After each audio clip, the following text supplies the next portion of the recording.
Tá ard an phobal dornálaíochta dírithe bhaile clia a hocht a nocht tas na créimhacha náisiúnta. Seacht gain déag de chorann atá fáil idir agus mná. Agus bemíd na liv fad atá na caiblantí sin go léir siúl idir chanéal TG Cahir agus go dain YouTube. Tá fáilte roimh fad a ríthe anna speisialta an sagadín Stad Náisiúnta dornálaíochta. I gceann 9,000 beag ardan phobal dírithe na cluichí Oilimpeacha agus beag cuid bhadas na dornálathe bheith ag feiscint action an sa Stad Náisiúnta an nocht. I déna gach ile rud atá antach an bheith cinnte go bhfuil siad an etailt do Tokyo. Lingan just the studio a gahav an tránóna beag Jason Quigley agus Kenneth Eganbert a bhuaig gradam an sa agus créimhacha harnam líonta gan áras.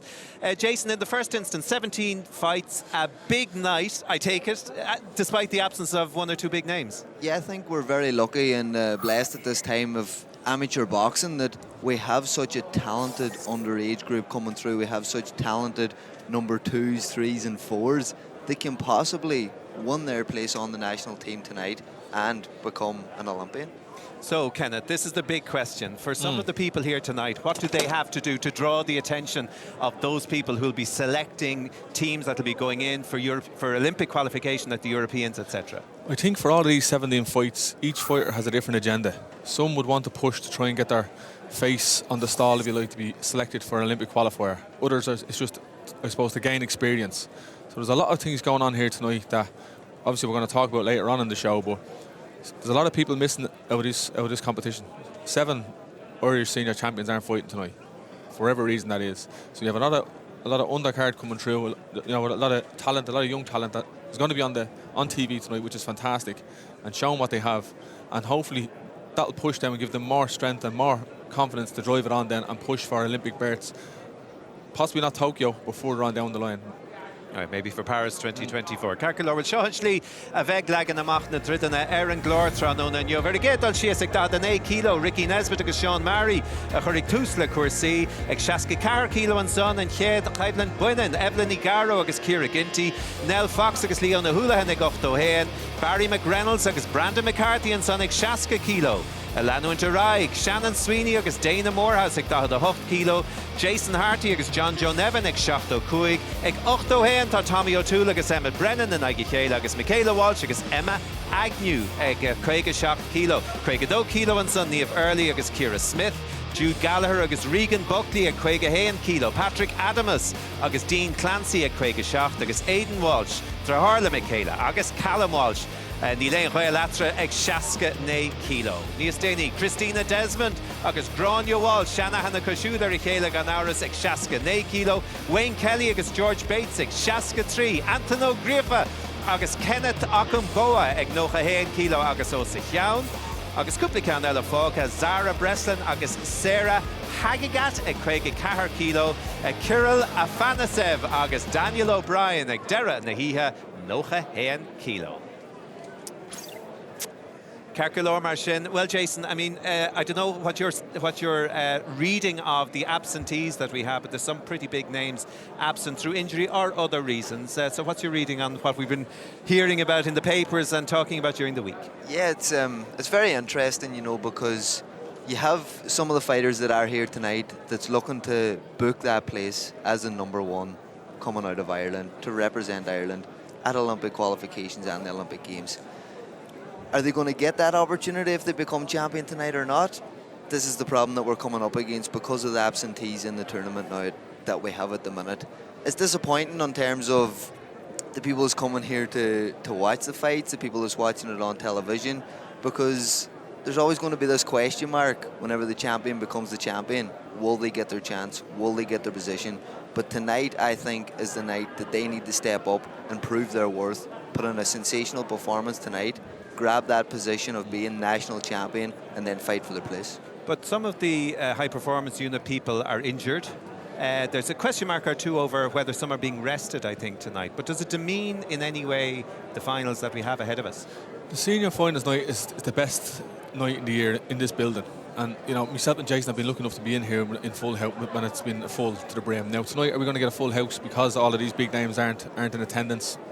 I don't know yet. We'll have to wait and see. But, you know, for all the years I can remember, to win a senior title is a fantastic achievement.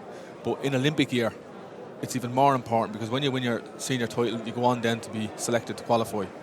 That's not the case this year. You have 17 fights here tonight. A lot of them are Olympic weights, a lot of them aren't. But the lads that are trying to qualify in Olympic weights are going to win their senior title, which is fantastic, don't get me wrong.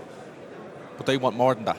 But maybe boxing is just changing that it doesn't, because back in your days, you say you became national champion, you were the first person in line for Olympic qualification. But in lots of other sports, it doesn't happen like that people choose depending on form, depending on how likely they are to medal or to perform well. And I agree with all that. I agree with all those statements you made, but you have to give these guys a chance, because I remember boxing in two senior championships in 2007, and I won both of them to show that I was good enough to be selected to go and try and qualify for the Olympic Games in Beijing.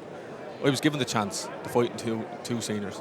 This is taking that chance away from a lot of these fighters here tonight that are going to win their senior titles, and they don't know what's going to happen after. Is there going to be box-offs? Are they going to have time for box-offs? The clock keeps ticking. The first qualifier is going to be, flying up, early in 2020. So a lot has to be shuffled out here tonight to see what's going to happen. Would you think it'd be unfair if somebody didn't get a box off? Because, I mean, at the end of the day, it's the high performance unit people are going to pick whoever goes on to Olympic qualification or into the competition for Olympic qualification. So there may or may not be box offs in the new year. Well, this is the problem that they're going to come up against, is because the people that's going to become national champion tonight, they're going to feel that I am the national champion. They're going to look as if they are number one for Ireland to go and represent Ireland at Olympic qualifications and Olympic Games. So this is going to be the problem, and this is going to be the question that is going to be asked over and over and over again. But in the positive way of looking at this is how much talent Ireland has at the minute at national level. Like, Kenny, you'll remember whenever Kenny was there, you could nearly pick out the national champions. Every year you could nearly pick and understand that they're going to be the national champion this year. But now it's all up in the air. Nobody knows, because the talent is so good and they are so great right now. I'm a firm believer of the high performance. It's a fantastic structure and setup, looking after the number ones and number twos and push them to be the best they can be. But you have to understand there's a lot of clubs around the country that haven't got fighters in the high performance who are training just as hard and want to try and fancy their chances against the number ones. And that's been taken away from them tonight. They're not allowed to test their fighters from all these clubs around the country to step in against the high performance boxer. That's been taken away from them. So now they're going to go in here, win a senior title, please God, and then where are they going to go? That's the problem, you see. No one knows what's going to happen. Okay, all right. Well, there's plenty of time. We've got 5.5 hours on air, so I think we might be coming back to this topic a little bit later on in the programme.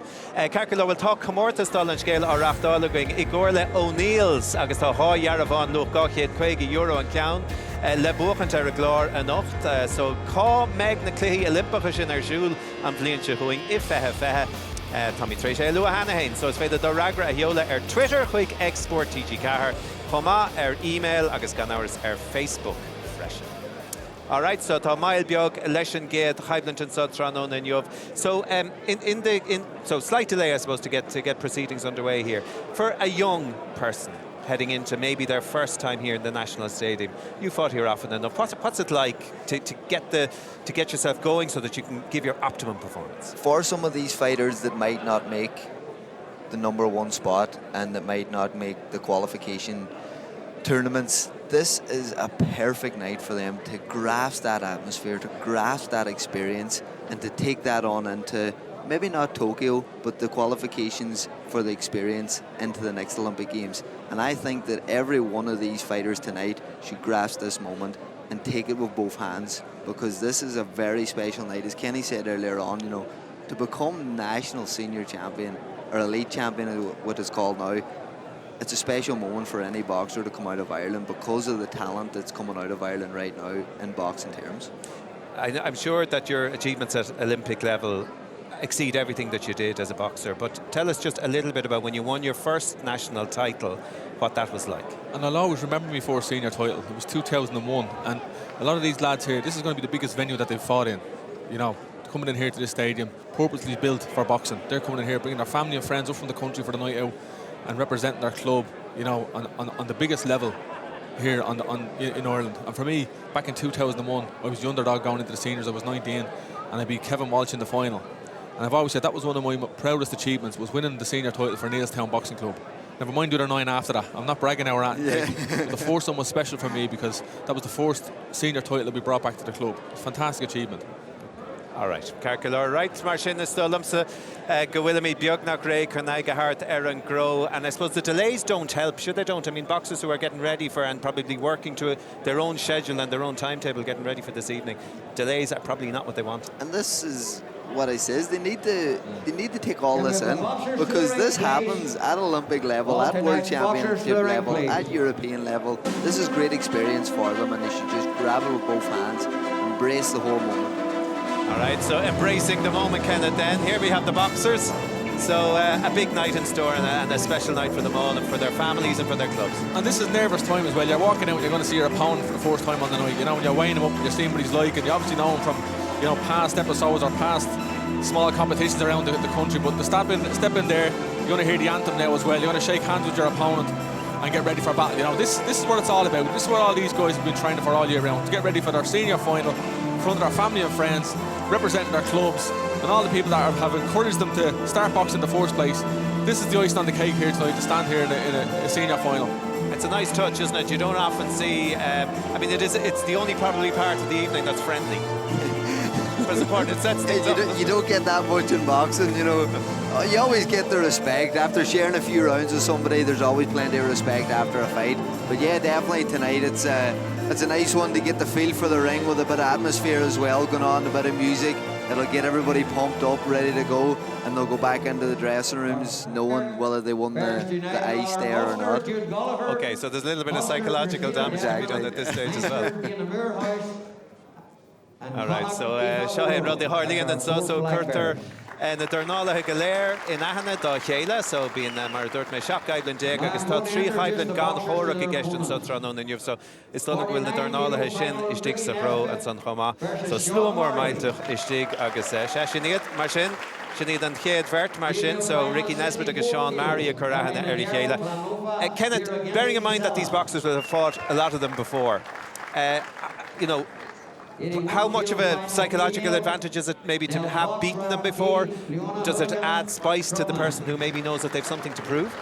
Sometimes when you're fighting a guy and there's more at risk, you know, you'll be fighting a guy in a club show, there's not really anything at risk, but this is a senior title here that's up for grabs. So pressure can, you know, you can go well for one fighter, you can go against another fighter. So it's all about the performance on the night. And can I just say, it's great that we have the men and women fighting on the same night, instead of it being excluded over a weekend. It's fantastic that we're all in the ring together here.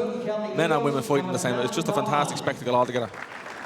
All right, so Sinead Marshin agus tá sé an cuid seo is tóca is cuid é go gaithe siad déna bí nisa go darlóir sé agus well tá siad ar fad mar a deirme chur aithne ar a chéile agus Ryan fáil tá aithne chur a chéile hana hain Paige Gailey. Right, Jason, so nearly there, ready to start the evening. So what are you looking forward to most? I have to say, you know, there's the 69 kg has always been a massive weight, and tonight I think that there's going to be another great fight. Because of the fighters that have been in it, we have seen Kieran Malloy beat, do you know what I mean? And he's a phenomenal talent, and this is why the boxing that we have right now, the talent in one weight division is unbelievable. Like, you could pick any one of those 4 or 5 lads in the 69 kgs and put them into a qualification tournament and have confidence in them qualifying and medaling, you know. So tonight I'm looking forward to the 69 kg division. I think it's going to be good, and of course my old champion myself for the 75 kgs, I'm looking forward to watching who can take that throwing back home with them. And we saw, I suppose, last year it was nearly the fight of the night, Kieran Malloy and Paddy Donovan. And Paddy, of course, going pro now. So it just shows the level that some of these guys are at. Okay, right, Tanish, Tashe Nam, Sarah Gurfer Tus, Le Corsi and Sotranona, Le Auron Navian, Aveg Ochana, Cara McGilligan, O'Hero.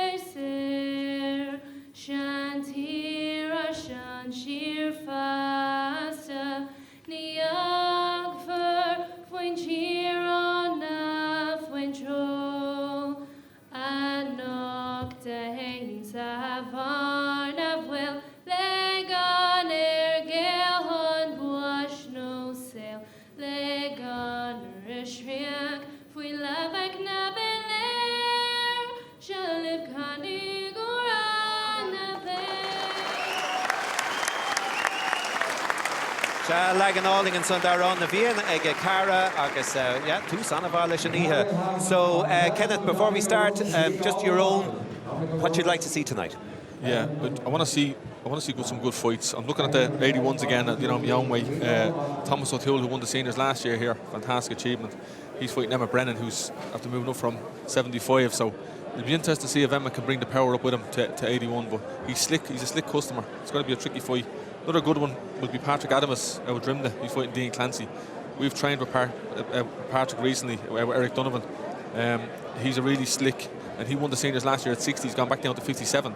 So he could be an even stronger force to 57 kilos. But there's loads of great fights. Looking forward to a good night's boxing across the board, and hopefully we get some good decisions as well. Well, referees have been in the news, all right, this week, and we might get a chance to talk about that a little bit later on. You mentioned the 69 kilos, the men's 69 kilo. What about the female 69 kilo? Christine Desmond and Grania Walsh, two boxers who know each other really well. They repeated last year's final. Yeah, and two great champions, you know what I mean? And you have these girls that have achieved also at international level, and this is what I keep going back to. What I'm saying is we have the talent and depth in these weight divisions, and any of these girls, it's about performing on the night. It's about grabbing the chance tonight with both hands and getting into that ring and taking it on to the next level. All right, okay, well, Banella, Nachmeg, Tridonocht, Veg, Oberlinga, Kelly Harrington, agus Clushimidu Hishud, Bigoni Niasteni, Rivishin, then Gair Guideland, Tranona, Rami Chiskadin Grow, Corach Bomb, Branachatola, Darren O'Neill. Shag míle man bhí agus muidir tú héana agus Darren O'Neill agus Kelly Harrington and Fujirt agus Beck Kelly Lynn and couple Numa. Darren, I suppose, as the lads alluded to there, it's a lot of nervous tension already at ringside. How difficult is it a couple of minutes before the fight? Yes, it's fantastic. Even just standing up there for the anthem myself, you're still feeling the goosebumps standing on standing on the back of your neck, and the excitement there, ready to go. So guys, actually I used to enjoy this part because yes, you feel that nervous injury before the fight, but you're getting down to the dressing room, and the dressing room is nearly like home. That's what you're used to. You're used to being in the dressing room, you're used to being in the gym, getting ready to fight, getting ready to go out and do what you do every day.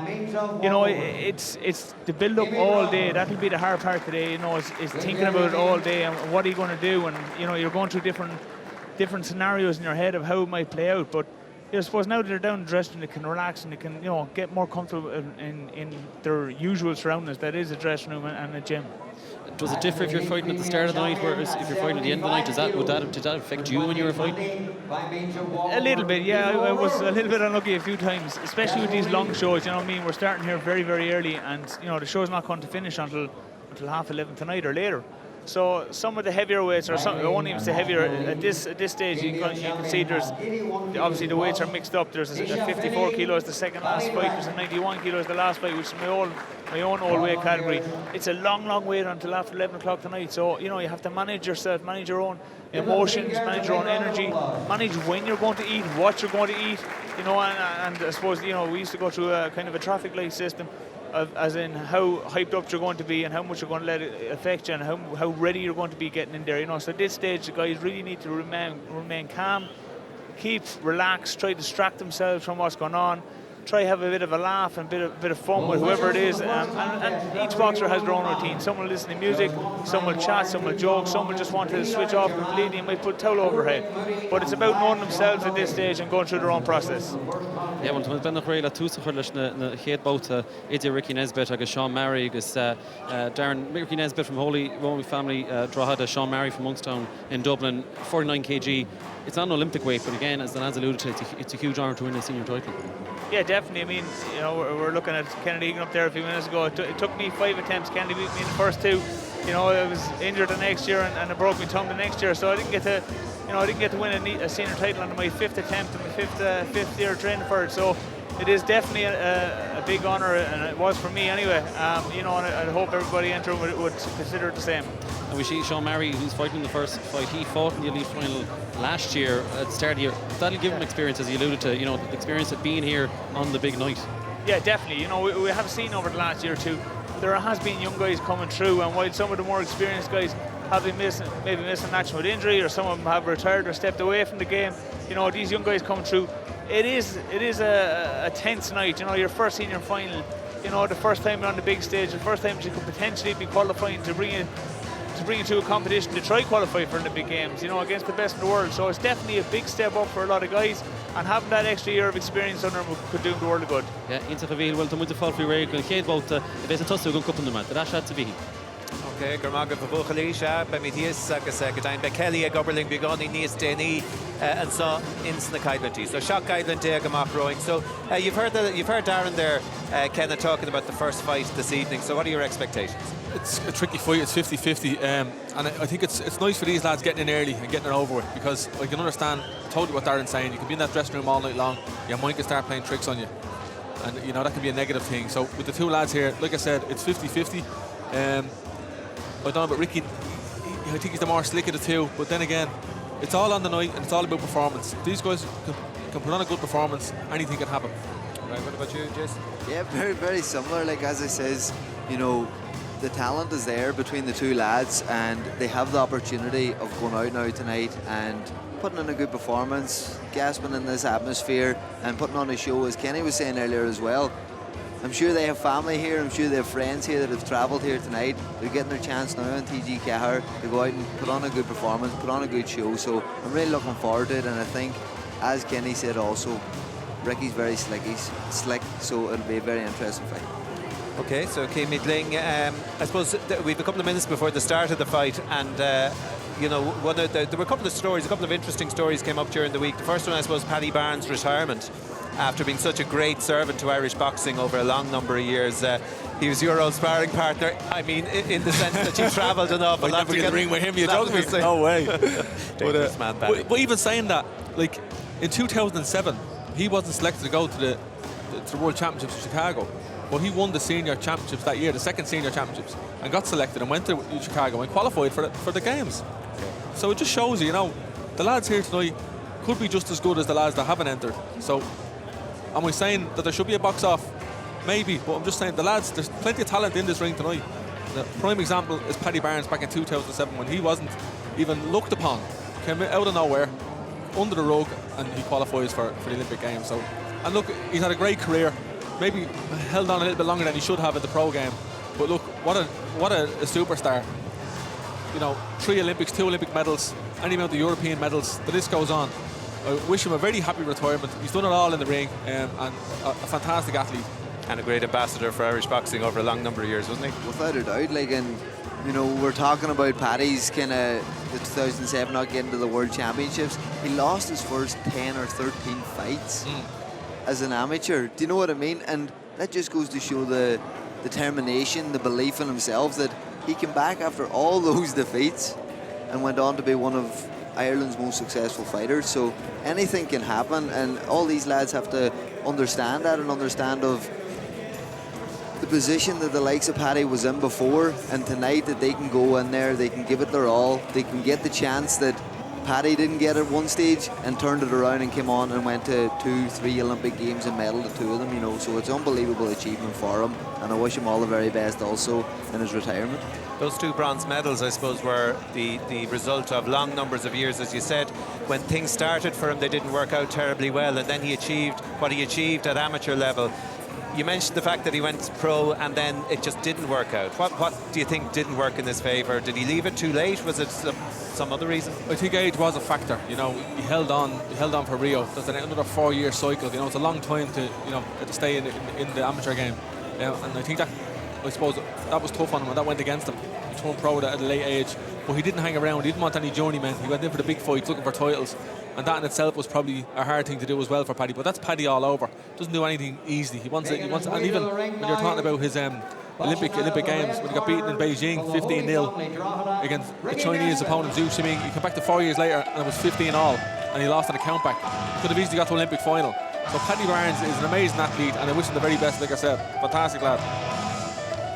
Okay, so here we have them, the first 2 boxers. Ricky Nesbitt there heading in, Sahunia Darragh, Tranón in Jov, agus mar dúirt mé mail beag le cuasaí an sa Tranón in Jov sa chéad caidleán, seach caidleán déag ar fada bheith amach roing. Ach tá Ricky Raig agus ní fada wing inis go make Sean Murray istig. I suppose just to finish off the Paddy Barnes conversation, obviously you've had the experience of fighting amateur and then obviously much more professional in recent times, and you've seen both sides of it, between the wins and the defeat in the last fight. How different do you think it would have been for Paddy moving from amateur into the pro ranks? Like, they're both called boxing, but the key words is amateur boxing and professional boxing. They're 2 completely different sports, really, when you break it down. Like, you're going in there, you're fighting 3 3-minute rounds. You're going into the top level in a professional game, you're fighting 12 3-minute rounds. There's different game plans, there's different fitnesses, there's a different agenda to the fight completely, you know. And Paddy went into the professional game and he went in there all guns blazing, wanting a world title in 2 or 3 fights and everything like that, calling out all the big names. He was in there, he knew he probably spent that a little bit too long as an amateur, didn't give himself enough time to progress and blend into the professional game. All right, so Shervisha agus Frastalí Untacht an Darnaliacht amateur sa Tírsha Paddy Barnes. Tá Bertlads óga eile istig sa chróanis agus Filimid Chutsa, Cora. Go míle bhd bhí is maidir to Ricky Nesbitt sa Feistis Sarah agus Sean Murray Sagunya Gorham agus Feistis Gorham ag siúd. Ricky Nesbitt as Holy Family Drahad agus Sean Murray as Monkstown bhna clia Carchaní KG agus ní chéad bóta go níche agus tá cínte bhfuil bhirrta go ggéire tús a chuir leis agus tá muid benach réile tosú agus an bhirrta go casta le chéile a láháine an réiteúr ar tu cuaríd cóirleób agus thoir siad na rialcha clachtaá acab seo beirt in na rialcha agus idir leis an dám dearna na bhile leis na pótealaí ar fáil agus muid ré leis an thread seo osú. Muid me Carchaní KG, Ricky Nesbitt Darragh agus Sean Murray Gorham. Bhirrta go láháine tíadach tosaín tam seo. Sean Murray an sin agus chuirtead seo don nóí níos túisce an réan agus Ricky Nesbitt ar fála ceann na sáir. Sean Murray go gurí chéad an túíonach. Ricky teachtanáis an bhirrta go scuilte go má ar dús gan nach 50 second. Nesbitt a ggéirbh a géalú in tam sinach. Sean Murray an láháine gur brú Nesbitt siar. Sean Daspelt an sin ag Ricky Nesbitt agus an dáúil in a ráh clé. Éalaín in tam sin Sean Murray way ach Sean Murray i ggéirbh cúnal láháine. Tuchan cag in leor sa géad bóta seo. Gan éon in a fós ag Annas fecin trip an sin. Sean Daspelt in tam sin ag Sean Murray. Agus na Stuckley Glasgow Celtic tarní suas a fad. Numa doán caite. Fantastic Sean Murray in Thompson, jab all in the Sean Murray. Ailing Ricky Nesbitt way in Thompson. Vertic of the Gira Fos. Green on a head, Cousins Gamanga shot. Vertic of the cock, Condassington. Ricky Nish, Laura Wanya. Sean Murray keen set Gira. Installed the Shinachunya of Vanya, who set Blue, Hoodhead, Ricky Nesbitt. For a second jump, Porto off the hall and Sean Murray in Thompson. It's either Sue Ricky Nesbitt. Nishadish Canada would it. Lagerchin counting, Cousins walk, Conall and Blitz and Chin. Ricky Nesbitt, Sach, Tida from the McCown in Thompson. Sean Larwan, because a quick Drew. Ricky Nesbitt, Ricky Girva Galushir, Con, all in Pulton Shin of the vertical back and counter Beta Forte, like Ricky Nesbitt and Thompson. Ricky Reach, Custom Swad into Sean. Rater, Rolla, Ricky, plug in Chinach Nelsus. Santa Hall in Chinach Ricky. Sean set the dash. For Brewer, vertical bar, like Aidan Thompson. Big second, new bed, begging in a hush. Rater Reach to Rolla, Ricky. Plug in Nel Lewis. Sean Kieran Lewis keen to Quinn Yeltsin's red shot. I guess kind of a big second. Con all in Pulton Shin Sean married east. Ricky Gruchtal. About in vertical, the previous Shincher. Sean, Rooney Force can have Sean all in dealer staff at a Smigin Chinnick, Sean Mary, Ricky Tiftanash, Cousins all the Tintin Chinnick, Sean Mary. Buck up, Chligan, Batieve. Take a second. Lubin, Ricky Nesbitt, Gadas, the Irish Bates and Kourdal, Shasa Ganshin. Sean Keane to get Bruges and plugging and 10 second for Pete. Ricky Fosin is going to Bruges, a guy on Sean Gerhoff and Keane. The Irish and Ganshin. Agus an céad bóta cleartnaí de Ricky Nesbitt as a gúine Darragh and Shin agus an Siachan Hollamach agus Sean Mary as Broccoli. Darren, I suppose definitely Sean Mary was trying to take control and the pace of the fight, but he probably was the happier after the first round. Yeah, I'm not sure actually. I was actually wondering that myself. I was looking at Mary and he seems to be coming forward with his hands high, but I'm wondering should be putting a little bit more pressure on, because Nesbitt is moving lovely. He's getting off the faster shots. He's working that jab nicely. Now, Nesbitt, while he's throwing his shots, his hands are down, but he's still getting off those shots good and fast. So I think Mary could putting a little bit more pressure on and trying to tire him just a little bit more coming into the last round. When you're talking about the pressure, you're talking about getting a bit closer to it, or yeah, I suppose standing in his face more. Getting that front foot, stepping inside the distance a little bit more. Making them let those shots off, even if they're on the gloves to tire him out a little bit. But it also try to slow him down a bit so he can get his own shots off. Well, into Quill, Nimorn is it a vert shot, Baltado, Ricky Nesbitt, Darragh agus Sean Mary Corum. Like I said, well, Beckham Midden Sean Agira, Brew Chudet, Ricky Nesbitt, Ricky Sostigama of a Gale away, agus Bugga Shear, agus Shin Gerald Bates in fit on the side, agus put the camp up to Das and Shin Ricky Nesbitt. Sean Agira, Deesh, Ricky Nesbitt, a Gale away, Gadas. And Dora, agus Tan Custom Shin, agus Bugga Shin Gadasik, Ricky Nesbitt. Sean Das, Volcham, put to Das and Shin again.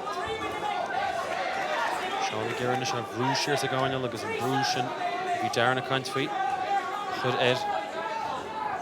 Breda Daha, Ricky put to Das, Irish, Con a bit, and Shun Chin. Don't brain score and Chin, agus Darnoy, Steve Otas, T. Keane. Ricky Foss at Poganish, Sean Baited, and Shacha Lodge of Isha, Sigate, Volta. Con Wadi Sargent and Sean Mary, Ricky Sostigma, Bugga. Tenta Gahan and Chinnig Ricky Reached and Bugga Shin and the Chligan. Took up in his Castle here, Laura Wanya. Ricky, Evin Shaw, Ravi and nothing. Can't Das and Chinnig Ricky. Sean Evin Shaw, Nora, they're hard chat Agunya, Regan Buckley. Tenta Gahan and Chinnig Ricky. Rodney Sark, Sean, took the dash and Chinnig Thompson. Newman, I guess, careful second for Pete. Sadara Bota. Can all indeed if Stefan has to pinch in Ricky Nesbitt. Logan Sean Mary dash because it used to take Aaron Bruce in a Kadevnish. And Irish couple score at Amshuncha. Ricky took the dash. And the lava who's good dance like Sean Mary Lahane the Hussins. Took a score on Basil Clown and Chin. Lava can you see Sidish Marvi Ricky Marvi Darren and all. Ricky Nesbitt of Grady Dash. Buggershin can all in love play and Thompson at the Royalish Bates in Kourdal. Nish Sean Mary Nisar, Gervin Brushin. Tidach Newman Fock came out to do. Carachan EKG. Ganoni Melchan Olympic Ashach. Ricky Nesbitt in Thompson. Gabriel Isha Sean Mary. I know intent to get Sean and Kira and Laura Vanya Schnachanalach. Ricky Gale away a minute. Love. And Das ook Shin Chaga Minnick. Vertical Castle. Wacht. Kan al een Sean Mary. Tien versterking.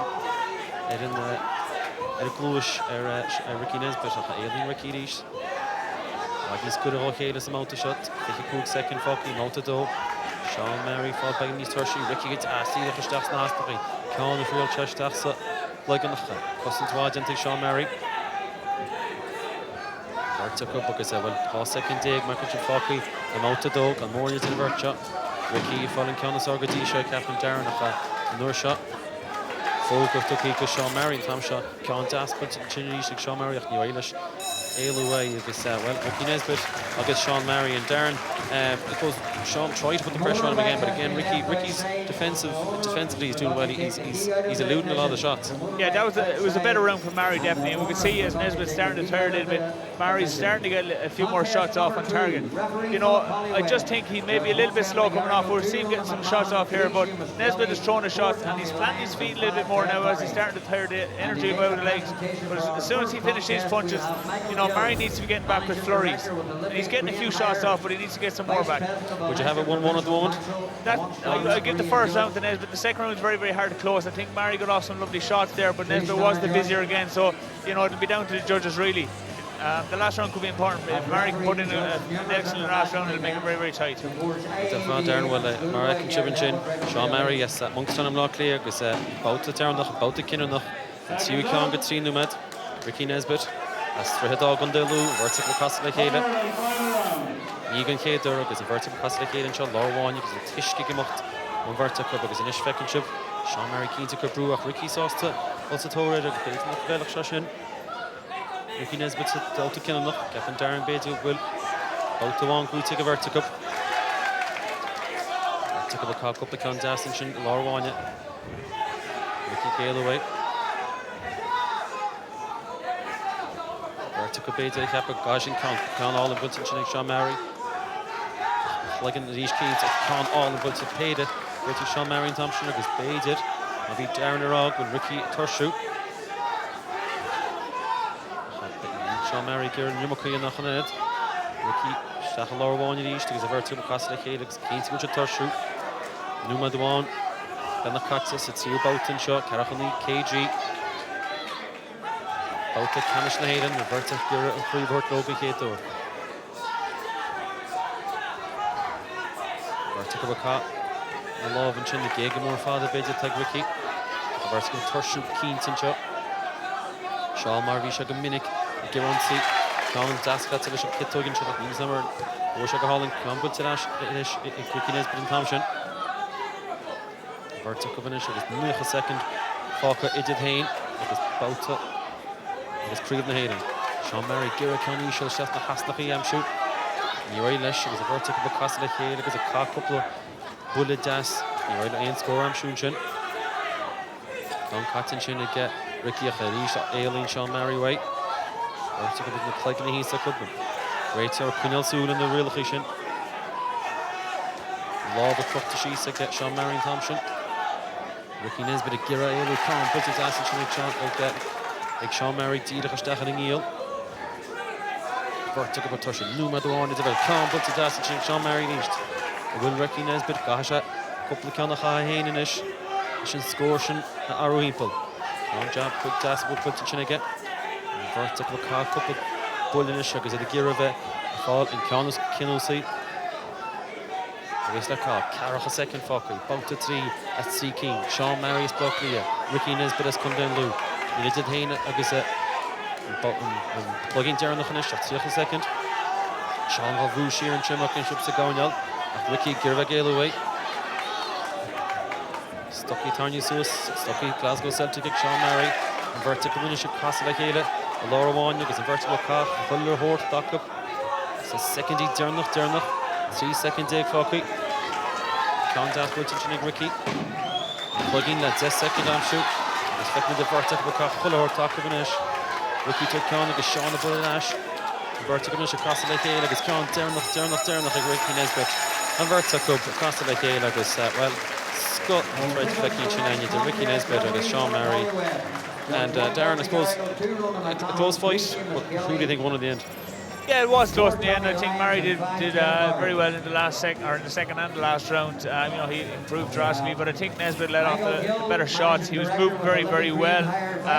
You know, he tried shots to get out there. As he started turning, he stand a little bit more, but I think overall he did enough to win. We saw some of the shots there that Murray did land in that third round. And they were clearer shots maybe that might influence the judges? Yeah, there was definitely some shots and some lovely little feints that he threw and got a score off after. you know, there's elements of Paddy Barnes in him there. He just wasn't letting off enough shots at times. You know, he's gone lovely with a high guard and good pressure, but just letting a lot of shots. Kvek was Kerusa Sean with Ricky Nesbitt. Tá as droidáha agus Sean Mary is blocklí agus muide facht le na Multar agus an áitfat anchiún in shows stad náisiúnta agus muide facht. Kvek was Kerusa. For any major tournament. Well done, boys. A cracking contest.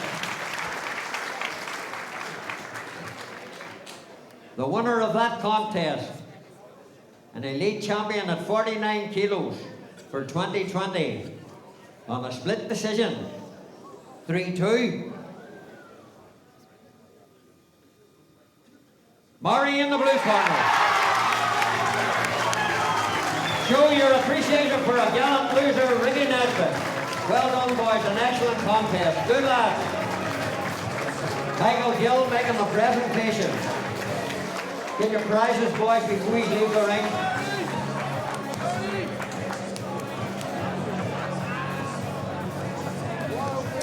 So treis tús in a raibh an Ricky Nesbitt gomach an tosig hí me si chéad bhaut daragus an tríú bhaut mar dúirt Darren O'Neill and son Sean Mary attacked the rash isteach sa Highland. Well, gentlemen, Kenneth, It's not just great to see the smile on his face when he won that senior title. That's what it's about. Now, even though that's not an Olympic weight, he's still growing. He'll probably fill in with a 52 kilo boxer next year, the year after. But that's what it's about. Winning that senior title, getting that cup. He'll bring that, you know, he's going to bring that cup down to the jewellers. He'll get his name put on it, and he'll stick it up in the sitting room for 365 days until it's ready to go next year. That's what it's about. That's what the senior championships are about. that was a good fight. Brilliant fight. You know, you can't beat that kind of a fight there to open up the show on an amazing night, and it was a very close fight. You know, I had it 1-1 going into the last round, and I thought Mary just landed the cleaner, harder, more stronger shots, and that's what proved the victory in the end. And as Corach said, was it that he hit the shots that the judges would look at and say these are points. There were the clear shots. Yeah. There were the ones that caught him clean, knocked the head back a little bit, and that's the ones that the judges want to see. It's easy for the judges to see, and I thought his defence was very good too when he was coming forward. Nesbitt was throwing a lot of shots, hitting a lot of gloves, but Mary was landing the ones that the judges could see. Yeah, Nesbitt is a nice boxer though, and light in his feet, isn't he? Beautiful boxer, very, very good. Moves around the ring, lovely. I think just a few times there, whenever he was coming out of throwing a combination or in a clinch, he was coming out a little bit high, leaving his hands down, and that's where Mary was catching the clean shots. And Nesbitt tired a little, I thought, towards the end, Ken, did he? Started fantastic. First round was all Nesbitt on the back foot. And he was scoring the clean shots, but he did get tired. You know, you'll have to look at, I suppose, his training, his program, and it's, you know, it's probably a bit suspect. But Sean Mary come on strong. He was a bigger puncher. He was tough. He landed some hard right hands there, and I think that changed the fight altogether. You know, I suppose he set the stall out and he showed Nesbitt. You know, there was a bit of a dig in his right hand, and he got the decision. And like I said, that shows you what it means to him, the senior title. You know, and that's what it's all about. Just some of the highlights there that we have, so you could elaborate on your points, Ken, then, just in terms of the style of both. He's a nice tight defence as well, Sean Mary, which was fantastic to see. And then there he is throwing the same time right hand, getting caught there with a silly jab, but he's very solid in his stance, holds himself very, very well, and always on the hunt. He was always going forward. He was looking for that big right hand, great left hook there, up over the top. And there he is, look, with the beautiful joke. What it's all about. That's what it's all about, is right. Yeah. Well done, Sean. Another dub, anyway. That's a senior title for a dub for the change. As if the Dubs haven't had a good enough year. Here we go.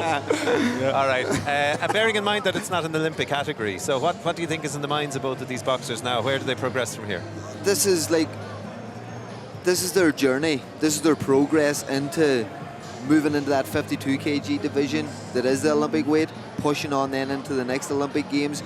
And this is a massive experience night for them. To come in here, especially Sean Mary now lifting the title, and coming in here to this atmosphere on television, everything like that, it's a great, great night for him. Confidence-wise, it's going to build him. But Nesbitt is going to go home also knowing that was a very close fight. Could have went either way if he had upped it a little bit in the last round. So he's going to go away, and it's going to be a test of character to him to see how he's going to come back. Is he going to work that extra bit harder, or is it going to dampen him and push him away from it a wee bit? But he looks like a very determined lad there, and I'm looking forward to seeing him back at it again. All right, so a learning curve, I suppose, for both boxers then. Okay, well, bugger me the right better. Gadeen Gate Chaibland Agus and Chéad Chaibland Naman. So Evelyn Igaro and Ciara Ginty in the next fight, gents. And Evelyn, an up-and-coming boxer, a teenager, and she's making an impression already, I think, isn't she? Yeah, without a doubt, and she's got a great chance now to make an impression tonight. Like, she's up against Ciara Ginty, a silver youth Olympic medalist, you know what I mean? One of the first, I think, maybe women underage world champions apart from Katie Taylor. Like, she's got a lot of experience. She's coming in here tonight, being on the big stages internationally, which is key, you know what I mean? So she's won all that there at underage. Now it's time to see can she produce the goods and at senior level. Okay, so Beshe Anna Himua, Evelyn Igaro, August Ciara Ginty, Ban Guisola, Aveg Le Chéile, Beshe Samuel Fálamach, Cada Chiapan, Kelly Harrington, Tashi Shud, Le Corach, Tevla Shagro. Míle maith David, it's my to Kelly Harrington. Kelly, welcome to TG Car and Sport TG Car. I suppose a huge night for all these boxers. Evelyn Igaro and Ciara Ginty. It's exciting, as the lad said, Evelyn Igaro. You have to be impressed with what she's done so far. Yeah, she's a fantastic athlete up through the youths and the juniors. So hopefully now tonight we'll see a little bit more and see can she produce tonight. Because she's in with Ciara Ginty, who has been in I think maybe 2 elites, and Ciara Ginty she's come up from the youth and juniors as well. So it'll be interesting to see how it pans out there. Well, all right, so Bemi Dorash, Le Kelly, August Le Corach and son Riv Tus the Chaibland. So a silver for Ireland at the Youth Olympics 2014, Ciara Ginty, 21 years of age, a couple of years older than Evelyn. Do you know much about Ciara's form coming in? Not, to be honest with you, I don't. But look, looking on paper, the two girls are neck and neck. One is 13 Irish titles, the other is 10. You know, so there's a lot on the line here, and a lot of pride, I'm sure. Like I said earlier on, family members, friends, are all going to be here tonight to cheer these girls on. This could go to the matter of, it's not about titles now tonight. It's not about past experience or past records. This is about who wants this the most. Anyone can win this fight tonight. It's 50-50, but again, it's who's going to throw that last combination, who's going to land that last punch to get that result. That's what it's about. Okay, and again, we see plenty of fights tonight among women, again, broadening out the reach of women's boxing. It's on the up. And I suppose for Ciara Ginty, World Junior Champion at 2013, she'll be hoping now to get back some of that form and to lift it another level. Yeah, as I say, you know, she has achieved now at underage level. She has went there and become world champion and been to the Youth Olympic Games and medalled. Now she's gonna want to go and do it on the massive stage, on the elite level. On the senior stage, so Shansig and Mertica Marshin, so Philamith, Chorach, Yesig Agro. Shag míle maith David, má bhecinn tún sin Evelyn Igaro, gas Clonleaf, Stún Dalgan, Shaska Car KG, gus go leor daoine takeísteach in seo le takeíocht dúirt gus an tíomh eile, tíomh Gorham, nó Coinneáil Gorham, Bannas Guisála, Gaeltacht Wio, Ciara Ginty, agus a bhirrta go bacása le chéile, Laura Bháine, Ciara Ginty, sin as Guisála, Shaska Cad, KG, agus má bhí na lads agus Kelly seo, muid go súil go mór leis an thread seo, agus be muid aoine le tosú gan rá second, agus Evelyn Igaro, agus na brístí darach, agus Ciara Ginty, brístí Gorham, agus Evelyn na Hulchan Keane together. Agus a couple of cans squeals beit in check can built to dash in Ciara. Chéan nach Evelyn Keane, Ciara Brúchan Keane. Evelyn Beglin squeals agus Ciara Tatarash and Vertic of a squeal like a leor. Is cool second day agus beidir go bin an nero go like a Vertic up. Evelyn given dash sin nach an tam sin nach Roile agus Ciara Rokiana. Vertic up agus Rater was Vertic when like na ordu. Ciara can am siún tam sin ní Roile. Bei níos good Evelyn Ciara Brúchan Keane na brístí darach can squeal second sin as a tasog. Agus a Vertic up. Roile cartu score Evelyn Dírach das na hasta fin sin an tam sin. Soccer session she's Evelyn Igaro Stún Dalgan as Ciara Ginty as Guisála Gunda Luio. Evelyn Ladirog a leor tahi go Vertic shot. Ciara a Rú Bon Creu ag na Olympica in the Oga Robbie the Carter agus well Evelyn Congan Donnelly Oga Sarsity Evelyn Sadarog a Ciara Hulchan Keane reached. Ciara Vegelu and you more scored to Gadisha Ciara Godasan chin. Cúne Evelyn Raleigh Beidu Sokushi agus Benny Stuma Lishna bully ta shika. Kieran is in Laura Wanya because you give her Brushis and vertical card jab bug. Amach Rai Kayla. Evelyn Leishan Thompson, Basic score on Conchon Thompson. Kira Ivalistach because all he's good at. Rates or Rolls vertical. The Clugnar out a second. Falky. Evelyn Khan all and she put to Evelyn because he could Brunish here. And Khan is hard to ficking a D shot. Evelyn Leishan Kieran and Dasuk Shinug is in Kitog Shinu side. Nishta Shikar Brewer Kira Ginty Sisaganga which in Anail Tall attempt to get Das and Shinug Kira Ginty is Guisala Ela get Das Laura Wanya East Evelyn Leishan East a brew. Numa the one Falky. Khan all in Dilach Das Nastachin Shin. Evelyn Caro. Because he couldn't bruise in Nisha Kira Ginty. That would be she going the one, she going the Nish. Kira put to get ass and Kira Tir Stach at Smig East and Thompson because Evelyn Agaro Kira to Stach the Bullet. He put to get ass at Kira Ginty. See how cool second Falky. Mount the hand. There's a vertical but Kira Beza could the score lamb shoot. Ray 30 Skandor try shot roll Evelyn and Cluggin Chinardu. Vertical con jab action. Evelyn Kieran jab Shnachag and Das action. She was as contest put to Kira. Tira Kostach and Smig and Thompson East. Vertical because it's a second Falky amount of shot. Bullet and vertical with third bullet on from and Shinach Cathrock up a bullet free Hela.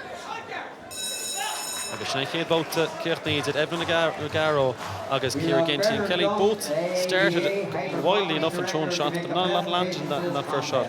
Evelyn definitely pushing the pace.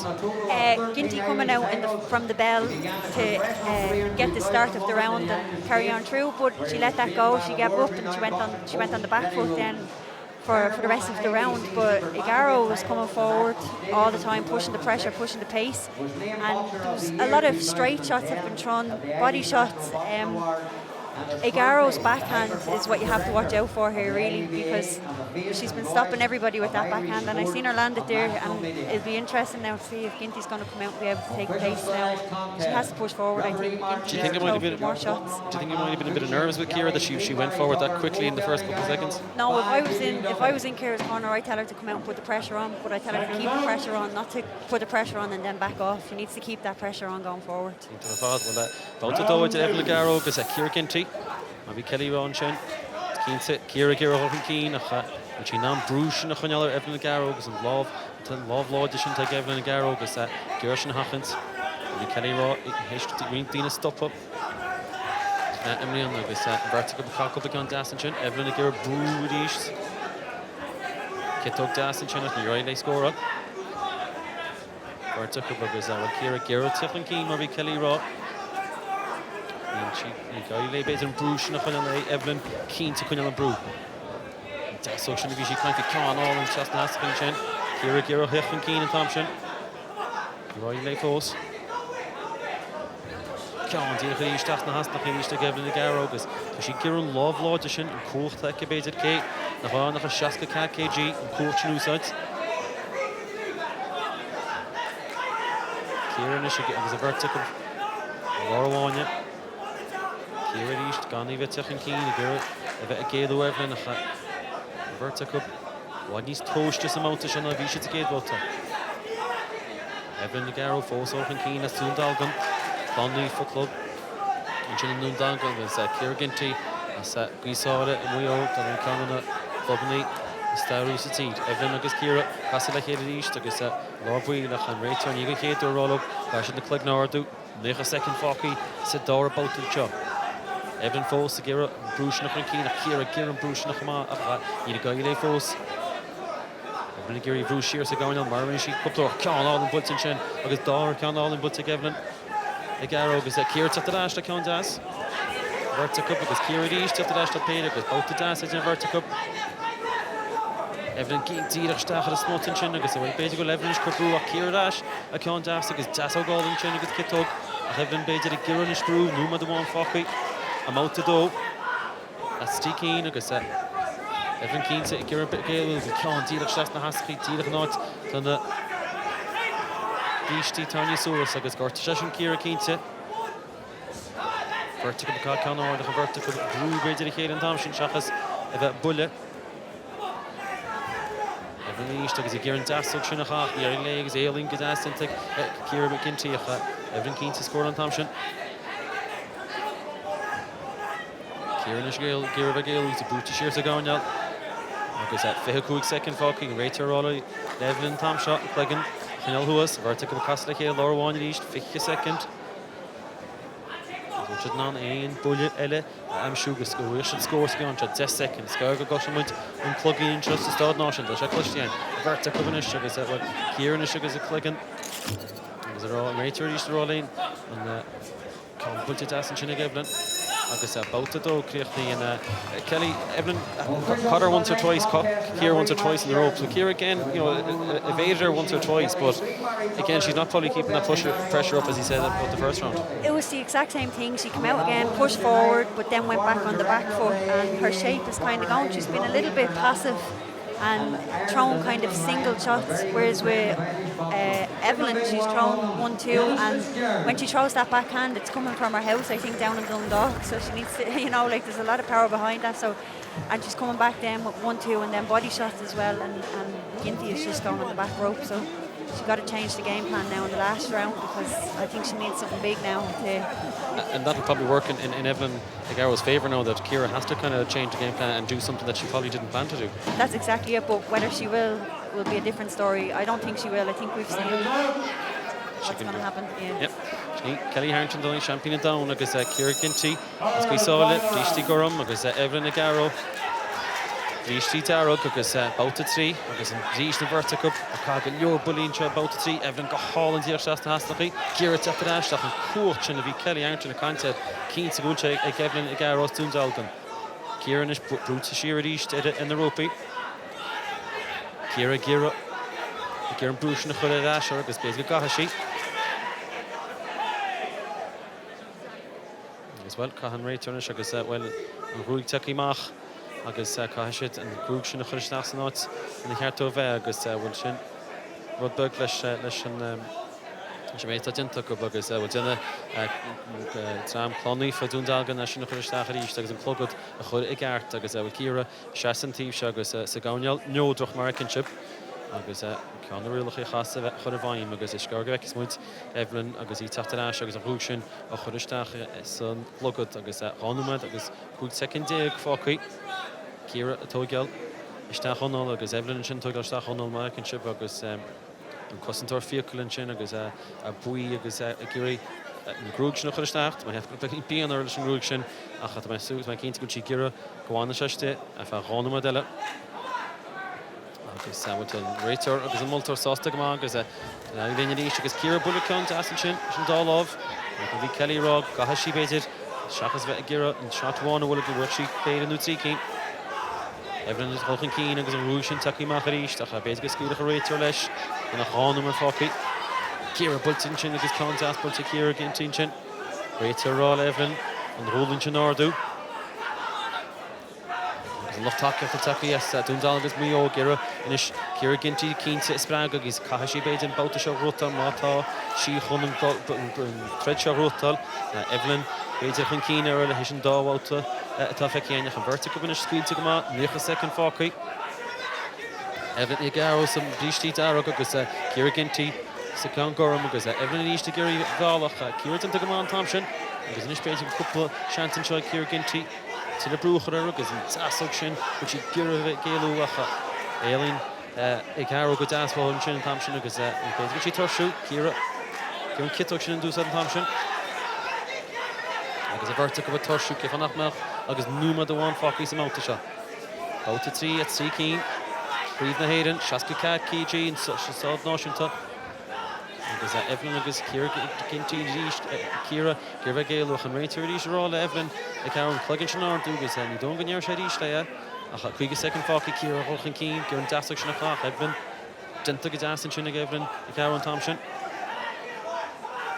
Kira cín ta éisteachtamach sa mouta seo má bhí Kelly Harrington rá agus tiad a brúach chuireach a mélón dinta le Evelyn Agaro as Dundalgan nach chuí tríochas second is tíad a fácaí Vertic of a Torshu, because Laura one Kira Ginty is Kion Skills of Calm, all the Stas na Hasnakin Shin, a Kira Ginty, Tira Stach, Evelyn Agaro, Evelyn should get a con one am shoot seal and she kit togan Thompson. You're late. Am shoot. Second the sugar said flush and plugging glue into the vertical which had non Keanu paid because Evelyn squeeze to come on Chinlish the bullying Thompson and vertical. So vertical begin a bullet Kayla. Evelyn falls a girl King Kira Torshun is baited. Agus second Falkies and plugging Tussie East. Agus Evelyn Count Daspult and Chinook Kira Tefta Ash East. Agus a vertical initiative to Hulla Hort up because well Evelyn. Agus a plugging Titty agus he crummy shees. Agus then Rachel were baiting been a excellent Shina Yeda agus Scott and voted to Evelyn Agaros Plum Nifa to Dalgan Chemek and Chips the Bishti Daraga agus a Kira Ginty as a Gultach Wheel and we saw a vertical man Turshach and Kelly Kira gave her all there in the last round and she did I suppose do what she had to do in that last round. Would you think Evelyn Agawa has done enough to win it? Yeah, I think she's done enough to win it. I think Kira was just a little too late in the last round. You know, she left it too late. She came out though, she gave it absolutely everything. But then went on the back foot again towards the end. After that, Evelyn had to go back to her corner, get her head guard sorted out. And then Kira came back out then and put the pressure on once again, but then took a back corner again. We've seen some of the shots that Evelyn and Kira took there, and Evelyn did hit a lot of good shots, but Kira, I suppose, did that probably make it harder for her to come out? We'll come back to that because we have the announcement. I guess second with Kira Ruiz, Evelyn Garo, I guess Kira Ginty. And the winner of that contest, an elite women's champion for 2020 at 64 kilos on a split decision. 3-2.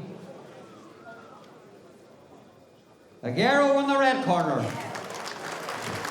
Show your appreciation for Kira Ginty. And we have Bernard Dunn making the presentation. Good girls, well done girls. Well done girls, an excellent contest.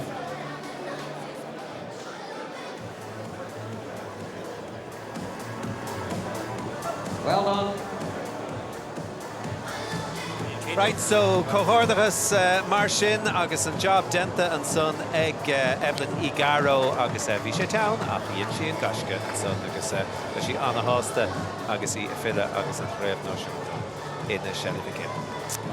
Okay, Nish Kinshavish takes the studio, Gwil Foilta and sorry Brown Don O'Connor, and Tirator, Agus Far Gwil Chud Kurami. Darna liachta gadenchi cheer blianta father Brown Don Nilasagum kunsta ha got the lahar na hura a couple kinna agus couple scale simula honig ganesa in the shachten erigatal she is narratori father vi ober I Rio trocha sheaka fad either fad foka lor riv Tokyo feha can they deliver shit well it trade no kahar shul no kogar shul either na IOC agus and an drama a Rachtal and Durna Licht go hider náisiúnta. Aiba.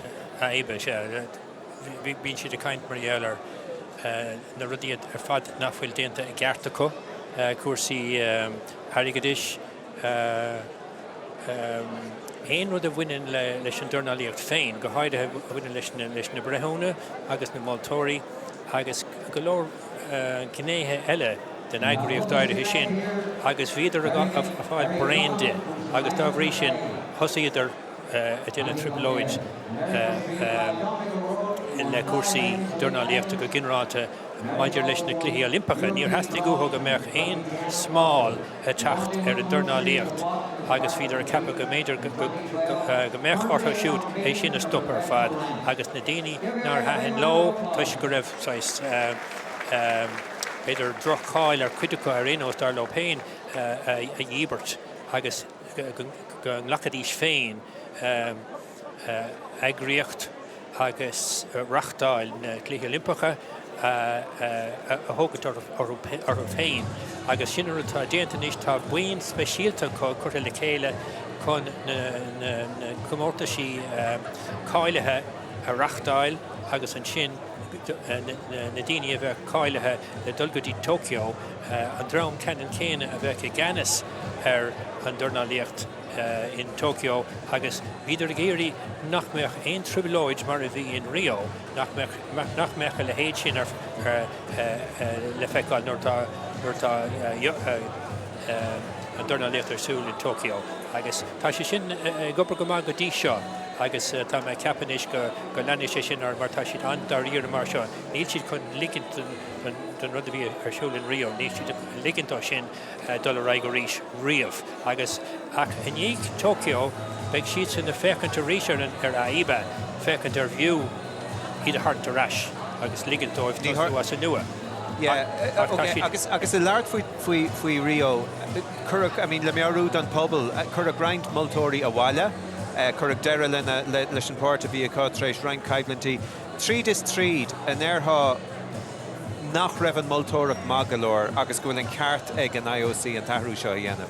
Well, ní bheith sé sin go thomláán crín, mar na daoine bhí an teagh na multóirí agus na brethúna a bear a bhí ag AIBA. Cúdar trís na scrúda ar fad agus dairig lo ar fad na réalta bhuiiteach fi sin trí réalta bhí ag na daine as fearr ar fad. Agus is daoine maithe a bhór mór sin. Carcilóir bhí botúin áidethe ag geandas i chuideas na dornálathe dus na cluichíí an sin. Ach ní raibh an nómarcha ann an chuir a bit. A cadhí de scéalta déobh Michael Conlon mar hampla go currach le go nuairach leis nó lena champa rih ré go meach an chaimnanta gé ag an rúis a caiilte sa a chuis éisteach sa bhaine. Tá sé sin fear. Is ceantas na scéalta a éiríonn ag an dornálaíocht inis a ríis. Mar bí na méid sin daoine a géirí go meach an bua ag a go dornálathe féin. Agus go greidir se bhile le buin agus go meach brontanas mór a thuirt dóibh ag an réaltas tá rí sin tá airgid anna háach leistigh de sin. Maidir le Michael Conlon hí an cuistear. Beidir go bhága mí é second Brandon mar tá an tréad an chéad tréad eile ar tí tosnú agus le romid fé Conlon agus go leir eile ar a bhd. Filimid híos go dtíon bhaine agus córach. Se mí bhíle agus a maicin tún sin an Darragh Nell Fox as liminach agus Leona Houlihan as Blockley a Crumlin and Shaw agus Nell Fox bhil champion na héan martá sí agus Leona Houlihan as Blockley agus bhil neart grú take a siúd chuma agus 8 hían KG agus a Verticup réile cosla chéad agus builte go Aston Thompson ag Nell Fox champion na héan agus taí Verticup Leona ví sa tí ag Cliffy Adam le rin seachtain agus taí fáte a cín sin nach Nell Fox bhí sí héana America agus a rin tréinál dinta mar sin na Verticup Achlí agus réile tasún seo agus Verticup a cosla le chéile láháine agus 8 hín KG Nellen sin gur an cé cheannacha Leona duna go as agus a Verticup nis láháine réitar roll up Tarn siar Chinta Gorham, Leona Houlihan as Crumlin and Chumlock Lia, agus Nell Fox, Darragh, as Rothkiel, Gundilum Lee. Agus Keenta she, Leona and Starloch and Keen Tam shot. Lavish and Bud, Pruta she sick like Nell Fox. And Rachel Rosh and Verticup, Ian Loeb. Leona Broof and Keen Tam shot. There a couple of bullet for Stas and Has Nachin Shin. Rachel Roll up Gosh and Holodown and us, gone about Tarrant, I guess a roll and Nell Fox go holiday. So Verticup initially, Rail Holodown a lift. Shot agus í gur bheith gúsad an deasóg sin. Leona gur bheith gáh hímpel agus an deasóg ag héin gur an jab sin agus an kitóg sin an Thompson ag Nell an Thompson. Leona tíocht an ais. Gúsad an jab an sin ríist a ceachtóg a beidir a scóráil. Agus numa go le catis ag géadháut agus an ceachtóg a bodí de fós ag Giannis an seo. Ag nína sáran sin ag Leona. Nell tíocht an ais agus na clog na Bultecup. Fini chéile tá bedinta Leona tíocht an ais díireach na bhí siad tarnsó chéile. Verticup bhí siad gur an jab slúsach an cáin sin agus cúpla buile bultin sin ag Nell. Bulí díireach isteach a smig. Verticup tarntas chéile ríiste agus díireach núma doháin fácín seo. Mount hían, 8 hían KG, príomh na héireann sa stád náisiúnta. Is ag Nell Fox agus an bhíistí Darragh agus a Leona Houlihan agus an feiste scóra mar up. Níos de Verticup a gur an jab slúsát an tam seo Leona gur an lo kitóg slúsát. Bhfuilte go hálann sin ag Nell Fox cáin tíireach stachel is rún an sin agus sin cáin deas a hain an sleit. Na bhiltarín seo tíomh bháine. Cínta go bhac siúd an cáin sin. Verticup inis agus tíocha second fácaí agus bhfuil Leona gur brúach Nell a ríist. Is Scuil le Ceann díach na bhíon réitear rá, agus réitear rá le Leona, gan a bheith brú. Agus 50 second fácíonn, máta híonn. An ceachtar go fós, le ceann spéis a builte cúpla jab, builte as an sin ag Nel. Díach is das strún an sin ar Leona húl. Nel a cúpla ceann agus an das agus a kitto builte an sin agus críoch bhád níos orm seo. Acha bhfuil an vertical, cíntal an muile an tam sin agus bhfuil béis go bheith muid sin seo feice agus an réitear sásta agus a chéad bhálta. And Kelly, I suppose it was a balanced enough first 2 minutes. Maybe Nel probably got a few shots at the end. Yeah, I still think that Neldo came out in the first and landed a couple of nice clean shots in the opening seconds of the round, and then coming towards the end, she landed a few shots. But her jab is key here. Her jab is knocking her head back every single time, and Houlihan needs to start moving her head more because she's getting caught with those jabs all of the time. And as we can see here in the replay, you can see some of the jabs, and they were kind of straight jabs, weren't they? They weren't really, Houlihan wasn't really moving her head at all. That's it. There's no head movement there, and then she caught her with 3 jabs back to back in the round. Here we are, 3 jabs straight, one after another. There was absolutely no head movement, so she needs to start moving her head to get out of the way of those jabs. But if I was Fox, I'd be setting her up with the jab and then coming across with that backhand, but getting out of there straight away, because sometimes Nel is staying in there too long and she's coming back out and losing her shape. She needs to get out faster. In terms of Kelly Harrington, kind of said in Chin Nel, agus in a couple of jab off Honey Ship in Chin, agus Nel Fox, agus Leona Houlihan, out the door, seen him Adela. Some out the shot, agus Leona keen to give her a brew, and jab Shin Kitto Gold and Chin take Nel Fox as them noch. Agus feckin Ship and Chin give her a brew mach. As the keen to go up, Lochun Nel Fox as them noch a Russian lane right to raw. Shin plug an hour do east, agus ye head Russian feckin intro Tronona. Agus Leona Gerbe, Quinella Lovish and Suez. There's one he's good at. Verticabinish. Gerbe Connor Bully, agus Nel Baited, putting council to gave out a feckin' tripping jab bag all in Chin. Lishin Kittoga to she Gerbe Gusite. Leona Baited. Nice or Jolene Thompson it. Agus Gerbe Quinella Lovish and Hamari Kelly Raw, which you non and plug it in a boot. Job all in Chin Thompson. Lishin Dasok, Dida Hastachs Smotted East. Coming to gate Volta. She get token Thompson is in Dasok. Agus Gagamore father take Nel Fox. She can jab snooside. It is Con Clay is Con Das agus Con puts in Chin agus well keen to Nel Fox a Guside jabshin. Vertical nish in the ropey. Rater roll and Nel and plug it Nel Suez. Leona Gerbeted. He fell the staff. Nel Dinagama. Galu Hagaminik. Was need cheater chance to Leona. What a thread and Tivish to Horribe. Gerbe Kurtum jabshin Rish jab back to Asenchin. Agus inverted Cabinish Sauce, but bullet Asenchin and Leona. Agus it's better Nel Nicola Beginning for second in Thompson. Neck a second fog he mounted down. Tom Shashi Leona bullets in jab. Hadished Nel again jab snooside. Vertical Cabinish, agus a Tira. Massa Golden Shaw, agus vertical Tarrant as a hail, agus in Rater Raw. Tom Shashi Leona, kind of a turn to Lewis, vertical Oyana.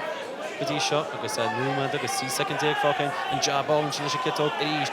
Jabbling all and Chen you won't court blow couldn't should have fought. And least to get Tom Shaw Leona to the Nash, agus well to Leona on the am shoot Tivishte.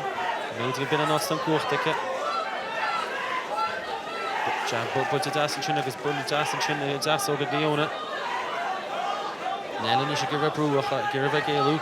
Agus Vertical, like his Carol Boot second, and out the door. Leash and jab, big Das and Chinnig Nelach, and Thompson Leona to the Nash. His bullet big that's the Hastachin Thompson. Garen Alcanusa, Bullet Chinnig Leona and Thompson, as well. You right, Linnell and Conch, and I'm sure his Hong Sheet. Clinkin, and his Dodge Sheet Cluggin, and Vertical, and a bullet couple of Condas, Leona Keats to the Nash. 50 second, Focky, mount the door, up to kg, Creevna Hayden. It's a Nel Fox is lumnach to Brishti Darog, because Leona Houlihan is prominent on Locklear. It seems to go slow jazz to Kishnach has prominent. Agus in 10 second Focky is out to shot, because Leona to the shot is out. Because the vertical of Tarrant Lewis and Chin, because Leona Keaton Thompson plugging his Nel Fox, because basically like to consider about the door. And Kelly, I suppose Nel, you'll probably see it in the replay in a few seconds. Nel again with the jab with the left and the right, but Leona then finished strongly in the last minute and got a few shots. But as he said, Nel probably didn't, throw the shots and then leave. Yeah, I still think that Nel is coming out with that jab, and her jab has been key in the first round. She carried it into the second round. Houlihan is coming forward. She's game for the fight, but she's just not moving her head. She's coming in with no game plan or strategy. She hasn't got a strategy plan coming in, and Nella's just catching her with more shots as she's coming in. Straight shots down the pipe, and then when they're in close, Nella's kind of thrown from all angles, just keeps throwing, so it's making Nella look like she wants it that bit more. We're seeing some of the shots here, and they're just straight down, aren't they? Very similar to what we saw in the first round. And you see, Nella also has a little bit more height advantage here, so I think that's why her jab is so effective. Well, Nell Fox agus Leona Houlihan, both at Jarnach, both at 3, 8 kg, Cahir Slow, Creevna Hayden, agus a vertical, well, Leona Bullin Shin, agus a Visha de Gira Baited, a Chéile, agus a Lava Wolfie Chéile Dús, ach well, you're stop Leona, agus Nancy Dai. Two Splod, Dutton, Tiu Bauta, Nella Isha Bruce at jab, Isha Girva, Tarni Stach, a Gogan Shana Trade, Isha Girva Dornalicht. There's a Leona Kinte, a Waller to take Geshtik Shin. Garen jab Shnus had the Ish, agus well, Corlia Tot, Nella Fall, O'Coonin, a Fatamach. Leon and Sean Tamshog is a vertical Barolo on Donlocht. Careful second cut to Hall and Jonel, and Leon Tatash. Melodish and Tom Shonish, Girabate and Dassel and Kitok Snusad, Leon at Tiltastach, Kubru. Can he score more on Thompson? Out to see Ronham and Falkin Shine, Betty Gooden, the head draw, out to Good Ticket, Nell Fox, Starla Kelly Harrington, give a gap and Chigo Justin Brew and Charlie Leona, Leona Force Hall and Keen. Gary Val the Stach, Bullen all in Leona Houlihan, Tira Stas Smut, and Thompson and Nell Fox. Well, in Buggers from Big Bates, Big Nell Fox again, out to Ninchakama, a mounted 3. Felicia Girvan goes out and jab, but Giran Kit touching the hot team, Leona and Thompson, Roy Lay. But look at Dassin and Leona, because Lava Titi, or Nell Fox, because in Doricon. This is keen to which he Turshu Bait and Nell Fox and out to shot. 9 second iddi hier agus Creevna Hayden 8 kg Meshal Gulimnach and Nell Fox Meshal Gablock Leona Houlihan There's a rater the Eastern Welsh vertical like an hour do Nella Girvanish Kunyal team agus bullet see paid it all in Bulton Chinnig Nell Fox is in Kitto got doos and Chinish and Dasso is chin begging in Kiddo happen vertical Kunyal Sula Kayla bullet jab all in Bulton Chinnig Nell Fox agus take a second couple of bullets ass bull ticket. Let's go Conley Hale, because Tírach Marvie Kelly Raw, she's Tírach Stas a smig and chin, or Leona Houlihan.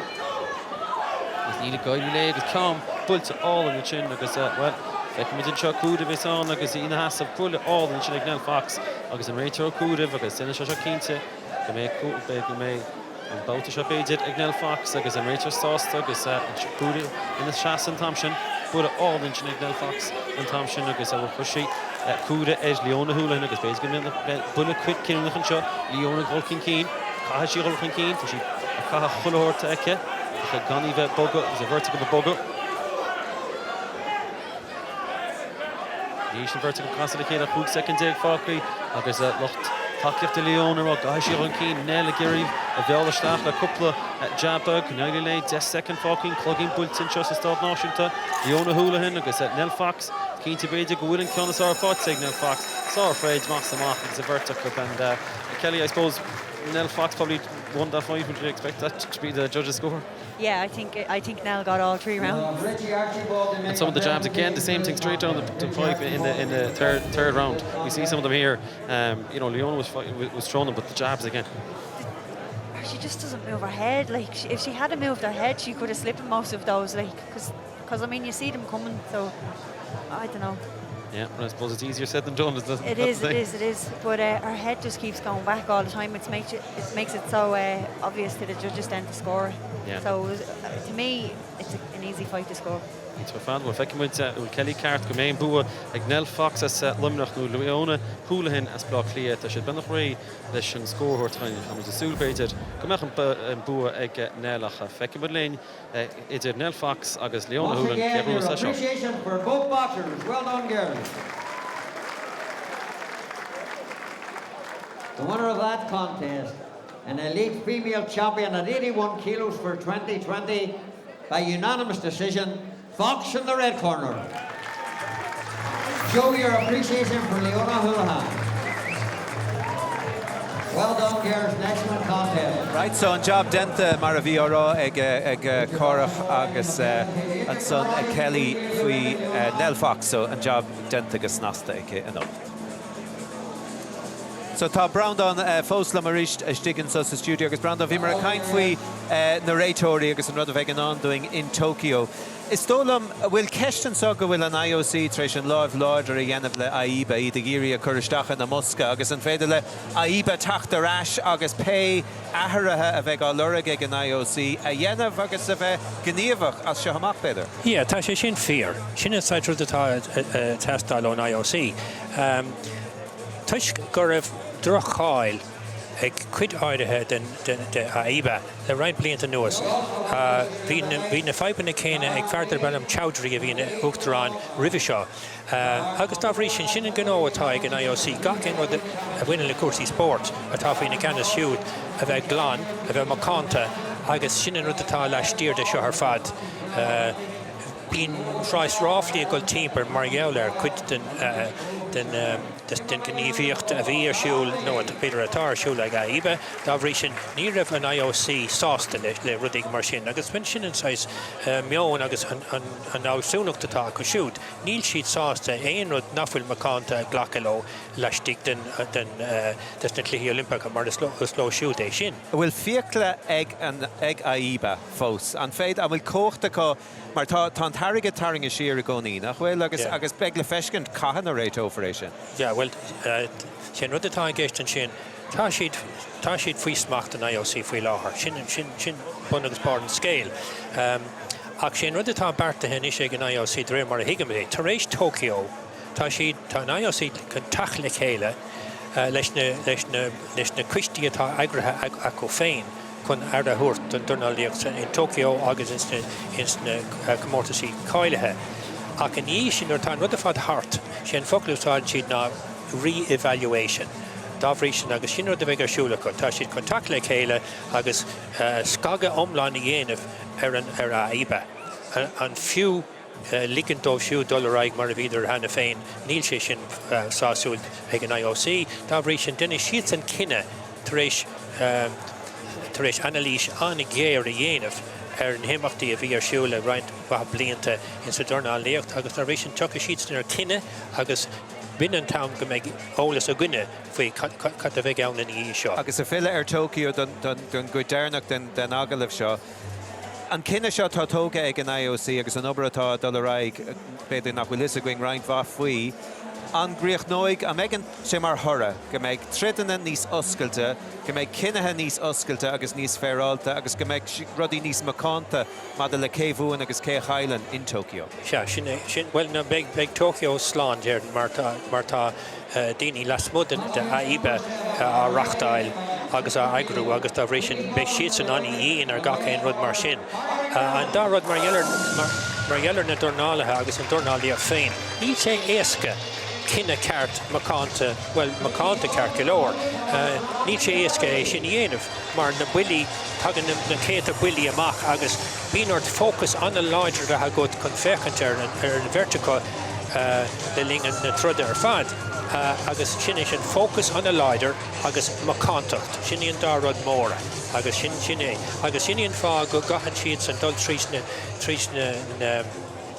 na cuasaí díana atá ar siúil le blianta fada chun go mbeadh na daoine a curfar isteach ins na tridaní seo go bhfuil an bhacántacht agus an chéad áid a bhuiine leis an cinenne. All right, well, Gurmína Maga Brandon as Lartling, mar egin sibh tá an chéad chaidlint eile beag nach réig sa chúine dearag tá Barry McReynolds cora ola. Brandon McCarthy an tógánach sa chúine goram tá 3 chréibh as 30 búte faoi ísig a siúd ceannaid a bheannach chum as tá sé lurug an 5 chréibh náisiúnta as 50 iirecht agus annach choíirecht é sin córach.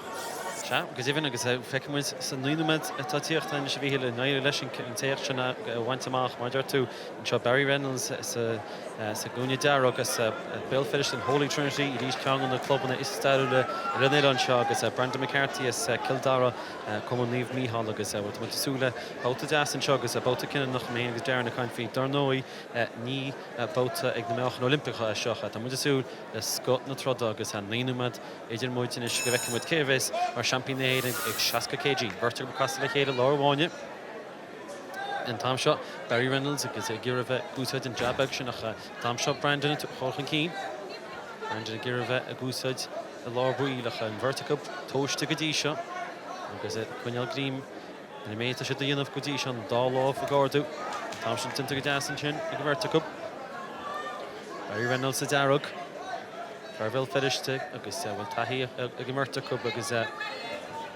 cínta go sé gur bheith chuineal méta sin agus an tam seo Brandon McCarthy Gorm a Vertical an tóiste go dtí seo agus cearcha second Wathers Bay Davies na trední go dtí seo bhfuil se an cearú ceann agus an Vertical Brandon tam seo tuchan cín Barry I ríiste géadúha agus a Vertical má dearma láháine tá Barry Reynolds cínta chuineal bula deas an sin binach ag Brandon McCarthy an Vertical a choisteach a chéile agus well Rater all an Vertical stop agus an tam sin a se le Barry Reynolds is Bill Fichte Shasa Shear agus Green Lobby sin Conscience body session Brandon McCarthy and Thompson. One score to force a Carter Ganda and Virtua. Agus it antoast agus Newman agus well Carol cool second-ish Falky amount to Ian. It is Brandon and Thompson Beta Galu Thompson Wayach Barry goes to the Cossa. Vertical Galu is a bug agus it well team block on Carter Rodide. Soft to Beta no Canasucht. Canasucht spawn took up go forward to gate both up. Brandon Reynolds agus an Darga, Brandon McCarthy, Garrett and Keane of Barry Reynolds, Thompson and Gail O'Ady, Stacha Brandon, Vertical Bano, Gacha Tahia, Martian Hain, agus a Gurtal, Huivachut, the Hayden, agus a Glora Triela. Into good Barry Reynolds, a Gira Verol, and Keane, well, in a guidelish ain't gonna bullish and am Shufos, as a Vertical with Hero Lewis, agus what I should screen to the Gus. Skillin kostiach das gemerta bach well nu met one focus ag mount seo agus a simul get heb Darren and Shaw Darren O'Neill don't know between mount seo new Cathrick and Thompson Bay ní saw Brandon McCarthy agus a bhfuil se sausage and Thompson Reynolds techt as agus a Giran an lá an bháine sin chuineal agus a Gira bhil costasach beidir Brandon a fi beganíis le nu med nu go agus gan carcha second focus a géadbáta Thompson ní saw beidir Brandon McCarthy That's Kildara, Barry Reynolds, that's Bill Fichte, Holy Trinity, and Club, Style Shin, and Carter Corrida, John Deck with the Multuri, and Concha, and Royal Sigade Walter, because a thick second, Falcon, you have been vertical sauce man, you know what to Jinta, but Con Das and Chili Brandon, to give a gale away, because a bully Das and Chinese. The base machen 10 second down the shot killing up with the end on Bully Seller Glan am Shun charged Brandon McCarthy against Barry Reynolds. Kate about to clear clean Darren Barry Reynolds and Brandon McCarthy. A cagey enough affair, nobody really dominated so far. Yeah, it's a strange first round to be fair. I think Barry McReynolds is having a good, opening to the first round, first 2 minutes in particular. He's very good at conserving his energies. He's not bouncing around his feet all the time. He's very good reactions, good distance. And Brandon McCarthy was trying his best, trying his little feints and trying to moves, but he seems to be having more success in the last minute when he's just moving around and coming in with the fast single shot to the body or single shot to the head. So it'll be interesting to see what happens in the second round. I would have been liking to see Brandon McCarthy come to the second attack, because McReynolds was obviously countered well in the first round or after the first attack, but I'd like to see him attacking in, quickly counter and attack again, but we'll see what happens in the second round. It'll be interesting to see how the tactics change. Yeah, into the file going with Kevin Harless, Darbauta, Shama, Darren Rod, Dakar, Ida Scar, Sigade Bauta, Brandon McCarthy's, Gunya Darragh and Chin, Kildare, agus Barry McReynolds, agus William Vertical, Brandon McCarthy, Gorham, agus Barry McReynolds, Darragh. Agus Irish, Barry McReynolds and Chin Darragh, agus Brandon McCarthy, Gorham. Come on into the Vertical, Shaska KG, Creed na Hayden. Come on into the Vertical, Goodisha. Agus well in Vertical, Gira Vegelu, O'Hela. Come on, Bully Dasson, Thompson Baden, he saw Brandon McCarthy, Irish, Cantad, Siller, Gunamulturi. Jabig Das Bulchin Chinik Brandon McCarthy. Barry McReynolds sauce to Ailu Wayne Thompson. Love it baited. It's hit him and Tom Shaw or Barry McReynolds. Harish the Verti with Girva, a goose at the Jabshin. And Darner on Gunn and Dora on see. Tinti Kathrock of Badisha. Verti pulling jab, Harish Brandon. McCarthy Girva Walking Keen. Harish Statney's good in Thompson. Because a Numa catches the door about the Hanan Jacket and Daw. On the Lisha, Ryan Tessihela. Moran Bully, Siller, Shanada Tastel on the Multarine show. Agus well, Barry McReynolds a raw, Goshanan, Money in the front of the fodder. But Orange and Brandon McCarthy and Thompson. Ferkil Dara. Barry McReynolds in his basic gosh. Couple of Bullial and Chummer. Basic with Brandon McCarthy. Tira in his fall. Connoisseur, East into the das again. Dachunia, Girva, Turkoya, Vahan, Slow Polish, Nach and Shussa Stad, Nashunta. It's been Yordina Cantlo. He's Orange and Barry McReynolds and Thompson. Achadish Brandon McCarthy, Gooside. Funishim Tege. Barry McReynolds and Thompson, Sidara, Gira baited. Falcon, you see, Shlacha. Well, Barry Donoy, Rue, Prevola, Ekshaska KG. Good chap. Dominic Bradley, Mian the Blian the Shacha. When a rater roll, Barry McReynolds, and Cluggan Ordu. Agus a díoch Newman agus ní second fócaí Motado. Fóta Sean Jackal and Daw. Donald Lee shot. Scarron on the Chéile. Brandon McCarthy. Gira Baidir couple of con and jabs nach Tinta Gadas and Chinik Barry McReynolds in the lava. Prochtanam again. Or took up the Gira Bugger. Brandon with Hulkin Keane and Thompson Baidir. Leash Barry McReynolds a Gira Hull. So toward Carol Huckwood second fócaí shot Motado. An Cachtar go fós le bulle deasc lán churach beidir na Multúirí tá nacranne seo a cuiinú cin teoga sé de ducha sé teol dearag nó gorum. Bhirrta go agus tíocha second fócaín seo agus an tam seo Barry McReynolds Gira Hulkin Keane a charíis Lúban agus Éilín Brandon McCarthy go hálan bhfuil Lúban sin na costa sin. Sí sé a rugga debegnach agus a géal agus a gordú chlugan an nám. Bullet back big jazz and Barry McReynolds and Thompson. Nicht mit feck up can Howard Barry McReynolds, Brandon McCarthy. So Sonair and Chin. It's a second fócaí, Nick with more and Ellis Mota shot both the door. So we'll get the cap of Darren Finch of Bullet jazz and Brandon McCarthy. Tíocha Stas na Hasnachi. Agus an dar both the Clichting and Darren when we saw Brandon McCarthy lifting his right hand up in the air there, he thought he probably won that round again. Very similar to the first round, wasn't it? Yeah, very, very similar to the first round. Barry McReynolds had a very good first minute or two. You know, his distance and his footwork and his countering is very, very effective, very good. But then we can see Brandon McCarthy gets off, and actually, especially in the last minute, and again, he's moving on the back foot. He's coming in quickly with lovely backhands to the body and getting off the odd counter. But you have to think, for the most part, Barry McReynolds is probably nipping it. Yeah, Gresha Simon could the Harless and Chum or Barry McReynolds because Brandon McCarthy's in Gorham because I suppose Darren, what Brandon McCarthy in the blue corner, what will they be saying to each corner, because it is a hard fight to call. It's really hard to be in a third round not knowing where you stand nearly. Yeah, it's very, very hard, and especially the way the scoring is now, you don't know if you know, if he should be counted, as I said to you in the first round, attacking and then going to the second attack and keeping the distance close, or stay countering. Yeah, Feckman Lane, both at three, both at Kinnanach. It's Barry McReynolds as Holy Trinity male finish day. Agus Brandon McCarthy as Niamh Mícheál as Kildare agus a Vertebra Gira a Críomh na Héireann, Shaska KG, Hurtlow and Shaw, Stad Náisiúnta, gan mór an Atru Badisha. Vertebra Badisha Costa le Chéile agus Tom Shaw, Barry McReynolds a Lord Buil agus Brandon McCarthy Gira. An tíidir síos a slappa de ré dúirte gur Barry McReynolds ní chuúda sé sin, catí bhudas nas an áit ceart. Brandon McCarthy Gira bheith géal uai. Well, a big Jason Thompson in vertical because it begin these move again. Action to mounted sea shot and Ishan Ray Turo. Brandon McCarthy, which at Terrence knows had love. McReynolds. You take a go McReynolds lishing Con Shamshaw. He down on Dakar and both the shot. Around the vertical finish of Bullet Con Jason Chin because then vertical capital major score to the Chin. On the Foki. It's idiot because Críomh na Héireann, Shaska KG. McReynolds, Darragh, Brandon McCarthy, Gorham, agus a bhfuil vertical tursúnis, agus a lova cuní siar an sin feiceú ag Brandon McCarthy, gur response gon réitear nach é tá Tarrant. Réitear sásan up, cas le chéad Lord Builís, plugging a big nach bunta faoi chéad an sin, Brandon Barry McReynolds at the staff, níos láidir a beidir máta seo, an tá idir a bhirt seo. It is Brendan McCarthy, Cahill, Kit Tuckshin, Gadas, Vertic of Bulty, Holland, Julian Vertic of Bedigood, Brendan McCarthy, Canas on Thompson. Necha second Falky.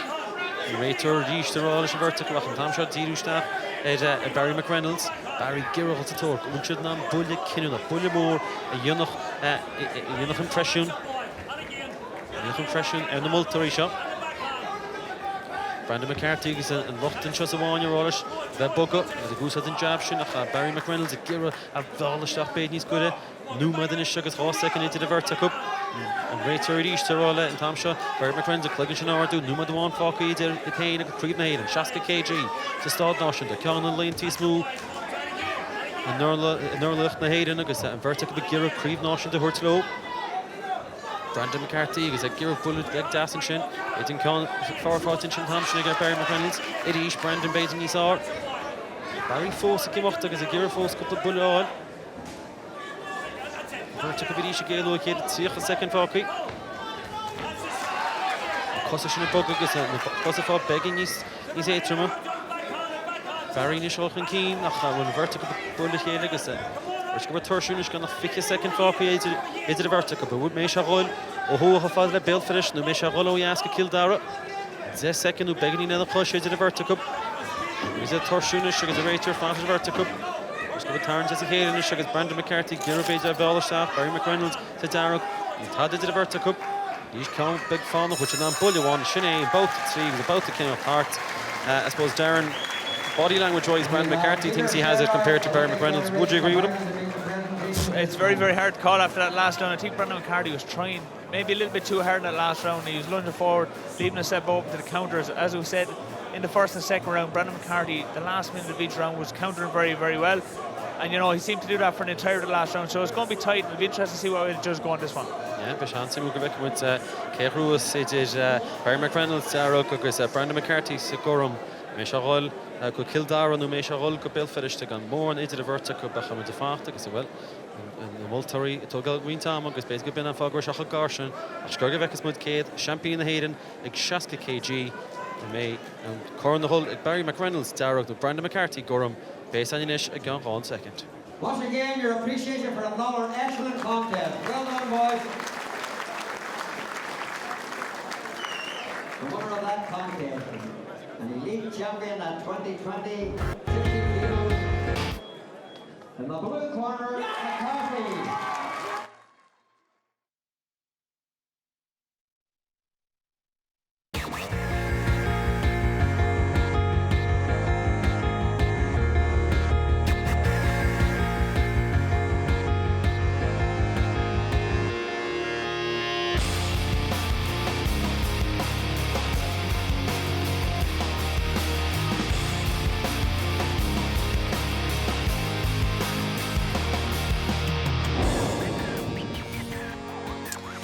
Se fáilte roiid mar sin go dtín stad náisiúnta tar ná líochta tá an taction faoi lán Heoil díobh bhí ling ar YouTube sus go dtí seo bhí ceir a chaidlanta going ar fad sus go dtí seo tá trí cheann déag fós le teachtansa RTG cethir ribh go bhfuil iad ar YouTube an gá cheann deireanach ach tá sár action feice going agus slúad as a bhailúisteach Ryan Curran le tuairteála ag na buairtóirí agus an tedal an rud is táchtaí an chréibh náisiúnta chora náisiúnta sin atá i gceist. Tá mí do raisiansá ar heh an chró tá Jason Quigley an sa teflam agus Kenneth Egan tá fáilte roimh a bhuachalí agus lerómid lo sarabad ach seo na torthaí a bhí going suas go dtí seo ceir a chaibland mar a derm sa chéad chaibland bhí bua ag Sean Murray in ag Ricky Nesbitt sin bua Brev Vorib nó split decision a bhí an son Ciara Ginty chaid si siúd an ag Evelyn Igaro a rís Brev Vorib a bhí ag eist an son bhí an chéad Brett de éon cho unanimous decision a bhí ag going nar a bhuaig Nell Fox ar Leona Houlihan agus díreach inis tá Brandon McCarthy tréifh an láb an dochtar a áil ar Barry McReynolds ag 60 kilos. So fós le techt ar a glóir. Chéad chaibh telle Shannon Sweeney agus Dana Morehouse ag 10 kilo Jason Harty agus John Joe Nevin ag 65 Thomas O'Toole ag Emmett Brennan ag 81 agus Michaela Walsh ag Emma Agnew ag 57. Son 52 kilo Niamh Early agus Ciara Smith Jude Gallagher agus Regan Buckley ag 51 Patrick Adams agus Dean Clancy ag 47 kilo agus Aidan Walsh in ag Callum Walsh ag 69 kilo. Cúpla ceann eile an son a going Díomh an son RTG Cahart, Christina Desmond in ag Grania Walsh ag 69 kilo, Wayne Kelly in ag George Bates ag 63 agus Anthony O'Griefa in ag Kenneth Ockenboa ag Nócha Héan os a cheann. Agus a fila an son ar YouTube don dócheann dearnach den ihe Zara Breslin agus Sarah Hagigat ag 54 kilo na man agus Kirill Afanasev in ag Daniel O'Brien ag Nócha Héan kilo. So galore le tacht mar sin idir seo agus hartar a lehuirtar a hain de ganach na mar sin má thoisibh ling idir TG Cahar agus YouTube agus galore cur agus cuat of dent going Hannah Hain and so.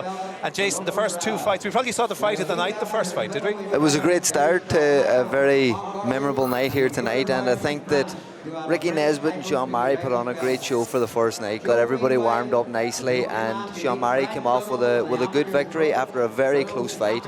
And I thought that Sean Murray's shots were just that little bit more powerful, that little bit more clear, and that was the key factor in the end. And what about Evelyn Igaro's fight, herself and Kira Ginty? That went on, and that was again a close enough one. It was another great fight, you know, for the first fight of the girls tonight. It was a brilliant contest, and I thought that Evelyn just had that bit between her teeth, that little bit of percentage that she wanted that little bit more. You seen it in her that she pushed that little bit extra towards the end of each round, and that's what got her the victory. Okay, so two split decisions to start with, but then we had, I suppose, a little bit of a gap between Nell Fox and Leona Houlihan in the third fight. Nell Fox looked very superior in there tonight. Very strong girl, really punished. You know, for me, the lack of head movement, I think, was the big factor in that fight. And well done to Nell Fox, great performance, and now she's 81 kilo senior champion for Ireland, you know, which is fantastic. And fair play to her, you know, it's brilliant stuff. And Brandon McCarthy, who has kept up this amazing record of winning, I think this was his 15th title between underage, intermediate, and now a senior title. 15 out of 15, he's the coming man, isn't he? I've been told weeks coming up to the senior championships, watch out for Brandon, this kid is good, and we've seen there tonight, he can do a bit of everything. He can box, he can fight, he can stand toe to toe. Great performance tonight. Still 60 kilo boxer. He has a lot to show. He's going to come on now and leaps and bounds over the next 12 to 18 months. Fantastic win for him tonight as well.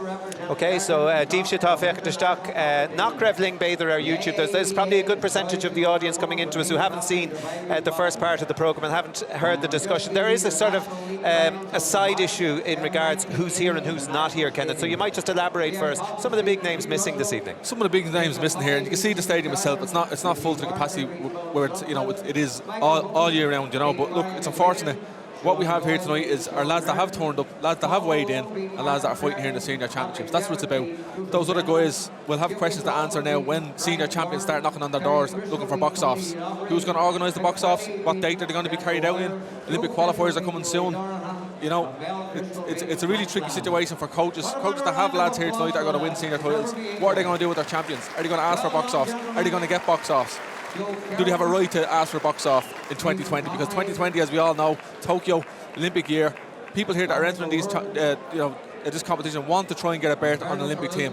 But that said, I mean, if a fighter is injured, he or she is injured, and there's very little they can do, whether they're high performance or not. That's fine if you're genuinely injured and you get a doctor's cert or whatever. But the fact that 7 fighters, 7 senior champions have pulled out of this championship, 7, okay, all injured. Something stinks, and I don't feel it's right. Like I said before, I boxed in 2 senior championships in the 1 year, 2007, to show that I was the best in the country, to represent my country and go to Olympic qualifier. I don't see why all these gang, you know, should have followed suit and done the same. Well, boxing and controversy have never been too far away from each other, Jason, but what's your opinion of what's been said about who's here and who's not? Yeah, you know, it's very difficult for the people who's going to come away champion tonight. I think that it's very important that these fighters tonight get in there, and if there's going to be a chance for them to get their box off, to prove it tonight, they need to go in there, they need to win in style, and they need to show how much they want it, and they need to put their skills on the line, because the talent that Irish boxing is producing now in depth into the weight categories is unbelievable. And I think that tonight, you know, you're going to see some lads here tonight that are going to shine on the night, that are going to up their game, going to perform great, and they're going to get that chance for maybe a box off, or maybe just to hold the #1 spot. But I think what's important as well, all the senior champions of tonight will be brought into the high performance to train with all the other gang. So anything can happen over the next 4 to 6 months in relation to qualifiers. There could be sparring sessions that the coaches could see and witness an improvement in a senior champion, or anything can happen. There could be injuries. Lads could go to the first qualifier, get injured, or get a bad beating, or anything can happen. So these lads that are winning here tonight will be sitting there in the fog, if you like, waiting for their move to hopefully get in there and represent. So whether you're fighting here tonight or whether you're one of the injured party from the high performance unit, and we have to take it on its merits. If people say they're injured there, we have to accept that. What's the pathway now? What are the options for people who need to qualify? What are the steps? London, for example. What happens in London in March? And what happens subsequently in order to fill the quota of boxers, if you like, for Unfortunately, Tokyo? the way Olympic qualifiers go, it's very important about where the qualifiers are stationed. Now, we're lucky this time around to have one in London. That is probably going to be our best chance to try and qualify bodies onto the Olympic team is London. I don't know exactly the stats yet, but I'd imagine they need to reach at least a semi-final or a final in that competition in London to get that berth for the Olympic qualifier. But if they fail to qualify in London, it gets harder. They're going to be in the same pool as all the Russian countries that are still sitting there, all the Eastern European countries, Russia, Ukraine, and it gets that little bit harder. And then if the qualifiers go to these type of countries, decisions are a bit suspect, and I've witnessed that myself. I've seen it firsthand what goes on under the carpet. Now, we know we say we got rid of those referees and judges from the last batch. There's a new, all this new gang coming in. We still don't know how clean this gang is either. So it's going to be interesting, but it's going to be a hard process. If you're looking at stats and how many bodies we're going to get for Tokyo, it's up in the air. Are we going to get like we did in London, or are we going to get like Beijing? I don't know yet. It's going to be a hard call. I think that we shouldn't really be in this position right now. I think that the team should have already have their number ones. They should have already been preparing for these qualifications. All right, we'll continue this conversation now. We've plenty of time as the evening goes on. Akias Egan Grow, tá Sean Bombra nachle, dinne des na dine sin atá gorta sin Kelly Harrington, bheith sé anna himúil, cluisiint uhisisiúd. Chud sé Johan. Shea Gramida Magad, Vihil Kerry Harrington. It's a privilege to be sitting this side, you, and you were live earlier on YouTube. Now you're live on TG Cat. The injuries, it's getting a bit controversial, this. What can you do if you're injured? You're injured. Yeah. Like I can't go in and risk another injury. Yeah. We'll talk to you about it later on. Mashin shot on Sharon Sweeney and shot son Garniel Darek na Dane Moorhouse sa Garniel Godman. Versus Sparrow na Kale also Garniel and shit. Stod das start now schon to Johnny Banakucha long the bail. Oh, left action and shit. Mert Downey Tarney, you don't even go right a finte glán daríre beidir canan de so machine togal measure the chéile rud a víns os víns cotu var loch is a verst anwa kwasha a chéile Sharon Sweeney and sin coolú sheer gimacht waina céir córa agus Dana Moorhouse Vidisha Renos agus númer fatte sanna mauta shot itá datra Moorhouse na stefan sin agus Sweeney Gary is stopper a law of a team tull. Sweeney hartar céird. Gá áirlach ní sairden an Cailín seo. Agus tá gé go mór a fada ag man gearra go seo. Ó, go hálan a fad mór berin si ar a le péir trícín in sin. Steachtíad a plán an a puláí ó bhfuil si an tsinní agus well. Ní raibh léana gé go a chud hímpel ar an nuair sin ná í chuneal. Ní hiad number Amora of Vanessa Fulver, the Noi. Agus tá sé fíor céine leis na fid mar tá Moorhouse and Shaw an Stackelsa an agus rís tríon and Sharon. He hadn't ecce hain. Agus Irene Dave had támanach tá suasan na cosan, suasan na badicini tá sí down sa go hálan in seo chusteas chan cín í flaid a gún idir sin gan desacha agus an sin. On hitog squeal isteach go come man sin a dís agus sinné an flurry ar hotar sí do cagichan an chéile agus ní den dátfuí nach bhfuil si scóla. Tá sé cínta Moorhouse an na spric amsú héiscú láva a bhd níos fuite eice ná céile córic. Se chuin, decha díist lá an áine ír faciach Leanúna san máta segus ríis tá Sharon Sweeney sa bhfuil sí gortaí aice, so I'm go off a second Príal Moorhouse lába chuirtín talara agus tá sé tá na polarí dearaganis an dearagad fad tá trún dearag tá cuppa ceann má scuilteisteach aige Sharon Sweeney ara Nering céad an bhálta seo agus tá ar nói Moorhouse I geirí I chuineáil mhó ach nó mar dúta Moorhouse geirí chun híine bháin ar tá taíonn sí can sa ríist tá Sharon Sweeney distinction the end of round one. Kelly. Round one to Moorhouse, I say, edging, just like a cat waiting to pounce, waiting on Sweeney, fainting. As soon as Sweeney moves, Moorhouse is in with a nice explosive work to the body head, and then she's back out there with her defence. She's closing up, she's not getting caught. Absolutely beautiful boxing from two super boxers. You know them, you do? I know about it from yeah. They're both top class athletes, and this is beautiful boxing. Okay, sin did about Hain and Shin Sharon Sweeney agus Dana Moorhouse. We're not agreeing on that first round, but I'm the commentator. After all, Kelly Harrington is the world champion. She knows this business a lot more than me. Okay, more about the round two. Agus Kelly Harrington Martin, Sharon Sweeney son mouth it's against the Derek. Agus ríis tá siad an lá an áine agus tá Moorhouse I teachtarsteach an na tír. Go des. Ríist. Moorhouse a coolú sias. All on side. Oh, paid look a hauling ar fad by sin in sin my Moorhouse. A hauling fad amach agus well. And out for you Tom Trún and taken Derek and sin. Second champagne at the score on that. No second copy. Some thought about it. Shot. Yakumit. In shred stop you get your shot first. Yakumit in Yakanamach. He ridled in Krug Willie Waller. Falls at the end. I'm going to come to the North and more. We get with action and this.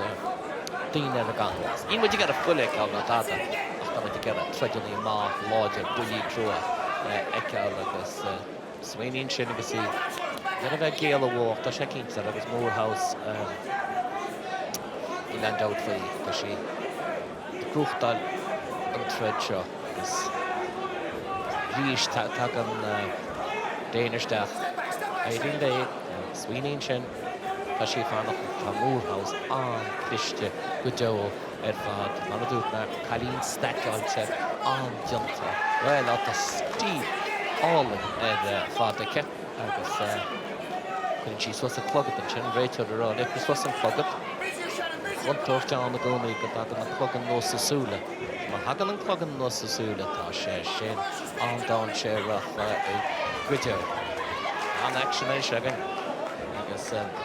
Digging Sharon Sweeney again the three now that's for street like an action at a team Schlas game down the click in the range Visha Martin the Connolly Visha Gala Erfan Amach Agus Amach the Fakia Caracas second Bresh some thought about the shin and the fin end out by Moorhouse Treads Hama later Agus a Fred Chidi of Agus a pick in the bunty Agus Canis in a score on agus no Bunty agus Nina out for you could do she Keen agus Chaptan Gargan Derinish 5 second agus a Rish ta Moorhouse or Stinchin agus Tarrant agus Sweeney Waggy's Urgent Waggy Smooth Lava Fada Gig of Fada an order Fada I don't know what can't just and Chin and Yale Rish agus ta Moorhouse or Bulla the threat the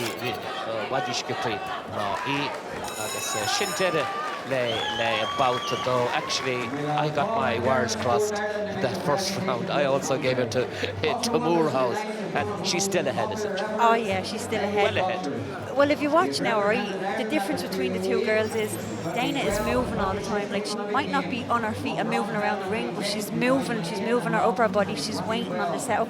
She's setting up her attacks Whereas Sweeney is not really setting up her attack. She's waiting on Dana, so she's feeding into Morehouse's fight really. How does a boxer like Dana Morehouse, how does she box, or how does she look at a much taller opponent, inches taller, long hands?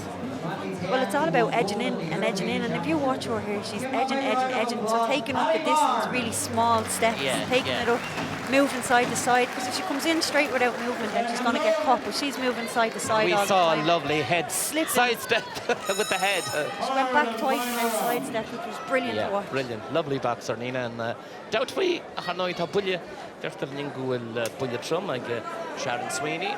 Nídín sa darí a dornal eftir tam deadamach go in Morehouse go mór when keen son héise gávált an tra. Ach sa darí I went to the Multori. She chin table on the score all in Chirish Morehouse. Agus ní blas ar a híla ná bullhain down the fós ar a Hayden fós ball. Agus ní éisian go Sharon Sweeney tá sí dearachí sós na plucha dearachí edit na frí de stoilm go full strúna né hadni. Harní sin was an clogad an sin agus ríiste tá Morehouse iste go hall an chuiscipaí steach bí na hasnachaí as cína bheltin sin. Sin an áit na féidir a bóla females come out as the Multori brean mar sin. Agus má dhéanann tú war nó ó fí ró. Jou tú fógra paibli agus ceann sé sin go bhaint 20 of it. Seo héir éanos an síomh an seo agus I hennedic an arú tá chósaí tá Morehouse an chomporta go dew. Spreáil am a chuúil si damsa na cosach ó sos agus síos agus a gúnaí tá chuisceas sin chud a cíneacha agus chuas an de badicíní détá agus Sweeney ní tá na cosa ar a tála agus ní si gaiirí go hála charbal na bróga mar atá Morehouse. Mar sin tíocht go dtí an dáleag an bhilta seo agus Sharon Sweeney san Yancy Darragh agus Dana Morehouse san Yancy Gurran agus Morehouse an chomporta mar a dúirtna agus fós tá Dana tá Sharon beidir feire a buile mór a chuidir a chríanann si buile mór an si socraí. A Morehouse tíiste go hard. Tá féidir trí cín in sin why Morehouse a ríist but in si well si go hall in sin agus réitú a rá. Cunne was the logan. Dana. Tá nína doubt fé nachhfuil si dornala. Tá si stoid ceann péide eile agus a ríist berin si ar níl Sweeney scór ceann bit an sin héis go na gé go fada ní si dana éon láthas stoilm agus stoilm sa go bet ceann go na stylist cecht an dornálaí seo Dana seo Morehouse stíl álainnecha amach agus amach tá híle córaigh Shanna Sweeney tríán chulathórt ach tá sé an Jackar fad ara agus an chlog beag nach ag an deire na sé a réib chéile sin deire that's the end of the fight. Meaning I'm very taken by Dana Morehouse. She's a beautiful boxer. She's amazing and she's proven herself tonight here in the elite, so hopefully she'll get sent away now at 48. Yeah. I'd love to see her doing well. Like I've always had a vision of her going away and boxing the likes of Mary Com, of India and stuff. I put her up there with them. I've watched her since she's a kid and I just think she's fantastic. And is she in the high performance? She's not, no, because she's underage, so she's elite now, so she will be. She will be. Going forward. Yeah, and it'll be fantastic. Now, I can't wait to watch her go now to a World Championship or a European Championship, because I think she has absolutely everything it takes. There'll be no split decision here, will there? Hang on, we'll see. Oh, no split decision. Way. No. Winner of that contest, a National League female champion at 48 kilos for 2020 by unanimous decision. Morehouse in the blue corner. Show your appreciation for Shannon Sweeney. Well done, girls. Well done. Well done, girls. So cohordagus mar sin le Dana Morehouse Anna Chrid fadacha an son agus Anna Chaiske dentacha agus ní dólam gur bhéin áras a réchar I déobh an tora an son. Right, inis mamara cín se beidir istig an son taobh leis an bhaine chun agal a bhí anamh ling tá stúrathóir an onad ard aimíochta sin Bernard Dunn. Bernard Falterode go dtín clár. Eric Edalchis, in the first instance, Bernard, there's a lot of talk this week about boxers who are absent from tonight's national championships. Can you just tell us, are they being held back? Are injuries affecting them, or what is it? For us, like the National League Championships are, a great asset to have. They're the jewel in the crown of Irish boxing.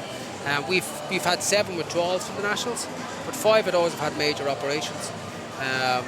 And they're on the return to play. So, and just the national championships fell at the wrong time in their return, and they're not fit enough to compete in the championships, and that's unfortunate. But it's something that we have to deal with going forward.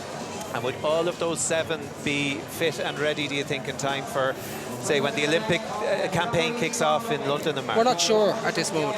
We're not sure. Who are the big doubts then? Well, we've got Dean Gardner had a major operation. Kelly Harrington's had a major operation. Brendan Irvine. Michael Nevin has a bit of an issue at the moment. So these are all top quality athletes that ideally you would have in the national championships and actually showing what they can do here, and been on TG Cahar and everybody get to see them at home. We want to showcase Irish boxing. We want the people to see the talent that we have. But it's just an issue that we have to deal with. If you're injured, and we can't, just for the athletes' well-being, be throwing them into fights that they're not ready for. Okay, so no question of people being rested or held back. Oh no. Okay. Jeez, no. So in terms of, say, what we've seen then tonight, and there are boxers who have sort of put their hands up and said, if I win a national title on Friday night, I would like to be in the box seat then, like would have been traditionally maybe to be the Irish person who would be put forward. That may not happen in terms of, say, who you select for the Olympic qualifier. Oh, they've definitely put themselves forward, and winning a national title is the best way to get yourself noticed and get yourself into the driving seat to be the number one.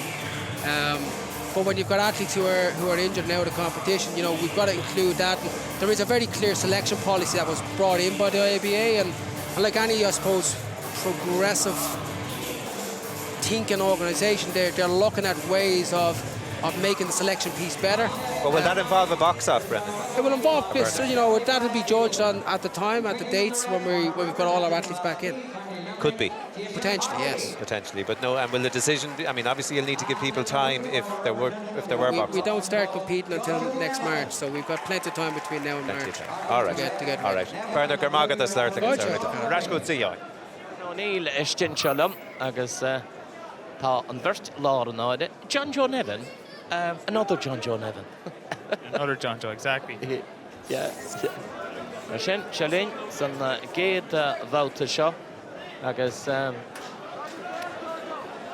Jason Harty, seachtú cúcé an ceann sin Jason Harty sin íomh na lá de clé an Scáilán, agus dóchfuid a chun Nevin an teachtainfil, agus Gwickhead, agus Diana Cínte, go mbeidh sé socraí I gceart an sin, Harty agus Nevin. Súla Darni Truman seo, tá súla sáir haimhlinn sin seo dáirí can deas an sin isteach na hasnachaí a scóráil sé sin, well, sin sosaigh na moltóirí díar an bhfuil se go buga dáiríre ní an dát faoi tá siad sa géad leanúméid an seo a ríis tá gáil star. Tá na dornaí síos le na haomh an sin, lága síos le na haomh. Can rá na hennin de mudí. Í Mohammed Ali na sin dhéanana ach ní mór an daoine ná dhéanana agus well chorá an chosaint an nuair sin agus a ríist chudinn se síos na lába a lá an náine. Gan na neidir sin atrod anú méid fácaí náta híon an seo agus an slua a bailúisteach a gcónaí tá náitbeag nach láman is ní rá ag an tús. Couple teachtarach bhíon féáige tar Bernard Dunn. Well, féá dul ar Bernard Dunn. Ní ceann bréige. Ní an dát faoi. Agus tá riide ag dean le sé Bernard in countdown nach Arenos. Rashkadine thread agus 9 second Falky in Chagas Gan Gordishan Queen is hired an Ocean Jason Harty. So Munchin Candas Skolalt and Chenega Stefan Yachter Heinz Kayla Korik John Joe Nevin. John Joe now Anam Kalul as Mullin Kaur thread Gadamu look at a Farbach Harlan Timfish Troving Pliantov and agus Markshin. Kamishikat against Dodge or Major Ganach a Gummiach la Kriva down Shin Pokemon Chin Maratosha Shin and Stad Tarning Rodis Seal. Buwala my Gabuntisha Gachja wheel a wee at Farvin Chalum Gumeni Coleman off Laharter. See them go to Brand Warrens Nospedale Coleman agus Tasulam Gagar Gamayan Horoikshin Nice fell Eddie Mujwenyu Nilan Doubtful. Bagani Kinchi a second Falky saying Gate Wouter Shaw agus Keshnida Flagertag Darren O'Neill Cafe Duka on Cafanyakan Gate Wouter Shaw Fikan second. Darida Vader Darida Goel John Joe, it's after Ash agus Afchin Bedden Harty at Abdin Shag Raituriste Lord Border. Pashishin Gargan Geel on Moloch Shea, Richiga Mount Marina. I didn't let him go. Crinis all. Shin Tedemar Shin bout the hand. What do you think, Darren? It's a very hard one to judge, Sean Bond. I mean, they're both very, very awkward and elusive boxers, but their hands are very, very low. So it's a dangerous game when you're in against somebody of that weight and somebody who could potentially punch. It's very, very hard to call who's in that one. I mean, there's some clear shots from both boxers, but you know, I'd really like to see them keep their hands up a little bit higher. Some people would call that Darren showboating, is it? Yeah, some people might consider showboating, and some people just use that as a tactic to draw people in and to draw their opponent. And some people who have their actions like that. I mean, we saw the John Joe Nevin from Mullingar used to have his hands down. He was at his very best when he had his hands down. Yes, he was some puncher. Yes, he could punch as well. So, you know, he was fantastic reactions, and that's what these guys are looking for. They're looking to draw their opponent and counter. But first round, they both have the same opponent or the same tactics as hard. First round, blue or red? Very hard to call, to be fair. I couldn't call that one. Couldn't call that one. Darren O'Neill agus Kelly Harrington and Sean not even on Yashneedna. Sanioli Darren Nishtan Tredini amateur Falky ag Darren O'Neill agus ta sé míisteach san gló profession to a méise thread. Tána blianta ginnach tá Darren O'Neill sich a cad blian inis agus beidir go bech Shanama a couple thread mór i dionach má bhain sin thím lethe machchan sin an áte bhean na bhúntear is féidir leis chuir leis an bhúntear a chuiris cuppaán deascóráiltain sin ag Jason Harty Nevin Harty na súla mór a fianna uscailte an gáir de hís a ríist agus a scaile machchan na lád clé beran cherry céile córa a ríist. Well, beidir ar gún an láb a hís ach dá fia a cuppaán deas scóráilte aige hagan sin le chéile. You're a more on clinching in a tab than just a start nation to knock. Dylan Chile, pretty fear one the Machas Macha. Harty Jacarash, no John Joe, Jacara Harty and come on, should paid in ye a Hale Agson Gorda, he's after Shascoral, like I could check again. Some mouth show on Farjarak, Jason Harty, Agus. If also get him on the out. I can cheer like Hale. Dog the he's in Ishtan. Foot Kayla can Peggy Kayla Cora can Ishtan. Dog the he's Nevin. I guess Jason Harty. So just the non you ain't shit like a scare. No net, I guess 52nd Falky.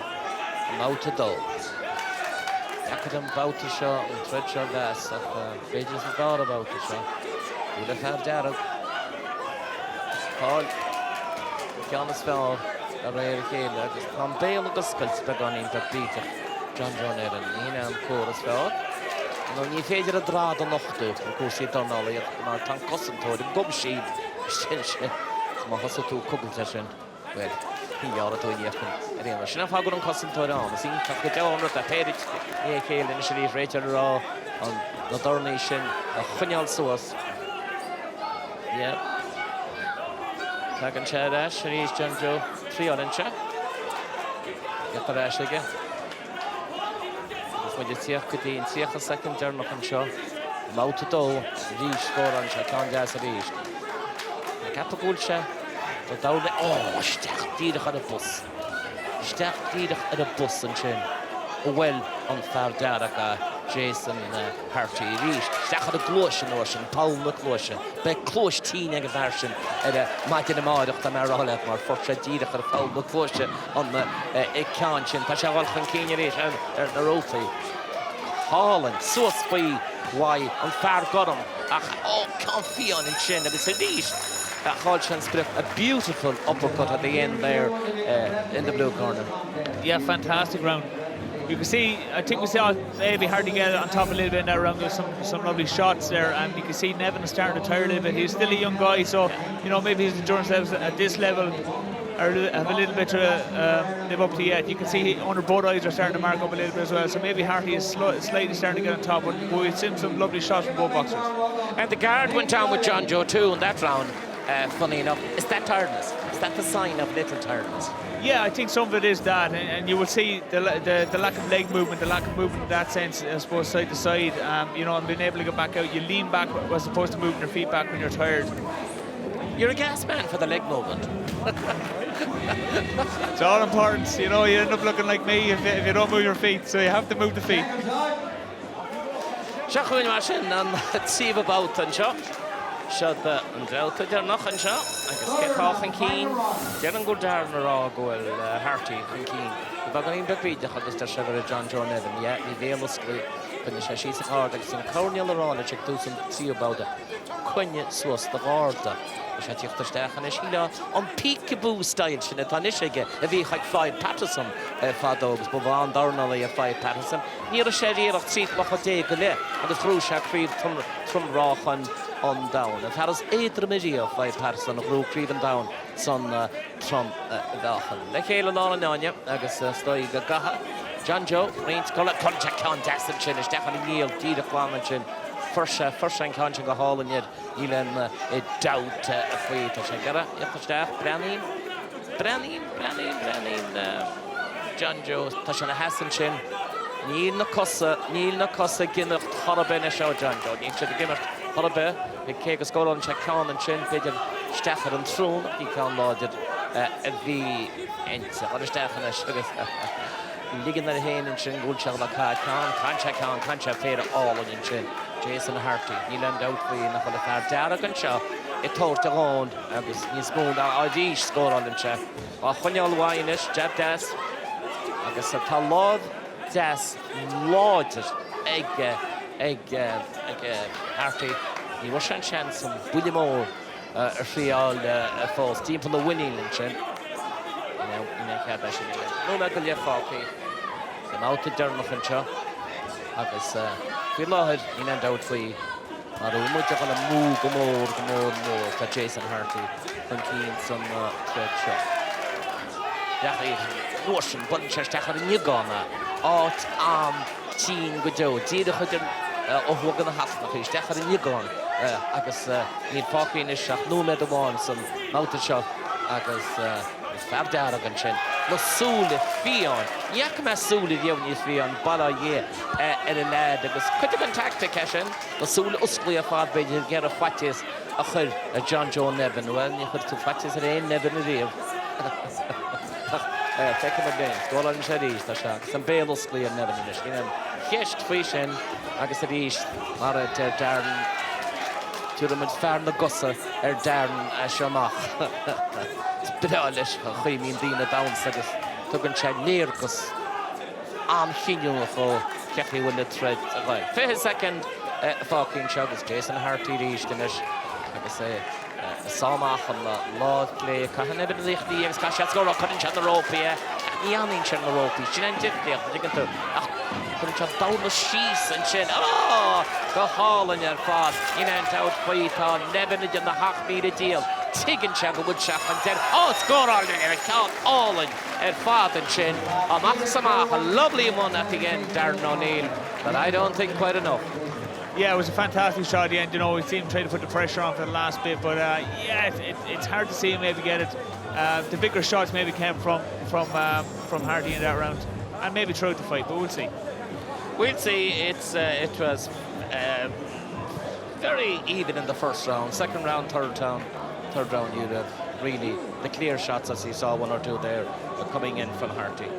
Yeah, I thought that. I thought maybe young Nevin started tiring a little bit in the second round, but some of that's just, as I say, youth and inexperience. It'll be interesting to see what way the judges score, because, you know, of their hands down style, it'll be interesting. Yeah. Okay, tá Farati Pac McDonald Lish, Tasha Balu, no score, no? The microphone TG Your appreciation for both boxers' excellent contest, boys. Well done. The winner of that contest, a National League champion at 75 kilos for 2020, on a split decision, 4-1.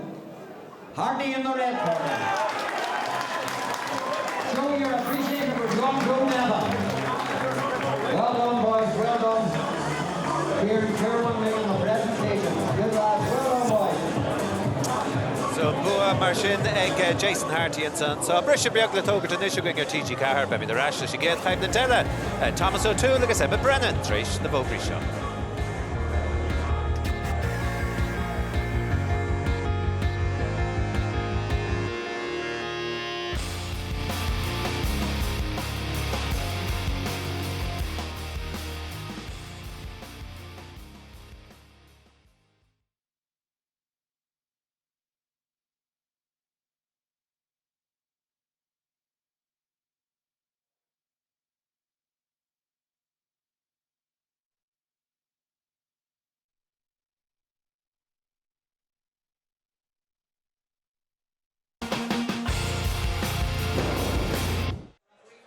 So Jason Harty, Marshin roll order, ag Shachto, 2 kilo, the John Joe Nevin. Jason, you'd have been watching that with eagle eyes, I'm sure. What did you make of Jason's performance? Yeah, it was a good performance from both lads. You know, it was a very elusive style from both lads. They had their hands down by their side the whole time, a lot of upper body Risky. movement. Yeah, very risky. But no real clean power shots did land. And not taking nothing away from the two lads tonight, there's two massive names missing in the 75 kg division, and that is the reigning champion Gabriel Dawson and Nevin from Portlaoise. You know, that's two massive names gone out of that division. So it'll be very interesting, as we've been saying previously, to see where the #1 spot's going to go. Okay, so we're watching some of the clips back there, Kenneth.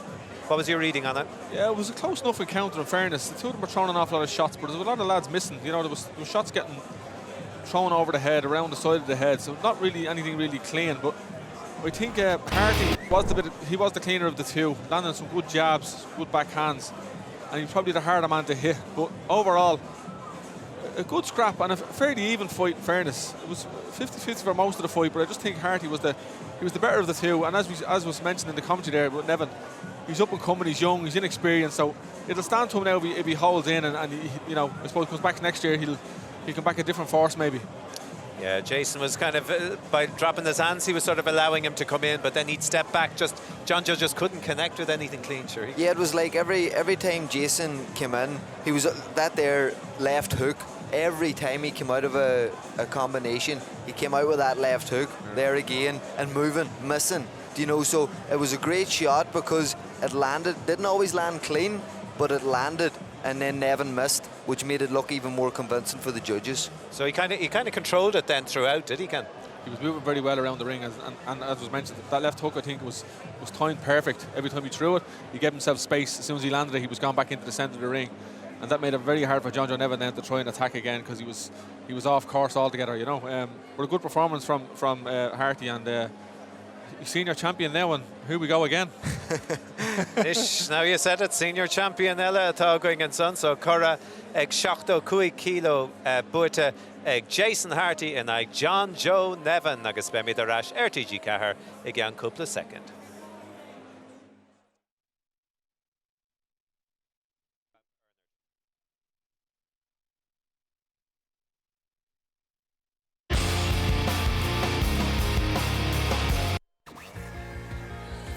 Fáilte over Ashmarshin, so Jason Harty rovad the John Joe Nevin sa chaiblen deranach a bhí going and son ag 2 kilo agus é buirte aige the Éancho, unanimous decision, Cahara Naig Ahe. So tá Jason Quigley agus Kenneth Egan, Há Iar Chora and so on Stad Náisiúnta, Ling Mar Ian Specialta. And we did have Bernard Dunn, the director of the High Performance Unit, in a little bit earlier on.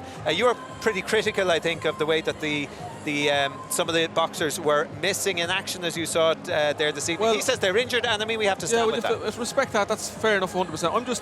I'm just saying what other people are thinking, and I'm in a position to do that now, being on TG Carter tonight, and I want to express what other people have been asking. They've been asking me questions. How come the senior champions aren't weighing in this year round? And I don't have any answers for them, you know. So I'm asking the question. But if they are genuinely injured and can't perform in a senior championship, well, that's fair enough. I understand that. But as you mentioned there, what's going to happen? And the senior champions went to the first qualifier, and if they did not perform, the guys that got beaten in the senior championships would go on and represent Ireland in the second qualifier. So something similar could happen here. You get these top lads will go to the first qualifier to see what happens, and if they don't perform, they could bring in the senior champions from this competition to try and qualify. So I think we all have a chance, I think, at this stage. So the first qualifier, just to remind people, is in March in London. The second qualifier then in Paris in May. So who knows? But I mean, he did say that the best way to put your name forward is to win tonight. And I think that's great coming from Bernard. You know, it makes this massive night tonight worthwhile, and especially for all these fighters, it gives them that bit of incentive as well to know that if I do become national champion tonight, if I do become the champion of Ireland, I will possibly get that chance to go on and qualify for the Olympic Games and represent my country. So that's very positive coming from Bernard. But how will it all end out? This is the question mark that's been thrown over all the qualifications, been thrown over the national championships tonight. It's great to hear Bernard saying that. Let's see now what happens and the outcome of it. Okay, well, Dúirte Seanú ní ha mother le box off, but Beidir an smuoine bit dúirt Ken and son Miguel chance bháin ag an duine a roundítar agus chance ag an dara duine an son man an Irene leis an géad duine ag an géad chaibhlint Olympic sin. So beise sin simú le bro for gapra amach bícinnte ha mi can fill inis Seán Bán den géad chaibhlint eile. Ja, siad cailbhint mhór an gaeltach an amara, níle an teach, níle an bohan, níle an mobile home, níle an teach tarbrin nach chu long gabeil agus súla chalaganne an bully seo a rugu am aston nar hánig go héirin na bhí sé trí bliana déag dí sinna fear leis an Nancy Darragan seo ar nói Thomas O'Toole in na Emmett Brennan ní bheith sé éascach fecamud lin Darren O'Neill in seo rá gúil anbheasa getting canál dornolaíocht ag an O'Toole fecamud ar ball héis sin céad bhálta céad a bheits le rá agus a rístan stíl an sin aige can se machon láim gas agus an láith léis a géad húg second day gon bhálta seo tá sé stis a gúin seo éidir le síocht amach fi láthir amach a lá an áine seo 8 kilo tá buile mór ag na lad seo ar nói bheith a chumarádaí as an dugnach an baile fearne céanna Toto bheith sé tredí smoile a charélas seo lein leis an tred seo a siad cunne lob a gúnaí agus in mór an scóráilte fós tá se an deacarí amach léin dána má scóráilte can deas an tinisteach ar Nniugáin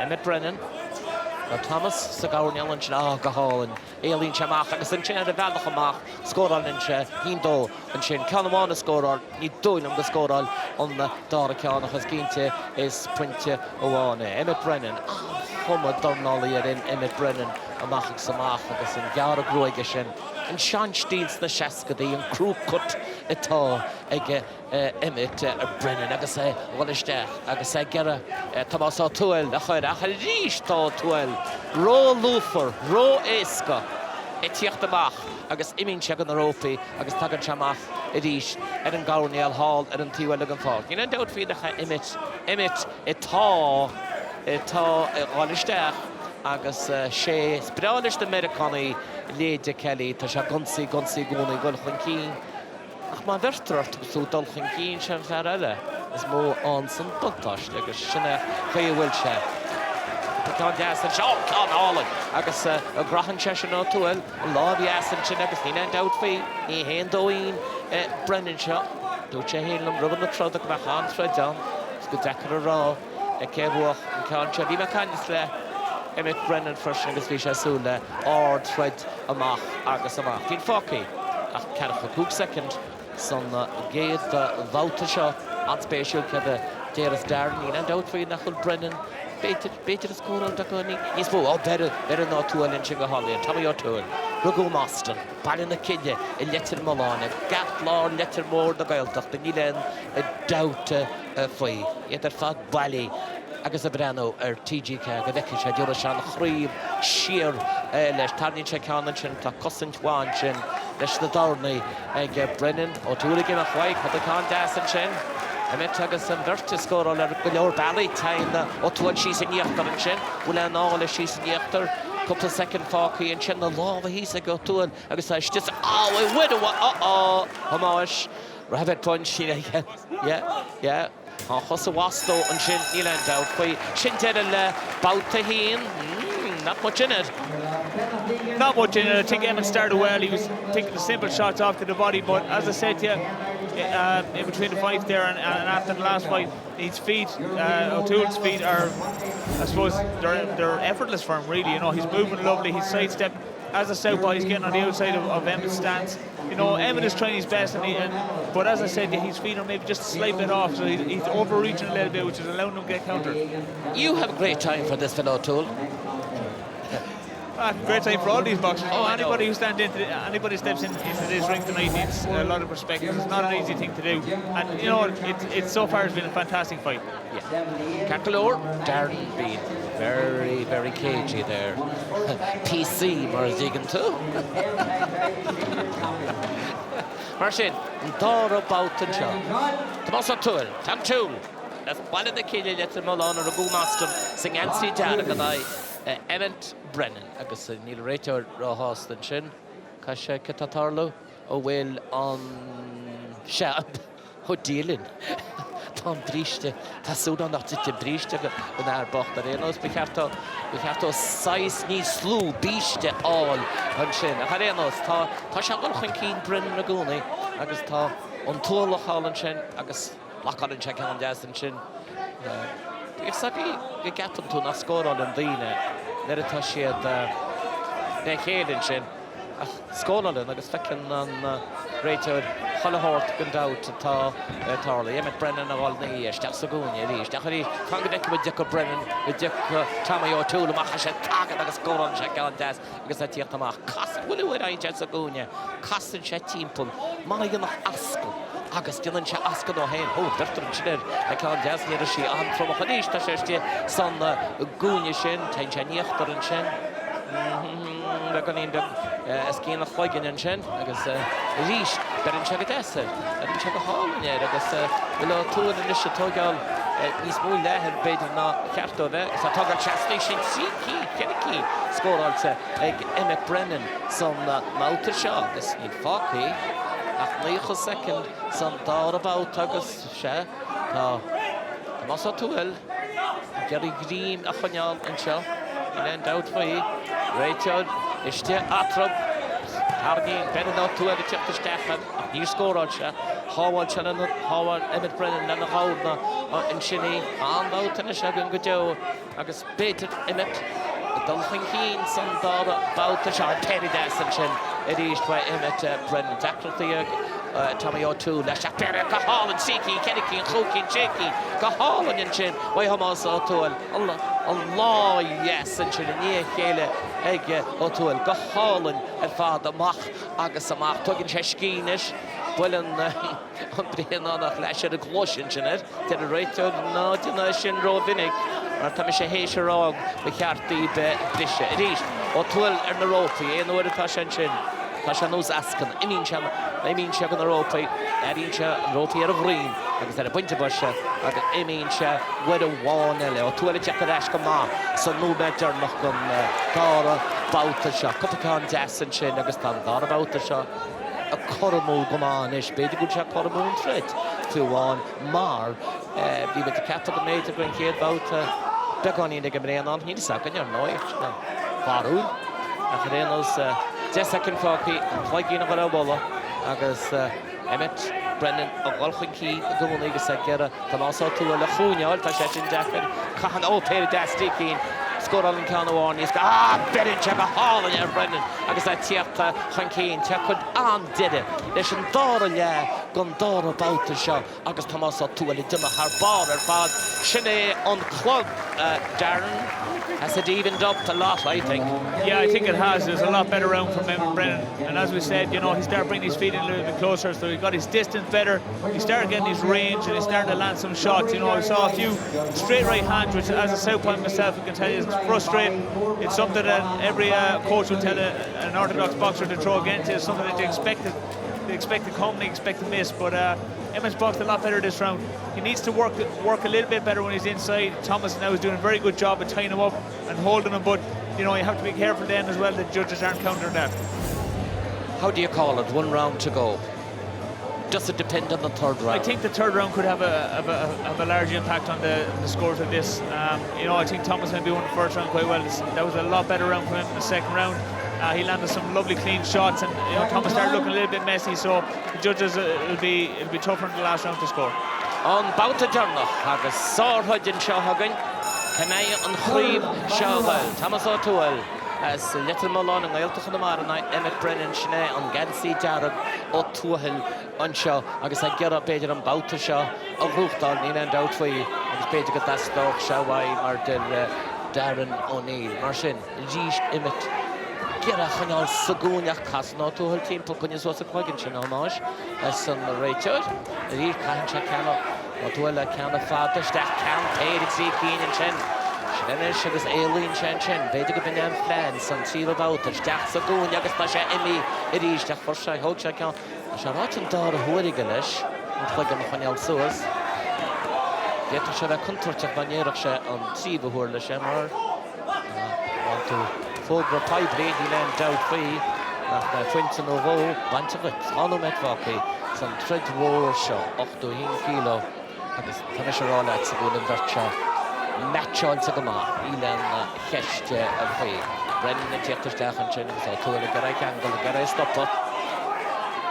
Yeah, the Hall and Tiwilla, Brianna West. Agus went a long hula, so this big Kaurwedge, nothing else. Fockys are trying to miss it. All contest and Chin count all in China.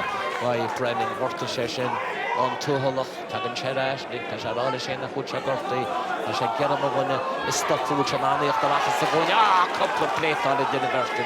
Shat him at the Garak. Shana got hall in your fad, Rugwa Tool got hall in your fad, and Shana on a stack has to show away, or be couple of all and score all to Brennan Tiakarash, the Lord Freddy, Tashiana Skultinish, Pan Pajarmut and Tanagordinish Captain, Numa Agus 10 second, Falky, Agus Ta on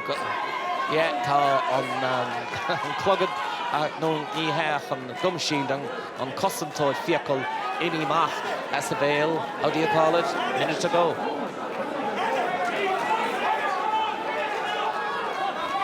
And Tahir all the time you're too late the map.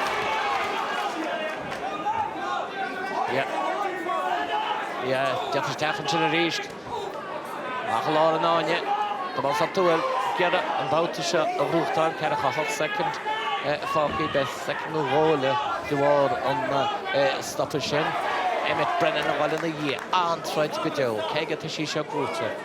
Darren Rog, a major Marhaksha, Father Sirish, Tasharola, Brennan Norsha on plugging the Hunyal Source. I was going to end down the Ishal, a Haran Tasha, and the Niakamasa to Tasha, and Ruther Father and Vaishalte in Ish, Agus on Tara on Skeen's Gate, a film on Ish, Agus Natarni, Mora, a cousin Tafa, to a Hunyal and Chin, Bahalan. Often Chin, Brun Chatras the Nanya, couldn't share the rope to a generator. Come on, lads. Come on, you got the Donald of the Ekal and Shaw. I guess me who Brennan so Tasha King. Score on check on gas and let it not do it. This come on, Tasha the Kahatardish. I guess come on, cannot. Come on, all in. Coming on all in. And Versa come a bitch dead in the trother. Tugging the dirt barrow going, Kayla. What a fight. What a fight is right. That is a very, very hard fight to call. I think O'Toole started fantastically, but we could see Brennan's distance, his effort and pressure start draining O'Toole. It'll be very, very hard to call this. Very hard to call this indeed. Me, they both scored very important shots. Yeah, they definitely did. You know, we could see O'Toole throwing a couple of flurries there at different stages. Emma did keep his hands high, you know, and then Emma would come back every now and again with a straight right hand to land. It's going to be hard call, you know. Judges are going to have to take different things into account. I mean, you're taking into account both landed a lot of punches. Who's putting on more pressure? Who's dictating the fight? And who's I suppose spoiling the rules more so? Yeah. So, guys, and Nish get the Harlos. O'Toole, all sets look at the Carnella. The brand of the edge, the Carnella, to all in the law, because Fekimit, Kegru, May on 30 in letter mode. Sheer Kajaraga, Sheer Fad, by Tinta. Show your appreciation for another cracking contest. Well done, boys.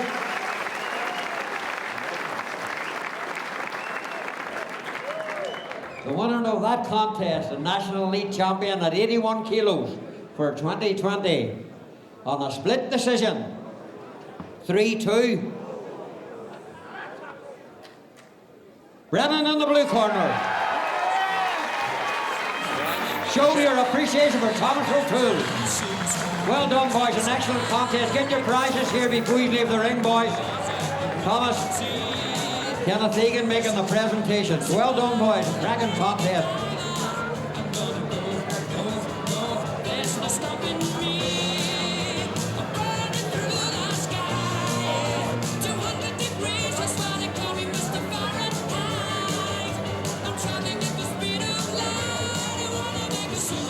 Congratulations, Irish champion again, a different weight. How special does that feel?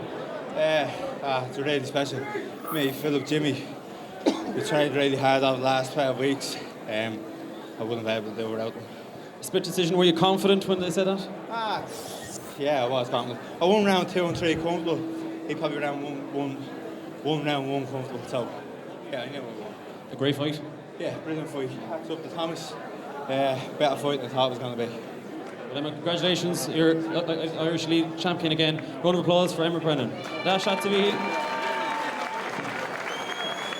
Emma Brennan and son agus gan Aris Bay Ken Egan a bhrun an Curran Emmet Faravoig an Chréamh áirithe sin seach nuaire degain fad a bhuaig sé ach gan meachan sin 8 kilo is Gurvoy Ken shotgun, but it was a good fight, and you said yourself you kind of drew breath when you heard it was a split decision at 3-2. Did the right man get the decision? Yeah, I had Emmett winning the fight. I think O'Toole won the first round very comfortably. I thought Emmett changed his game plan lovely. Started coming forward with a bit more pressure. I think O'Toole stepped off the gas a little bit. Tiredness came into a factor, and I heard earlier on in the week as well that O'Toole was saying that this boxing, it's only a pastime for him. He's in college, everything like that there, and you can see that he's not a full-time athlete. If you're not boxing out of the high performance unit, that the support you get there, as opposed to somebody who isn't in the high performance unit, how big a difference and how big a deal is that? Is it economic, or is it in terms of the support and the time that you can spend boxing? To be honest, it's the confidence that it gains in a boxer to be involved with the Irish team, to be around the Irish setup along with all the other Irish champions, and plus getting that top quality sparring by the best boxers in Ireland. That's what it's all about. That's what makes the difference. Being around that, champions breed champions. Do you know what I mean? So being around that environment is vital for any athlete coming through. Okay, and for Thomas O'Toole, what will he take from it and how will he improve, do you think? I think Thomas, as he says, you know, he's in college, he's doing this as a pastime, he's enjoying it. If he wants to go on and become a massive threat in this division and go on, and maybe his goals are or are not Olympic Games, if it is Olympic Games, he needs to become a full-time athlete and make a decision. Okay, and Emmett, in terms of future prospects and, you know, what may or may not happen next year? Yeah, well, you know, as Bernard said earlier, become your national champion first and foremost, and that's what Emmett did tonight. And I want to congratulate Emmett because boy won 36 kg. I boxed Emmett Brennan in my first All-Ireland final, so congratulations to Emmett tonight. All right, yeah, you're delighted for him, as long as it wasn't you against him. Okay, Carcalor, we'll bug me the Ragadine Kate, Kaibla Tella Marshin, and we're going to look forward to the next bout. So that's Michaela Walsh and Emma Agnew. So Shin Craig is shock kilo. So Kianship Iadson ag Tachtisteach and son agus Eid Biognach Raig chun Kaibla. So this will be another good one, you'd hope. Yeah, this is going to be a massive fight. Michaela Walsh is going to be coming into this fight a massive favourite also. She's a silver medalist at the Commonwealth Games, gold medalist at the European Union, and this is all at elite level. She's multiple medalist as well at underage level, and Emma has 5 national titles. She has 1 rep for Ireland at international level, so she's definitely going to be up against it tonight, but this is the night to show up. This is the night to perform. And if she can do that, she'll put her name firmly up there with the best. All right, so Key Meetling, so the father wing inish and a twos na kaidlete show, so beth go me drug lua shieskadi tevro chutzi yoy. Ja, Gurmila Margaret agus an Catholic na lads and Michaela Walsh tahi Warwick is from the Intramanai Emma Agnew agus Kelly, would you be surprised or not surprised if this finished earlier? Bit early this, Michaela's. I wouldn't be surprised. Emma Agnew has been inactive for a number of years. Michaela Walsh has been very active, so yeah, I wouldn't be surprised if it was. But Emma is a tough cookie, though. Is she very inexperienced, though? She is. She would be. Yeah. She would be. Southpaw, tricky enough now, but if she had kept it up, yeah, you know, I don't know where she would be now. But okay, Michaela Walsh Marshin son Dorniel agus son Nancy Darragh. Well, team for the nine, agus Emma Agnew, agus Glordina Captain Shaw, the Griech no Shesha, Lo Gamach, neither sad, Michaela, Dogal Dastro de Gray, agus Haradust Kelly and Shin. Fritchila off the end. Haha. Come we can train on the understood. Name sport, Maruel, Kylint, agus Corey Cacket, Tasha Fear Yakub, Condas and Shin, by Michaela, Taman to Agnew. So, Europe, you know, can more at the first, and she can and Chenegus. 3 on Agnew, here to dash, the idea lay. Slow brasses, that notion to either after being a notch at TV. But I hate that notion to turn all over. Be some order to do. Which division? What cheers to see today? It's all in your note, you know, doubt free. It's a leash, Tamad Dano and Michaela, Agus. Bedisha, more on down like that. Hanahin, Vachasad, Guil, Agnew, Beconin, the beat of Fat, on Fane, winning show, Egg Michaela, or Tagalore, or Noid, and take or Rushi on Bone Arrogance, and a showshire. I guess talk, oh, Reeve Dig.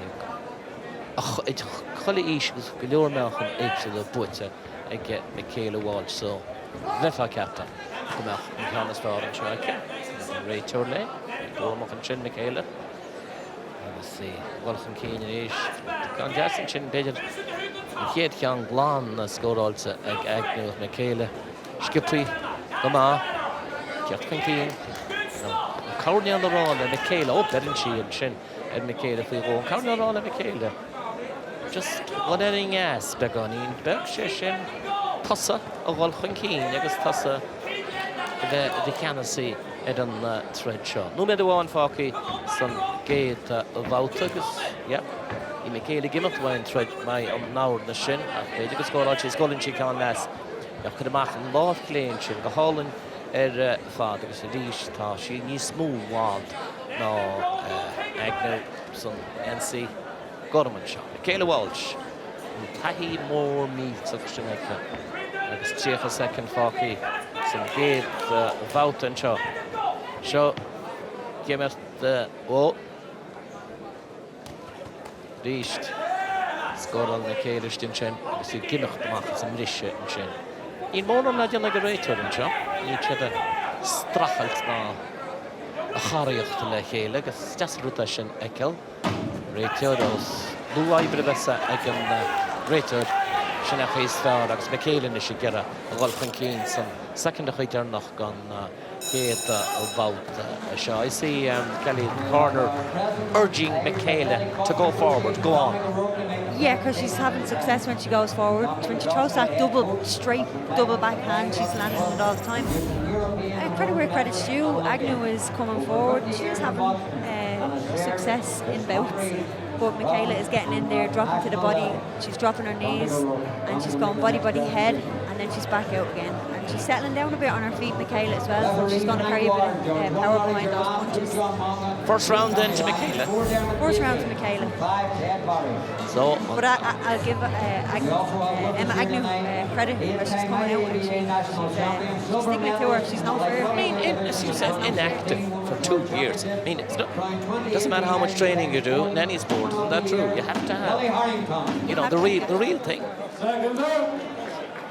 Mar sin dáir about seconds out, dáir about agus iad a chur cúrla at Agnew, Emma Agnew, so gúin sin, agus iad sin, íocht amach I héana, a cato gúil Michaela, go becimid beganí níos mó I Olchan Cín, agus tógeal, beidir go tí tógeal rudí go réad ar éire, go tí iad a chud darnálaíocht agus spáins gan a réit ar éad, agus mantáíocht, Agnew go in a dia, ó bhfuil Michaela compórteach, net a Heinz Agnew isteach ó canál isteach a trún an sin. Why Michaela net a bhí si gimachtó I roicriniu ó si a feire orra. Tá Michaela an Rópi, tá taihí sin eice, cúpa cánaí sin íochtal an sin, scóráil an sin, cúpa cánaí in Michaela. Sin a ríma de súlhaid Michaela agus blocáil an siad trí cín an sin wai Agnew. Bhfuil si tasí dá ríide mar a bhí ma de súlais an treid seo. Bhfuil si tasí fáil an uachta lád an uachta a bhí Kelly rá Agnew, I rhaid si le rá bhíon, ínta go bhanaí gus íd an seo, I le dawt faoi, agus Michaela ríis de scóráil.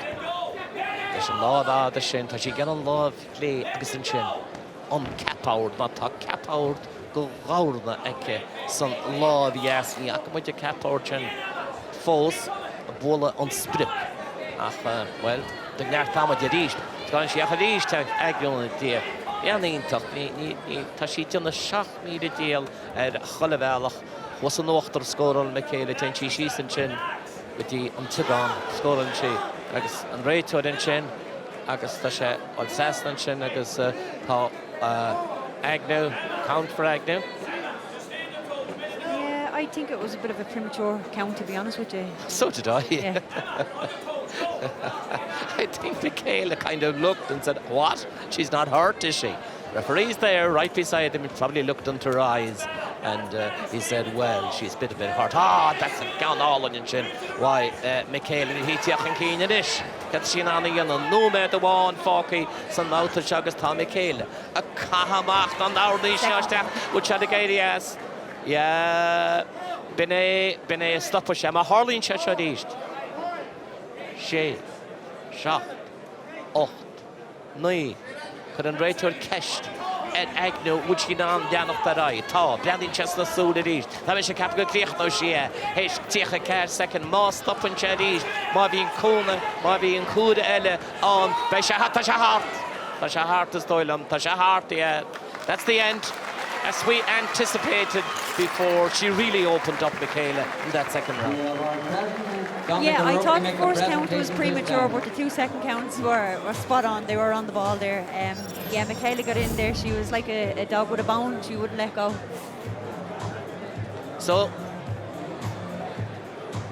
yeah, so there we are, Shin, Michaela Shin. Of course, she's a class fighter. We wouldn't be surprised if she was on the aeroplane to Tokyo. I don't know how they're going to get there, but would you be surprised? Absolutely not. No, absolutely not. She's definitely, for me, she's one of our medal prospects. She's top class. Her movement and her ability to work in close and work body head, get out of there is absolutely amazing. And she has a phenomenal jab. Her jab works all the time. And I believe in boxing, the basics is what works for you. Yeah. Here we go. Once again, your appreciation for both boxers. Well done, ladies. The winner of that contest, a national elite female champion at 57 kilos for 2020 by RSC in round 2, Welsh in the red corner. It takes 2 to make a contest. Show your appreciation for Emma Agnew. Well done, girls. Good girls. Well done. Dominic O'Rourke making the press. Son chéad stop a going enough mar sin agus Michaela Walsh anna huisbontas go deogain son in aig Emma Agnew agus mar bhí na trochtarí arán son stocha ní ra bhéin úna ar aine gur éirigh le Michaela huisbontas chuma a chur wahin son. Cearcail brise agus be mi de rás Sarabad sa Stade Náisiúnta.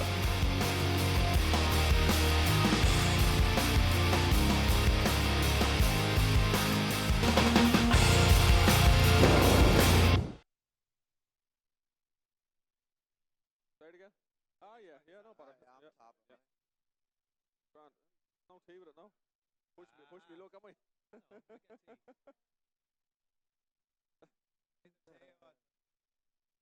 want tea, do you? Have a cup of tea, no? I'll have a cup of tea. I'm all right. Yeah. Bring it over this way. How's that? Yeah.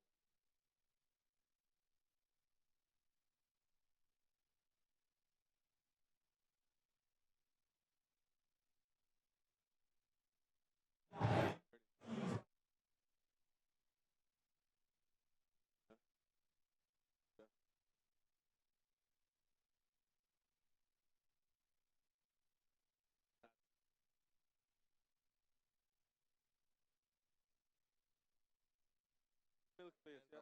Yep.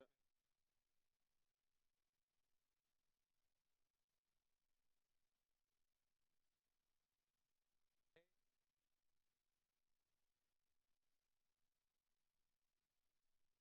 Silver Golden Boy.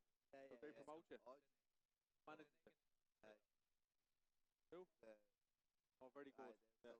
Very good. All the same. Oh, Grand. everything. Perfect.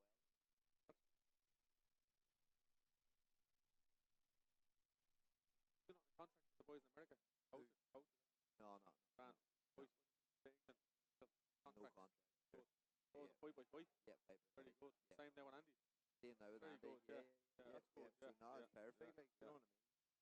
You know Andy yourself. He's Ah, flexible yeah. too. Like, you know what I mean? Yeah. Sure. How's all with Eric? Now everything good? Tomorrow morning. When's he fight? Is he there? Is he? He's looking after this here. Gallagher. For a bit of extra. Good lad. Yeah. Come up. He's firing deck. Really lucky that was last year. Right below and it was kind of doable. Yeah. Find out in the morning first thing. Same day waiting. Yeah. So, you know. Right. Okay. All the wolves contract. Dave Oliver and all that.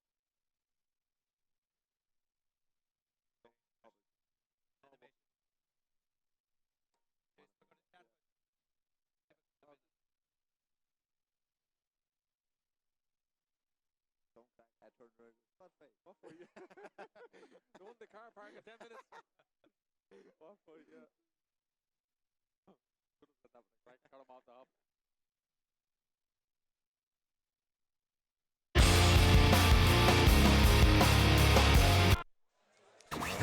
Carcalorso an chaiblan sin buirte ag Michaela Walsh agus é dente agus snasta ag siúd agus ord chaidir de chéan stop a going an so tránóna inniu. Dis mar cíann sibh tá Kenneth Egan agus Jason Quigley mar íana a going and so, and Jason, there was an announcement yourself during the week about following on in your first professional defeat in July, I think it was. I heard an interview you did actually where you were kind of questioning exactly where you were going, but you're back in the ring in a couple of weeks' time. Tell us a bit about the fight that lies ahead. Yeah, so I have a fight now in California, over in the hangar in California. I'm going to be fighting Abraham Cordejo, Mexican lad. He has 20 fights with 4 losses, so he's a good operator, and that's the kind of fight that I want to get back in with now. Obviously I have changed camp. I'm training now alongside Andy Lee here in Dublin. A lot more happier now, being closer to home, being with Andy, very intelligent man inside and outside the ring, and especially inside of boxing. So very excited for this fight now, and this is one now that I want to come back in, and I want to put in a good performance now. I want to make a bit of a statement and move into 2020 chasing that world title again. And after 16 fights, you won the first 16, you lost the last one, the 17th.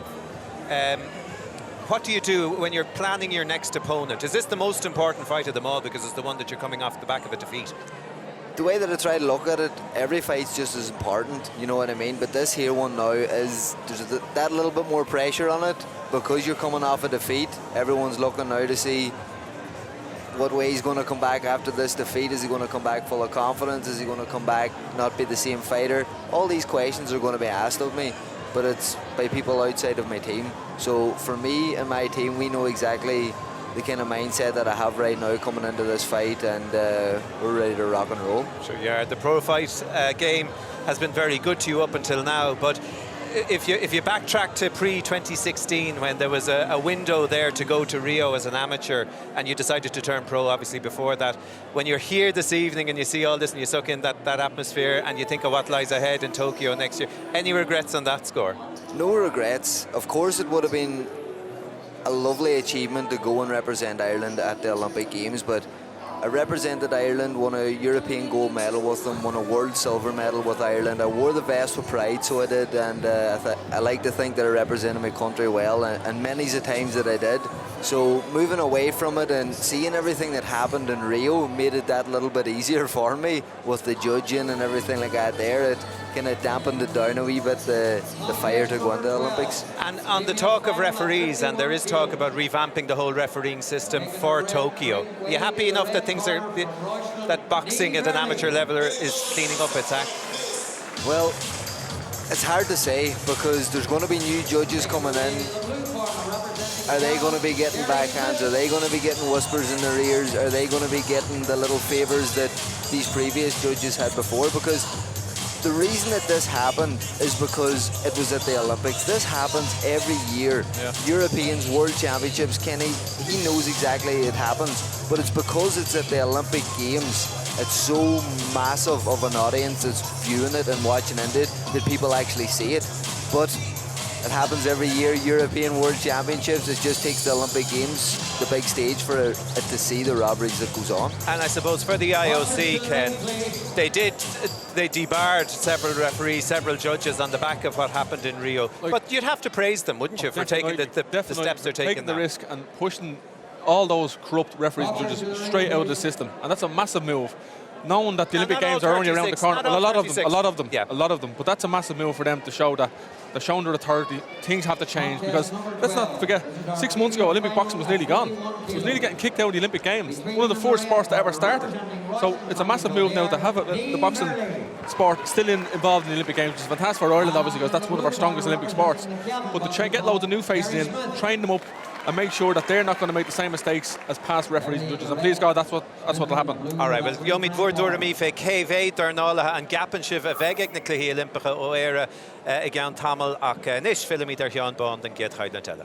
Sinead Goodierach, and agree with the lads there. Kelly saying, well, the judges are gone. None of them from Rio being reinstated, but just feel sorry for Katie Taylor and Michael Conlon the way they were robbed. Too late for them. Too little, too late, exactly, yeah. But look, sure, we can only control the controllables, so... Indeed. Shachwyn Mashin Bauta Hinson, Gardnell Darag, Shinny, Neve, Early, as a Royston, what is Mutar Tahia, Kira Smith, Virginia, Gawan, Agus, DCU, fresh and Lord Boat, Eke, Rushi Tree, Khriv America, Colleen Shaw, Snedits. For she down only on tournament, so tooling, in Canada, agus a Poland. So, she have well at foot and down, agus well, they can might kechi meishi and show body smooth tahi eke gone out.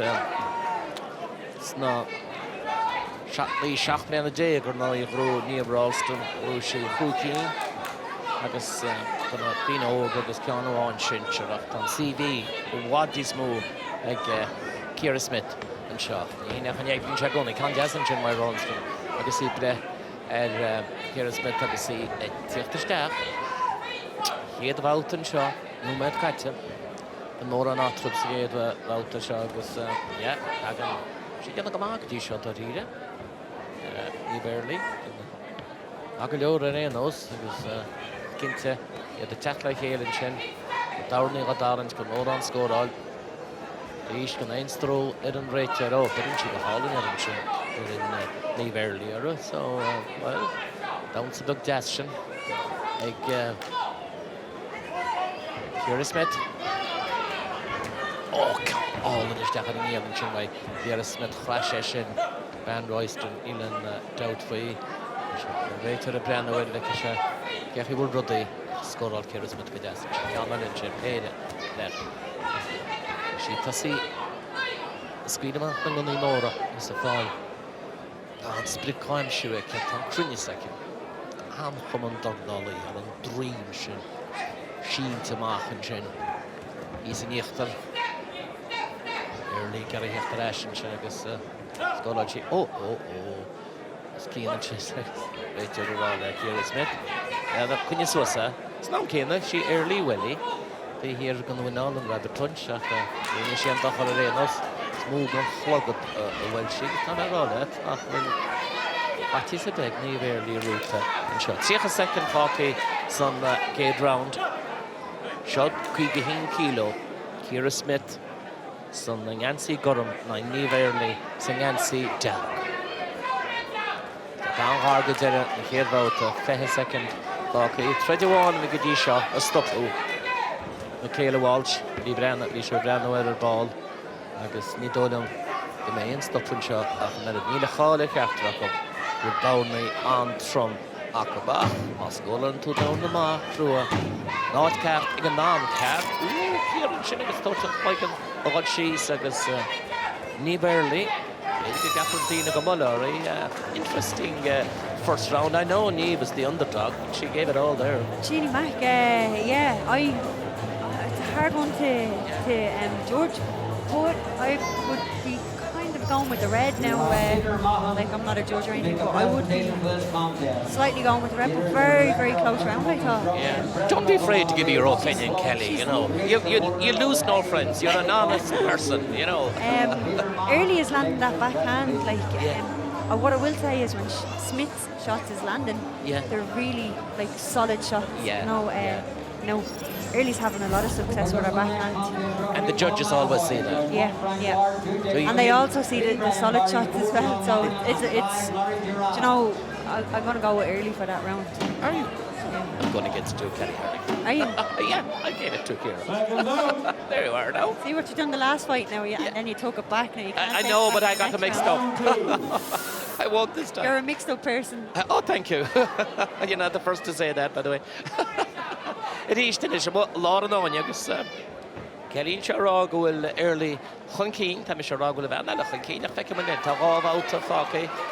And yes, and Chin. It is why early, you see, a Rod Shear, and the rope, Kira Smith, the Tech and the Dia, score on Shiga Jazz. More on that from Sean, you know, out for you. I guess, Macharish to Tashiad, Star the mainland dollar, you're not each of the score all. Stargan here and Rachel, come on, lads. That's a good right. You're Honic Bish and Chalava Brown or Warrior Dancer. Below now it's an ish, and early in the day, and she touched the still a hail and a current. The internet went on the school all cream glan.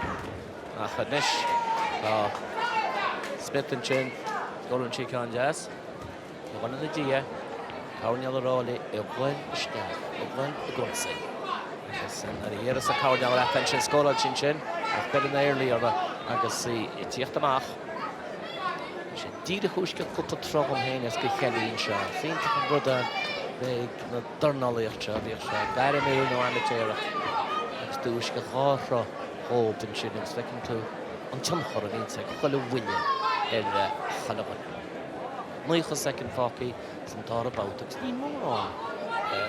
Dat niet klaar. Land had zich voor een son mountain job. Daar in Chicago Hall ja, daar in Kieran de Hall daar in Chicago.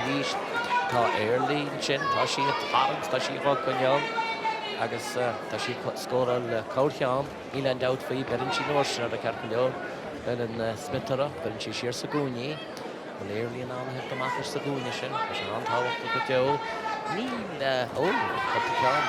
score all the Vertin Chin, Leash Con Jasserish, why Smith, Joe can reach a Staff Atrop and Shaw, Downey Fiona, and Shin, because Shadira had a toast. 4 punten var now. Mer dirta. Mili shake den ta law in Chesterstad now. The Queen and not chat CV. My all not could go down now more on. Tot all wall. Eke Adam children eta agan on cha Truno. Achlar and on yet. Tashi the goal with a one Agus take a second fucking Shagus. Ibrahim Kilo, Kira Smith. I guess Nieberly, some Nancy Jarakas, Kira Smith, and Nancy Gorham. So better than the Smith or a gas and Chin Chester Staffel Foul McLosha and Chin Tarnin she is Staff Nieberly Ekahen. Machen seo tá sé éis duine se puta chéile bhfuil mór an scóil an sin fáchan a sin ag na moltóí agus siad is fearr ceán a little bit late, but she didn't net it. Jeez, how do you call that round? I still think Ciara Smith. Smith. I still think it's close enough. It is, oh, no doubt. I think Smith landed a lot cleaner shot. Very little punch stroke, clean punch. Yeah, but I do think Smith is landing nice shots, and then our left hook, our right hook off as well is very clear, catching the eye. So in other words, really, kind of depends on the last round. I think so. Now, again, like I said, I'm not a judge, but I know. I do think it all depends on the last round. Yeah. I think like Smith is a big banger. She really she is. Like, she I is. know that myself. Like, You do? She can hit like for like 51 kilos. She can bang. So I think she needs to come forward and let those shots go. Yeah. And she's a cracking left hook to the body. Yeah. So it's even Stevens, Kelly. Even Stevens last round. Lots of defence. That's what I think.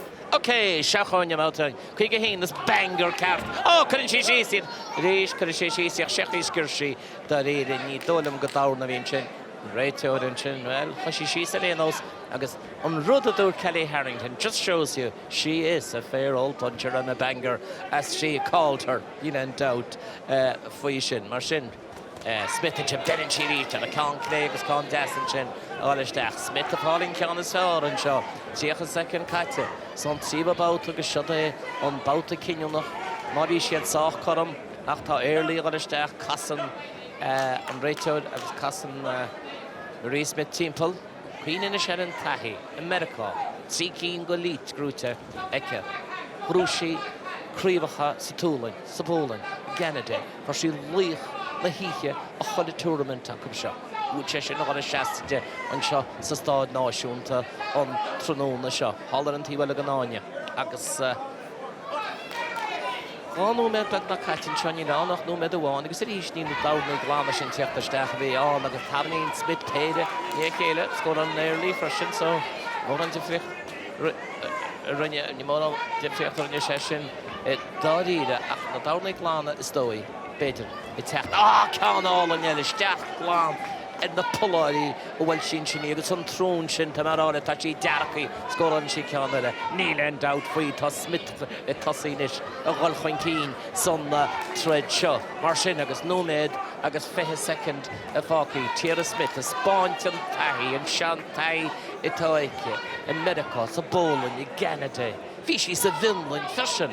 Agus á bhla díisi. Bhí sí sa túlainn céan áit nar a Ciara Smith agus tá taihí sin na seasa I dtíanais mátá sin a ceaptan lisin seo réanos nó me do bháin fácaí éiríonn níomh airlaí gan taláin sin agus bhfuil si tarsút an láán sí spe an íon beg berin níomh berin Smith a ríiste agus I tíochttasteach agus tá sí milliúnú treideanna sé ceaptan se. Tá siceolaíocht ar banana sé Ciara Smith is dóilimsa agus go ceaptan si go bhfuil an treid seo gur a treid seo eiceagus na cholar a chuinn sí teach sa gúni agus budin sí ríist agus tugann sí ceann eile dé tá airlaí cúlú bhó ríist chasan airlaí tíonn budin sí a chúla chéine de a réiteir chun is os na lába nes tá sí steach le ceann an láidir an sin Ciara Smith Éislum san réiteir don't do that again. Kelly Harrington often has that. Ní mecht the spríocht tá Smith a teachan cín an seanis. Ciara Smith a teachan cín agus chudinn sí airlaí steach sa gárnéil níd fácaí ach chúg second son treid seo agus a ríis tá sí teachnú ó bhád níos fearr caitheann sí na an talla an sinna corcáíocht a bhíonn sin No, ní dólam go le Colin is got on early. Sean Dassigan did a nice one from early, but I think it's a little bit too late. I think Smith edged that round there now. To be honest with you, I like looking at the coaches when they go back to the corner, looking at the. You know. So yeah, I think Smith got the last round. So. Why do you look at the coaches? They know. I always look at their faces. They know what the story is. So. They do, I suppose, unless it's very close. You know, unless it's very close. I think it was. I don't know. Well, I gave her clearly the second and third round. I don't know you. The third round I gave to Smith. Yeah. So First two rounds were close. even Stevens. I say I'm not a judge, and some people at home watching You are are probably saying, the "Thank world God she's not a judge." champion. You know what this is all about. I know you can't read the mind of the judges. You know, we all try, but it's no good. Anyhow, John Mongan and Charles Galia, Didach Lemohi Vernoi. Once again, your appreciation Here we for go. both boxers. Well done, girls. The winner of that contest, a national elite female champion at 51 kilos for 2020, by unanimous decision, Smith in the blue corner. Show your appreciation for Niamh Early. Peter Mahan making the presentation. Get your prizes, girls, before you leave the ring. Congratulations.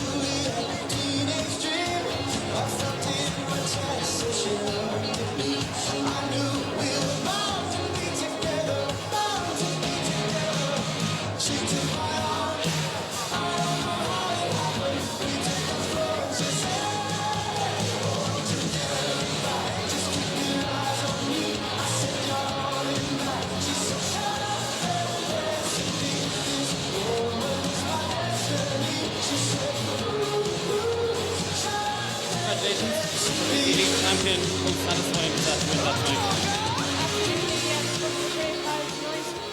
It's always wonderful to get back in and, you know, box in front of the home crowd in Ireland, because so much of what they see is abroad in Worlds or Europeans. And, you know, I got the opportunity tonight to box against a very, very good, strong, upcoming opponent. This is our second time to meet, so, you know, it's lovely to see new generation up and coming, and I've no doubt that in a few years I'll be looking the other way saying, oh, I'd love to give another crack at her. So I want to say thank you very much to my opponent. Great fight, great to get in front of the home crowd on the night and win my 7th elite senior title. Again, I had a semi-final against a great opponent as well, Nicole Hayes from Toher. And again, a young, upcoming, strong athlete, I think 19 years old, from Toher in Cork. And, you know, she came here on Wednesday night and put it to me, and it was great again to get in and shake off the ring rust. But I think it's very important to say I wouldn't be here without the people behind me, from my family and friends. My main boss there in the corner, Brian McKeown, you know, he's with me since I'm 14 years of age, and I'm no spring chicken, I'm 27, so again, it's great to still be here at the top of my weight and number one. And I have to thank all the people that's behind me, because, you know, I'm not here on my own. There's a massive, massive team behind me, from Brian McKeown, Cavan Boxing Club, but also in Sport Ireland, the high performance team. I have an incredible setup behind me from the two main head coaches, Zarantia Dimitriuk, also Owen, strength and conditioning coach Don Cleary, Sharon, Madigan Nutrition. Where would I start? I hope I didn't leave anyone out, but there's an incredible support team behind me, and I didn't just walk in here to win my 7th elite senior title without backup and continuous support from Sport Ireland behind me. So I have to thank a huge team. Thank you very much. Grimmy Long, thanks very much. All right, so Cohordagus Marshall Lekira Smith. August, Ken, you'd understand. I mean, she's very passionate. This woman got a big kick back a number of years back when a medical procedure went against her, and I suppose she had to fight her way back to the top. And it's little wonder that she's so enthusiastic and grateful having won. I've known Ciara, you know, when I was boxing in the high performance, she was floating around as a junior, and you know, for a girl to stay committed to the cause, pushing herself to the limit every year, and coming, as I said here, she's 27. She's been around a long time. This is her 6th or 7th senior title. Fantastic achievement, and a great athlete, lovely, humble person as well. Boxed a great performance there tonight. Southpaw as well, stick southpaw, same time left hand. I thought it was close after the first 2 rounds. I could have given it even a round each, but she just pulled off in the 3rd round there. She was very dominating in the 3rd, landed some clean shots. Went on then to win the fight. There we go. There we see a 3-punch, 4-punch combination. Great straight left hands, but a great athlete, and she's very humble and a deserved winner there tonight. And a few nice words about her opponent Niamh Early as well at the end of the fight. Yeah, it's always great, and I think boxing is one of those sports that no matter the rivalries that you have with opponents leading into big massive fights, once you share a few rounds with anybody, you become friends for life. Yeah, a lot of disappointment on Niamh's face and a lot of joy on Ciara's. Looking forward maybe now to the next fight. So we're now looking at the 52 kilo men's category. So Jude Gallagher and Regan Buckley. Now these are two who go at it, hammer and tongs, won't they? We know. Remember, we were here in March talking in the senior championships, and I picked Regan Buckley. I told people to watch out for Regan because he was really, really talented kid that I wanted to see perform on the big stage, and he did. He went on to win the senior title at 49 kilos. Since then, he's had to move up 52 kilos, where he's dominated. He's been selected for international teams, world championships, so he's getting all the experience he needs. Where he's come up against a good lad in Jude Gallagher. This is going to be another cracking 50-50 fight. I can't call it. I'm sitting on the fence in this one, but this is going to get down to the wire. And again, it's a great spectacle here for people to witness this fight tonight. This is going to be probably the fight of the night. What about the Donegal man? What do you say? Yeah, well, of course, I'm going to be very similar to Ken, but I'm going to say that I have to go with my man closer up to me up in Donegal with Jude Gallagher. He's a great young talent. He does really, really well.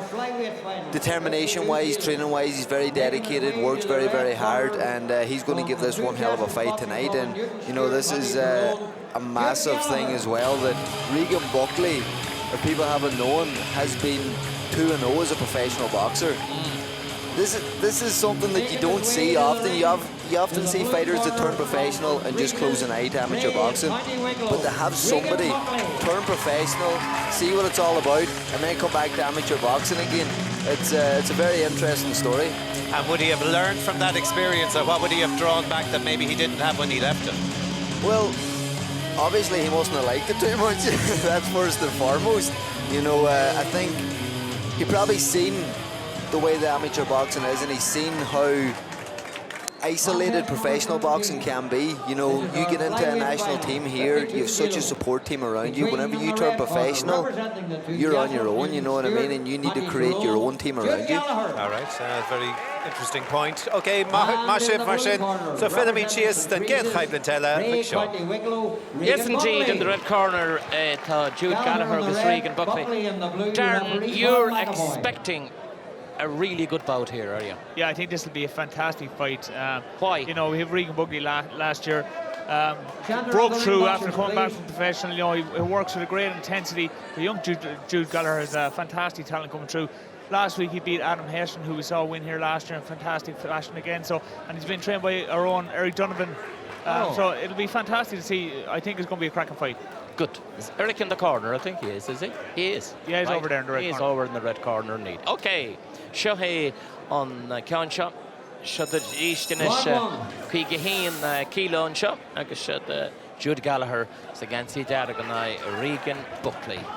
Holland and Tiba the Ganonia. And Fred when you saw the fear Fred Mach Samach. And Shaw, I guess, man be Darren Raw, Hanikshan Berkshaw.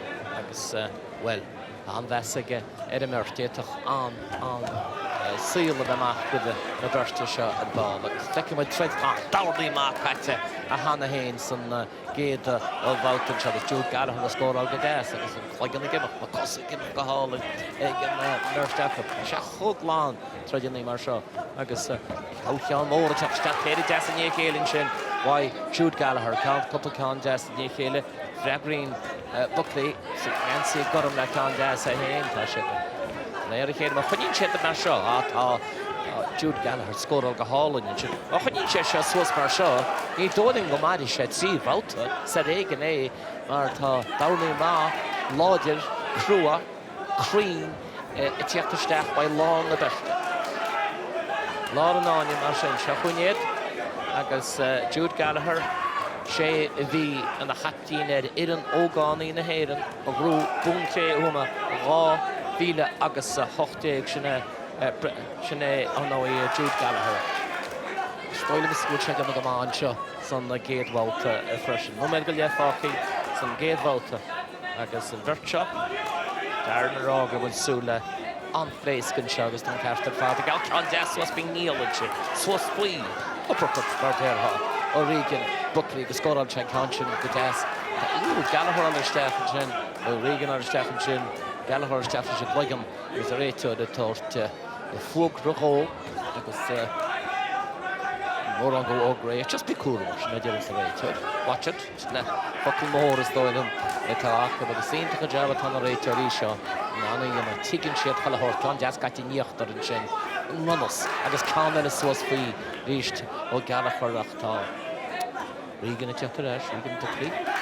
John Holland scored on it. Buckley should look at Deed. I guess Gallagher Yatter, the Shesha come out. Try to go ahead, shot. In and out for you. I guess Gallagher reached the score all. John Mania here. Time Buckley, she's in Yachter. Get on the Hasna, he goes in Tugon. What to mark? Shane, the Hasna, he's in Tugon. She now wants a lull. Go on, and she now Horshin to mark. Well, Beisha Tina Moder. Canna, Bulu, and the Hasna, he thought. They're going to all couple of call. Vertic of a score on. Go hall and in and Cleggan, he's a cup. You don't even go to soon. Ah, come on, all when you got her. Go hall on your fat and chin. Come all on your chin. Why Regan Buckley, I guess some fresh Shin Gallagher. You don't away. You sprugger. From Kivlin to Tasha. The end of round one. Beauty there from Regan Buckley at the end. Fantastic punches from both, Sean Vaughan. To be fair, both guys were standing in trade. You know, I think Gallagher, when he stood out and actually boxed, I think was fantastic. We're seeing great skill, we're seeing great footwork, you know, lovely little feints and shimmies. But, you know, he's able to stand in there as well, and Regan Buckley is happy for him to stand in there. And you know, coming from a few months of pro and then coming back to amateur, Buckley would like to stand in trade, you know. But I think if Gallagher gets up on his toes and stays with boxing, it's going to be a tough night for Regan Buckley. Maradur Tunchin, beautiful, the two of them standing toes. It's lovely to see it. Referee has no job at all. No, exactly, he's fantastic. There's no dirt, there's no dragging, holding, pulling. You know, just standing up in his pure boxing, exactly like you want to see it. People are dying to find out, what is your first professional fight? So am I. I'm dying to find out. You know, I was meant to have one a few weeks ago, but the whole show had to be pulled, so we went and hoped. Pácamid sin martá se go fáileach chuine muid súl Darren O'Neill's gnéide go gaile at the head. Second round, seconds out. Agus an ceann seo fair Jude Gallagher and seo agus an Gansi Jaragad. Now Regan Buckley son Nancy Gormaristin smó tahis dói ag Gallagher a seo mar dú maris an na chaptíine in na héad na rú bu tre ua. Na hógan ein sin ávíle agus a hocht takes gargame se sin inis á blian óchan tá sé fásta agus licky agus beachan chus was óchan agus tá sé brano an aclaí go dó amach agus amach well agus rá let's nachfuil Regan Buckley héna sé sa séirbhí scór an gan ríscór an Buckley so faoin sin ste acla fashion nach na pleigine chuir le chéad is gargan ar an réitear nó chuine mat na pleigine se ná a Harlín san gara na súla go háid na Darnálaí gadamú dearan chelóba inis dearan chenis le Gallagher chuine was pleigin jam dearan che go háid stechan sin ar an mrobach ó bhhailin se agus ceann le ríis cinis Ketog, on the Eastern and Ching the bar. Boy, Jude Gallagher, and he must be around Tama Lane. You walk on the right toward Leshin, and the station, you can't finish that on the bush. Gallagher, Paul, but when they get after Ash, so Nancy Godham, she Regan Buckley, Gallagher, just. I can't even reflect it, I can't even story them, you must go. Oh, can't guess it, east, why, Godham, Shin, Buckley, sure, let's not put a Shasta Shear for a bit. It's a good Gallagher scored on the mark. Oh, Ange Khele, squealing Buckley, Mark Count the War, and combo Shin, Shinehu, or the all in yard. Cassing Gallagher got all in you. All in your fat. Did it matter, Madra and Yakunin. I guess Cassin Chetipel on Nigeria, Cassin Chetipel at the Hall in Chin, Cassin Chetipel on the Shapina, I guess Tasha Gonsi reached a lot on you. I guess so well, but in a career, be with the country, Korea, Fato. I got Tagan Cassin Toy, the vehicle. Gumshiel, na sé titíma, darí de cruúmachas a bhéla le dawn an sin cafra sin a lána agus chola chórtale ní cúdata an is declaté le bhéla ach an dawna ba chúis lei sin mar se machtíireach as a bhéla agus tá sé do modíist lá nánius gon fácaí ach beganí le cos leanúméid fácaí san darabáta is seo an báta go deo bhí darna rá an punch up and chuggers tan captain father get push the stick like in like Willie like in the Goliagus yet the Tarrant neil in doubt free so was free in chin Jude get it can not score on need Aida leis agus bertar ar an isteach scóran se héin farsin scóran an Buckley at hí do cóisisin sin sa héna teachtasteach fi his second fácaí sa dára báta á an troid go deo waid á breanú ar seo iltáda leidirna ag réitiú. Cé gún na chleicna ar na gúilí tá siad a taranta tarang DJ Archon all an suas faoi an sin a ríist wai Buckley rugseagad nó wai Gallagher rugse ríisted bhfuil Buckley a gan íon de gortaí bhfuil sé tosa son Rutchin again. Referee nothing to do, although both heads were on shoulders. Yeah, there was one little war, just to watch him be careful of the heads, but what a fantastic fight, toe-to-toe stuff. You know, they're both trading. We can see the fantastic foot movement again from Gallagher. The little shifts from side to side, just changing the angle, getting out of centre line and getting off those uppercuts. These lovely little head movements, lovely little ducks of the head is fantastic. And Regan Buckley is giving back every bit of it that he can. Yes, indeed. That round close again. Yeah, very, very close again. Possibly Gallagher. Possibly, you know, I'd be thinking just that little bit more class. Buckley is trying his very best, so it's going to be very, very hard for the judges to call and say either way. But it's been a fantastic fight so far, and hopefully we'll see more of the same in the that third. Depends on the third round, would you agree? Yeah, I think it'll definitely be another close fight or another close round. But you know, so far I'm siding with Gallagher. Capilar, Margaret. Lá an áine tríú méid fácaí seo, síntaach an treidí seo, 5 kilo, Jude Gallagher agus Regan Buckley se. Jude Gallagher, Ralma Cotiantachta san Yancy Jarragan seachta se fáil agón le duna, a mi sé rála san íon tá dánachta an treid go deo fád gan amach samach tá sin le spotáil with a bháin le lens an réitir rá dára bhuiir sa treid fád. Brisí gísá sa ríis fan a dánaí teachtasteach a ríis an a chleigna an ghargó chéile cetá grúchtal an sin. Ín an doubt faoi tá Gallagher a cá suas faoi uppercuts would sé a scóráil ní sé an deachar rá, ní bhecha sagad a díam cin de ceapach am multóirí rud mar sin ba an gáda sin thuas a gúnaí ag Regan Buckley. Cha sé trící is scóráil ceann amháin beidir a stícín beidir go móra sin a thread mar seach. Mar dúirte darn ín an doubt faoi tá stíl álainn ag Buckley agus an chleigean agus na cosan chleigean na bhá híomh a go taobh is stylist amachchas amacha in Farsha. Jude Gallagher a Berin Buckley in Chinnegus Inwin, then Buckley at Trion Gallagher, a Hectorash is a foot hen and land. And this get a group that is Tinche, a chef, a Jacqueline Multuri, a Rajan, now Berin Buckley go hall and your Berin chef for your own chin. Gallagher, Tasha the Ray by Hell, shut and spot on. Oh, Nisha Tasha no vanish in 3 or more. Fuller sput is Mali Gaura.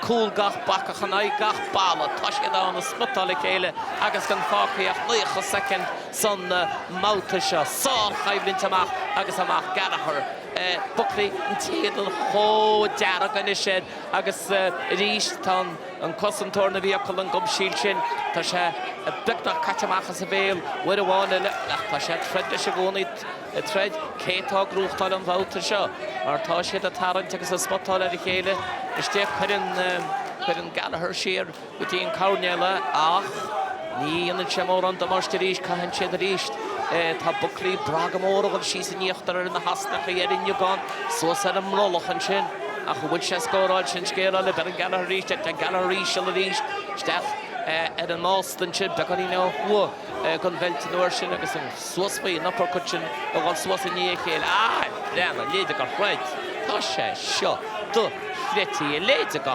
chaimlinn an seo Ní sé a stoppa chun a bit chusúpláinte chá eaclaí agus tá lán a berte tá sé do chrétí amach sa i ríist an réitir lena leis cuine amach na chleigeanna sin ó chéile 5 second a fácaí chleigean nó lúna nó darlínis sa 5 second dernach díataite an díirtíocht go deo a dhéanana ceachchas láideire í lean doubt faoi nach go Jude Gallagher á rú chuin cín in seo agus bhaid sa second a chuid dernach go sáil bhálta I bedaí báta na híe tá mi sé cepa bhfuil sé tá ionfach ar fád amach agus amach. The two of them smiling at each other. They gave their all. To me, so far, the fight of the night. Yeah, definitely. Without a doubt, Sean Bonner has been fantastic stuff from bell to bell. You know, just the level of effort we saw from both ways. We saw fantastic boxing skill, but the effort, the commitment, and just leaving it all on the line was fantastic there. So, I think we both favour Gallagher, maybe. Yeah, for me so far, it's been that's been the fight of the night without a doubt for me so far. But I think he's also been the boxer of the night for me so far. His movement, his balance, his little head movement's been fantastic. He was able to fight, he was able to box. And for a young guy to stand with some of his experience as Regan Buckley and try and stand and trade toe to toe for 3 rounds is it takes a lot of endurance. They look so young. They look like 2 little gossoons in there, but by God, they can fight. That's for sure. Congratulations, boxers! A cracking contest. You've been a credit to your clubs. Great contest. The winner of that contest, a National League champion at 52 kilos for 2020. By unanimous decision. Gallagher in the red corner. Show your appreciation for Regan Buckley.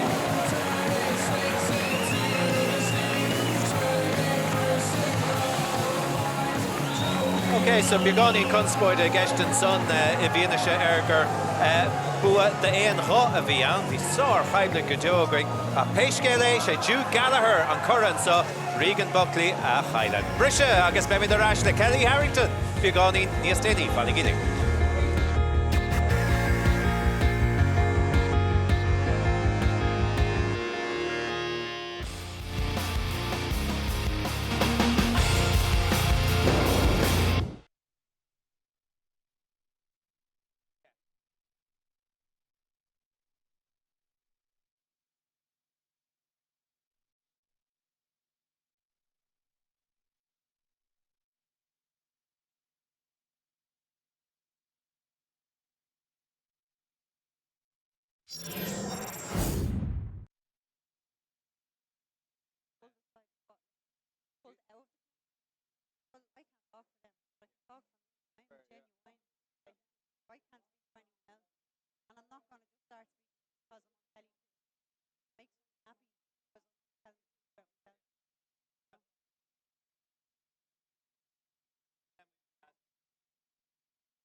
Very common. Normally, you do well, you win your should put in the picture going forward over the next 6 qualifiers. Fair. I think at the end of the day, so anything, and then someone can progress well if you're open high promise hasn't been there. No, like it's 3 months. It's a long time away.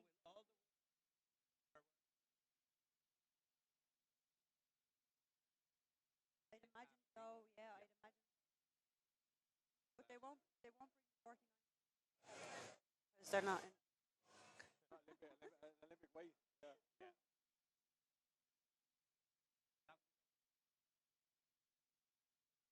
If we run out of time, we'll go again.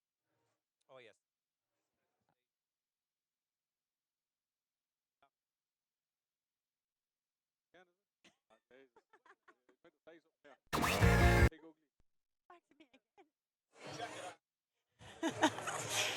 I'm bloody sweating.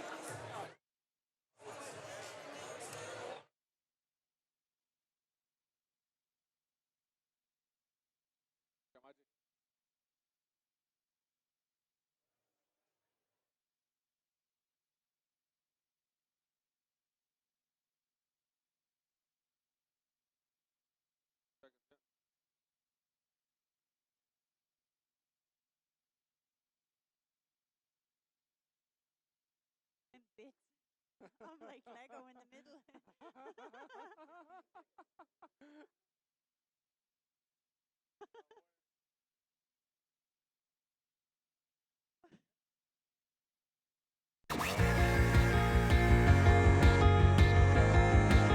Nis tá ceantas na hócáidí ba starúla is star na háte seo a chealúr an son nacht. Trúr Drahar and Trúr Crystal, a Terry Joe agus Mel, a bhuaig atra 3 chréibh 1 ihe amháin. Dahad blian ó hin san áid seo agus tá comóra á dhéanamh ar an ócáid áirithe sin. Nish tá Cora Downda agus Argo Annalishi Quamer Harlean Chen so not Kelly Harrington Taka Lartling. Kelly, I don't know which you found harder, the boxing bit that you've been doing over the years or sitting beside Sean Bond over the last hour or so? Sitting beside Sean is quite hard now, to be honest with you, but he's a gas man. All right, now you're one of the people who unfortunately can't box here tonight. Just give us an injury update. It's doing okay. It's your hand. It's my hand. Yeah, it's just here on the thumb. So I've had 3 major operations on this thumb this year. It's ruled me out of world championships, so defending my title. These obviously this doesn't fall into my return to play plan, and I have to take the advice of medical experts and do what I'm told. Basically, I rushed back for the European Games too quickly after the elites at the start of the year. And it wasn't good, so I'm going to learn from that mistake. I won't be rushing back. And is it one of those injuries that it's difficult to say exactly when it's going to clear up? Like, right now, my hand it's cleared up, but it's building back around. All the muscles are gone. Like, I haven't done that in 3 months, so I've only started to do stuff back about 3 weeks ago, you know, start putting pressure, putting resistance through the hand again, so like it's just building it all back up and letting the bone know what it feels like to actually get shock through it and to be able to absorb it again. So I suppose this is just one of the many unfortunate circumstances that relates to some of the big boxers being missing this evening. So there's been a bit of talk about that during the week. So I mean, Ken had his own piece to say about it earlier on. But from your point of view in particular, there's absolutely no way you could have been ready for tonight. And what about the other boxers? From my point of view, like, there's no way I could box, and I'm not signed off by the consultant in the institute and by the physio in the institute. It's not worth the risk. There's a bigger picture next year, and for the rest of the boxers, I can't speak for those boxers. You know, I can only speak for myself. If I was fit to box, if my hand was okay and I got the all clear, I'd be in there today boxing, because this is where Irish boxers want to be. I'd be going for my 10th elite title tonight, and that's what I wanted to do. I said it at the start of this year that I would be coming back to take it again at the end of this year, and I can't, you know, and it hurts. And Kelly, just a quick comment before we go to the next fight. Your opinion of the women's boxing here this evening? Fantastic, absolutely fantastic. Really, really good. The women's programme is doing great, so Sean. Okay, on the up and up. Arash Hutsa Hyoin. Sure, Patrick Adamus Martin san Nancy Jarrag agus Dean Clancy and san Nancy Gorham. A ma dyn Johnny Shirish as yn 27 kilo ar noi.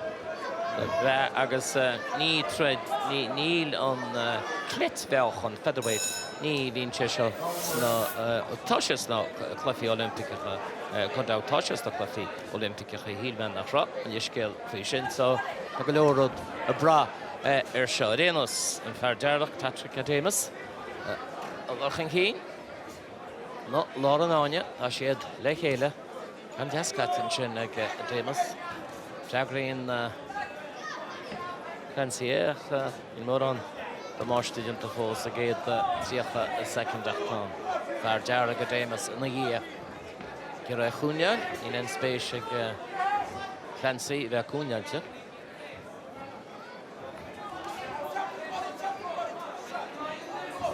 Moin Raymal come on score out to Gadisha Arenos getting good shot match shot to Gamal like Hale in doubt for Snachy Milani Chess again Mooned oh couple desk got to go hall in like Dean Clancy the lawyer Hasha taking scoring go score to the page the Arenos is keen to walk in the Moltoria chess score on to the Canela Adamus get a Cunha also Cunha Clancy got a glockalition other bit the one chain team position and now come on pay the jazz count all of the shit Jack Van the throne and the Polari heading Neil the pay the Gillihan who 3 key at the bay I guess yeah dollar feet and gate voter and shot I guess I'm a check for noi Belgamaga Jedana he at good lower belly I guess couple threat fucky falls I guess the story thread war the 15 kilo August Tiller Anton Toto Grifa as the Tierney Godamara Agus Leor and Shaw a bus and Shaw as Connemara let Taki of the Horto Yana Majan Khan Sugar Shahon Patrick Adamus Al hall an tíhile scóráil go deige. Chanach níl tá atrab dar éire a rééis treid glán an bhirteach go a tóirt faoi chéile san géadhváta seo. Géadhváta go dat, síhváta, síúmed, sinneach mín se chaláid na Olympics agus chaláiteile. Haríú a go dtí chéar a bhváta agus gáúmed bhuiir a bháinach ní dóide mar go cumanach ír. Gáúmed í mór an na Harlíns dar éire a gá an númed. Bhór an tarlún seach nerid, go dás háling a dás an sin fancy. Scóráil go máin sin a charíist na Démas a feide agus fancy a bhaisteach. Tarnín se ceann ó húmíín sin. Démas ach níor scóráil se a scóráilach bhfuil í san celendanach a chéile córaach a se ítach ar fad an sin bouta má an céad Bouta. I see Patrick Ademas is very, very happy in his corner. Should he be that happy? Yeah, again, it's a hard one to call. Dean Clancy, obviously a taller boxer and is trying to box at range, but Ademas, to be fair to him, he's quite quick when he's getting in. He's going to the body quite a lot, which is fair, and it's very clever actually as a shorter guy, you know. But he needs to, when he gets that shot off, he steps out very quickly, and which is fair enough to defend himself. But he needs to stay close enough to be able to keep the pressure on Clancy and not let him get off those ropes. But he scored some neat ones, didn't he? Good shots from Ademas. Yeah, definitely. You know, he's getting off some lovely feints and attacking in very, very quickly, coming in low and then finishing up high. That's Shadida Marshin, agus the capital of Ademas Quinquine on Boutra. So far this night, what do you think? Yeah, we've seen some good fights. Obviously, you know, we're still in a kind of a transition period. A lot of boxers have left, but we've seen some very good talent starting to emerge. And you know, we can see Patrick Ademas broke through here last year, and he's trying to replicate it again here tonight. So we'll see how it transpires. Sinead, thought about and shot to say the more on October, the Machwell, Fab Derek, Ademas Quinquine, some thread shot, Phil Lohid, Arenas, agus Shahe, agus Manangoon Clancy, and thought about the shot. You know, dit have canal beganin beg edge blood not and thought about the kinyon of my room to pay less hele. Check after the going after that some see about Mara lender to what about this more the fail correct. Ademas in the rope. Can't see any gear. Can't see got on. And Jason Chen. Reached by Ademas. The shake get a breath can't see. I guess I take that pen chair in the version or at a throne, I guess at a mash. Scored on Chapade and Chin, you know, cash quite a shop on the Yenish. I guess Branning, Ademas had a ratio, I guess still in Shadow the King Costa Brana. Shamaharan, Shapin on the Lord Shear, ratio, here in Chatata. Bishigi sauce, was Tossagi down on the Hilder Fred Begnach and Shaw. Bisha Aintoch, Fad, and more on it in the ignoratory. Tragedy Glana Fad. Agus quite an outside not had it. Tasha pure the Shinekel. That he mar being tactically on. Nivincha amateur by Lady Darren O'Neill than if she tread mar truddy profession to, you know, being a soul agus a Clygan agus Ruddy Marshall. Hasheva al forum of the dough. Rachel Munchin, agus Clancy Puckle Dean Clancy. Ademas, technically, Numed, Beganinas Key Numed, Faki, San Darabout and Chop. Totrudan, Agus, Capogabe, Ademas, the car. Quinquine and Chess, go on the Gana Glana. Nihina Rago, the Treasure Heart, not a Clancy and Chin. Agus, Belling, Ademas, Gahal and Chined. Stefti in the Polari and Chin, Agus. You couldn't check that Clancy. Agus Darida, reached all couple can man and Chinvertic was scored. You couldn't check that Clancy in the down nation. But she the score all 20. Agus Shine, it didn't lay under the top of the Edward. Tension a year, cooling Clancy, a machway, is going to talk here, 3 seconds. Son, door about the show. And just a start now, Shunta. Only in touch show. Sorry, Edward, under Nolly. Oh! Yes, and Chinny Kale away Clancy, Rukshaga Holland yet. Possession talk the testing, has the couple of Bulliman Chin. Why Clancy could in the Davis is just a gown, couldn't just like and cheese. He looked amazing about Shannon Brehel. níos fearr an uaisleán tá sé más a gáirdeanna agus tá sé an lár náin agus leis sin atá deanna fíoch. Sin atá deanna fíochtas a bharna ghé an fís a plétáil ag an dearna ag an deireg Clancy breanú tuirseach agus a gan aráis go gén cúne. A fantastic end to that round by Clancy. You know, I think Damus came out a little bit more relaxed in that round. He wasn't getting off as quick attacks as he had in the first round. He started with a few, but eased up a lot. And we can see Clancy land some lovely clean shots in the latter half of that round. Has he done enough to take that round and make the last round the round? I think the last round, it could a lot depend on the last round. You know, you could easily give that round to Clancy. In fact, he landed most of the clean shots in that round. And Damus wasn't really proactive in trying to get the scores off as he was in the first round. Sinead Martin, Darren O'Neill and Samuel Lee on Sholin. Now the controversy about the big boxers missing here tonight, and we heard a lot from the panel. What do you think? Yeah, look, this guy's going to be missing. Unfortunately, you know, it probably takes from the championships. You know, I've never missed the championships, bar the 1 year I broke my thumb and I couldn't actually box. But look, we can't really comment on it if they're not there. But hopefully it'll give these other guys a chance to excel and make their name on it. And you'd feel so sorry for poor Kelly. The 3 operations on her thumb, that's unbelievable. Yeah, that's unfortunate. It's horrible. You know, I broke my thumb twice in quick succession, and it definitely does set you back, you know. So, and you know, it'll be playing in the back of her head if she goes forward and fights as well. Will this shot hurt my thumb? You know, is it going to hurt? And yeah, it makes you doubt yourself. What about the hurling? Did you break anything in the hurling when playing for Kilkenny? A few hearts, that's about it. Typical Kilkenny answer, Ravicchio. Darren O'Neill, Lynn Bowen, Shaseen Tuchruda, Dinnigan Nathaniel O'Hain agus Kelly Harrington. You know, Kitafaki, Ta. Beidir gáú méid fácaí san máta seo agus iad a lá an áine agus chun tabda atro beidir go bhfuil Damus be ganíon chun cíine Bernará go mar hailse ar an máta seo Clancy I tíocht an níor síochna sé ionfach san 5 second ar a churíis tá sé duna go má agus a ríis scóráilte be ganíon go fochóid faoi húil a Damus. Yeah, Ba ganín go fochod fin a húil a réitir mo lá an áine agus tá an túil sint ba ganí dubanis agus tá fecin a Damus go bhecin sé sin agus na récin stú spirich mar sin bhfuil ba ganín go bíad do máisteanta an túil sin an nuide tríáil an dornála you know an gostú sin ansaí agus sin an treid sin ní sprí tá seo siod treid daríd agus Ní léon treid mar sin hain, dornálaíoch. Na bhíonn se hart, tá se hart. Tugann siad baró go chéile tá measach go bud a chéile. Nó méid agus beganín be bíideach fácaí anseo san tríomhbháta tríomhbháta. Sa nó méid fácaí san treid mhór seo éide fád agus réiteir an mar seo rá leis mar lána berteach go se.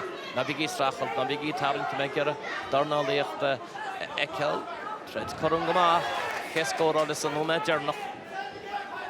A Damus beidir a scóráil an sin agus na moltóirí timpeall an náine seo tá siad an a chuineáil súil arab tá stáilm bhfuil ceathan na cúigar ach go bán a fád agus a Damus is scóla go death bedin sin sin tíocht isteach ach tá Clancy rá leis breanna tá réitir a rolla Clancy breanna níos Dí cuarba péad a cúpa canála níos tá se na spécha níos tá se na futa níos tá se na hairacaí níos tá se na bhrochan fataí agus a ceta fácaí, chug second déag fácaí san troideann seo agus an bhóta go deo. Sin ionta fáil breorna seo eceil beidir go meach clúgus cáil ar chuide go na daoine óga expoideann seo. Tá cúpla second fácaí. Tá sé a ggéire dáirnaí glán cíneúnach scóráil i gana san presiún ar na moltóirí níor fácaí a cúgnú sé go second a chuiríis. Canála in sin, ó a Damus sin cáil má a ríis. Tá Clancy ar ais agus tá Clancy a capagúid se buaite go tá Damus a capagúid se buaite aige agus tá an cúine a Damus tá siad ansásta. Yeah, it's very, very hard to know who's have to win that one. That was a fantastic last round. I think Clancy had the better second round. Damus had the better first. So it's all down to the last round. And again, we saw twos and fro's for both boxers, and it's going to be very, very difficult for the judges. Yeah, well, probably a split decision. More than likely. I'd be expecting a split decision on this one. Yeah, and look at the lovely trophies coming out here in the National Stadium. You've got many of them. Yeah, my name was ever on that one. I was always a little bit too heavy. So sin in the second the chider nach an sin. Beis es special. Tá bis cap go chagrúteg a Danos. Nach ke himishulation or all. Both guys looking very confident here. It's a close one to call. Yeah, very close, yeah. Pity to have a loser in this kind of fight. Yeah, it is, but we've got to see Pat Marty's skills. Contest. Well done, boys. The winner of that contest, the National League Champion for 2020 at 57 kilos, on a split decision, 4-1. Clancy in the blue corner. Show your appreciation for Patrick Adamus. Cracking contest, boys. Well done, lads. Well done. Fergal Carruth making the presentation. Patrick.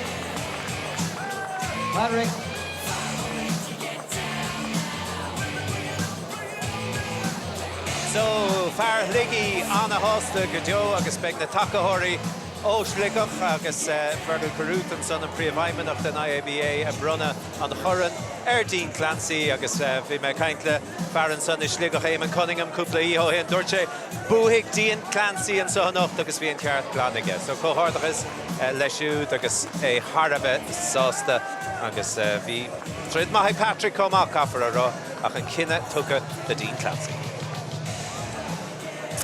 Nes huas an soling tá an fear a bhí i gúine an chrób i gáí níos déanaí agus sin Eric Donovan atá takeach an leirling and agus Éhéin agus Ken Egan. Eric, congratulations in the first instance. Thank you. The first part of your weekend has gone successfully. You were in the corner there for Jude Gallagher, but you're fighting yourself tomorrow night in Glasgow. What a weekend! Yeah, what a life. Do you know, it's crazy when you think about it, but I made a commitment to Jude about 3 months ago, and my fight wasn't officially confirmed at that time, and it was only a few weeks ago when I got full confirmation of the fight on the 23rd, which is tomorrow night, and I was thinking, wow, that's after throwing a spanner in the works here. What do I do? Because Jude has followed the letter. Like I put him on a training program. He's followed it like meticulously. His diet, everything was brilliant. He's an exceptional young fighter, a joy to work with.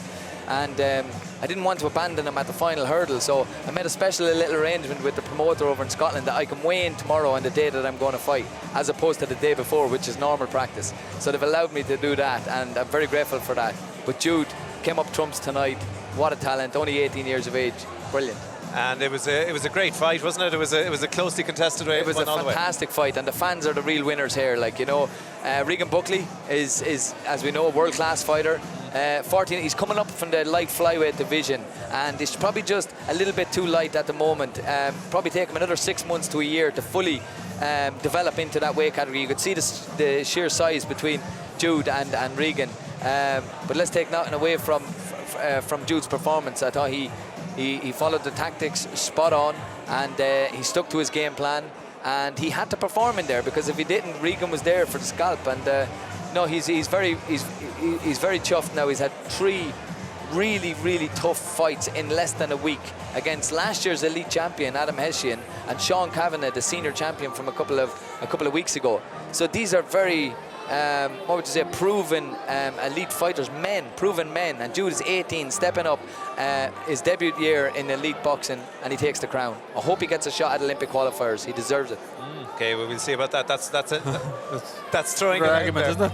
Okay, now tomorrow night, just to kind of finish off this part of the conversation then. So tomorrow morning, hopefully there's no fog in Dublin Airport. Tomorrow morning you head to Glasgow, followed swiftly by Ken Egan, who's going to be in your corner tomorrow night. Ken will be there as well, yeah. Tables torn then, yeah, I'll be on the outside. I'll be there, all right. But yeah, thank God it's a short flight, just to Glasgow, so thank God. So we'll be in bed early tonight now, and we'll get ready for tomorrow's weigh-in.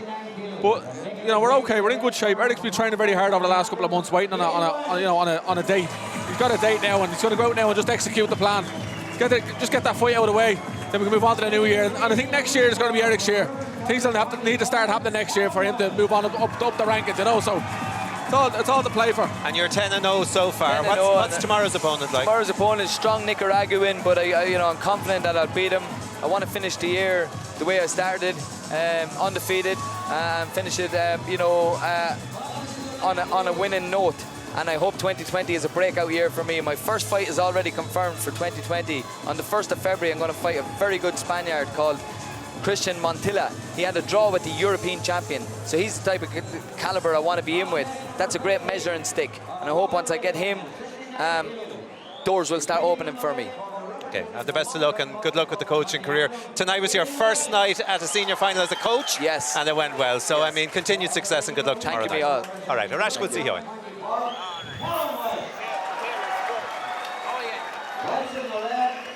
Sinné be sé seo an spéisiú Leighton Walsh drothir ar nó inú drifúr drothir le Michaela Walsh agus an nóid tá leit as high performance tá mu súla go leorhaid seo agus Colin Walsh. Breanach an áid breanach agus tá trí rút sa síl a chasú bheith cuaramach. Na breana na bríana agus dusta an bhó. Bhí cuaramach arú.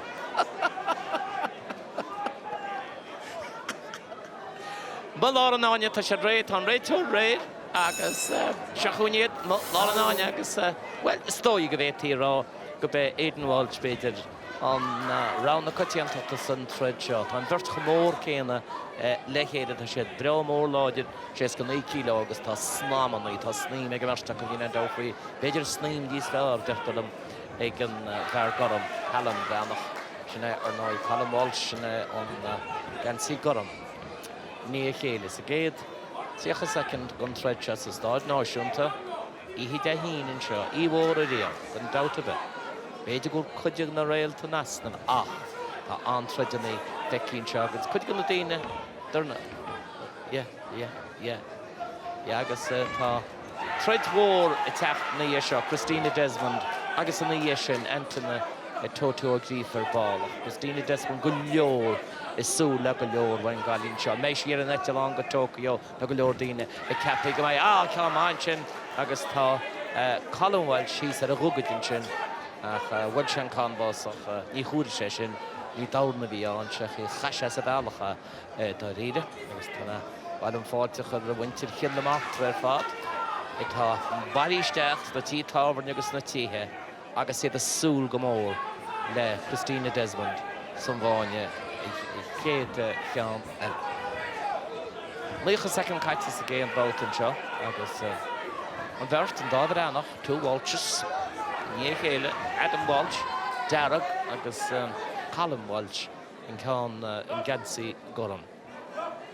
Ada atrab go dtí seo le gan íine cían nó méid gur a réiteol le Colin Walsh ná bhí bóla hí hir chun chloigean an sin nó í duine an deas le réiteir siúl timppla a bhachta sin.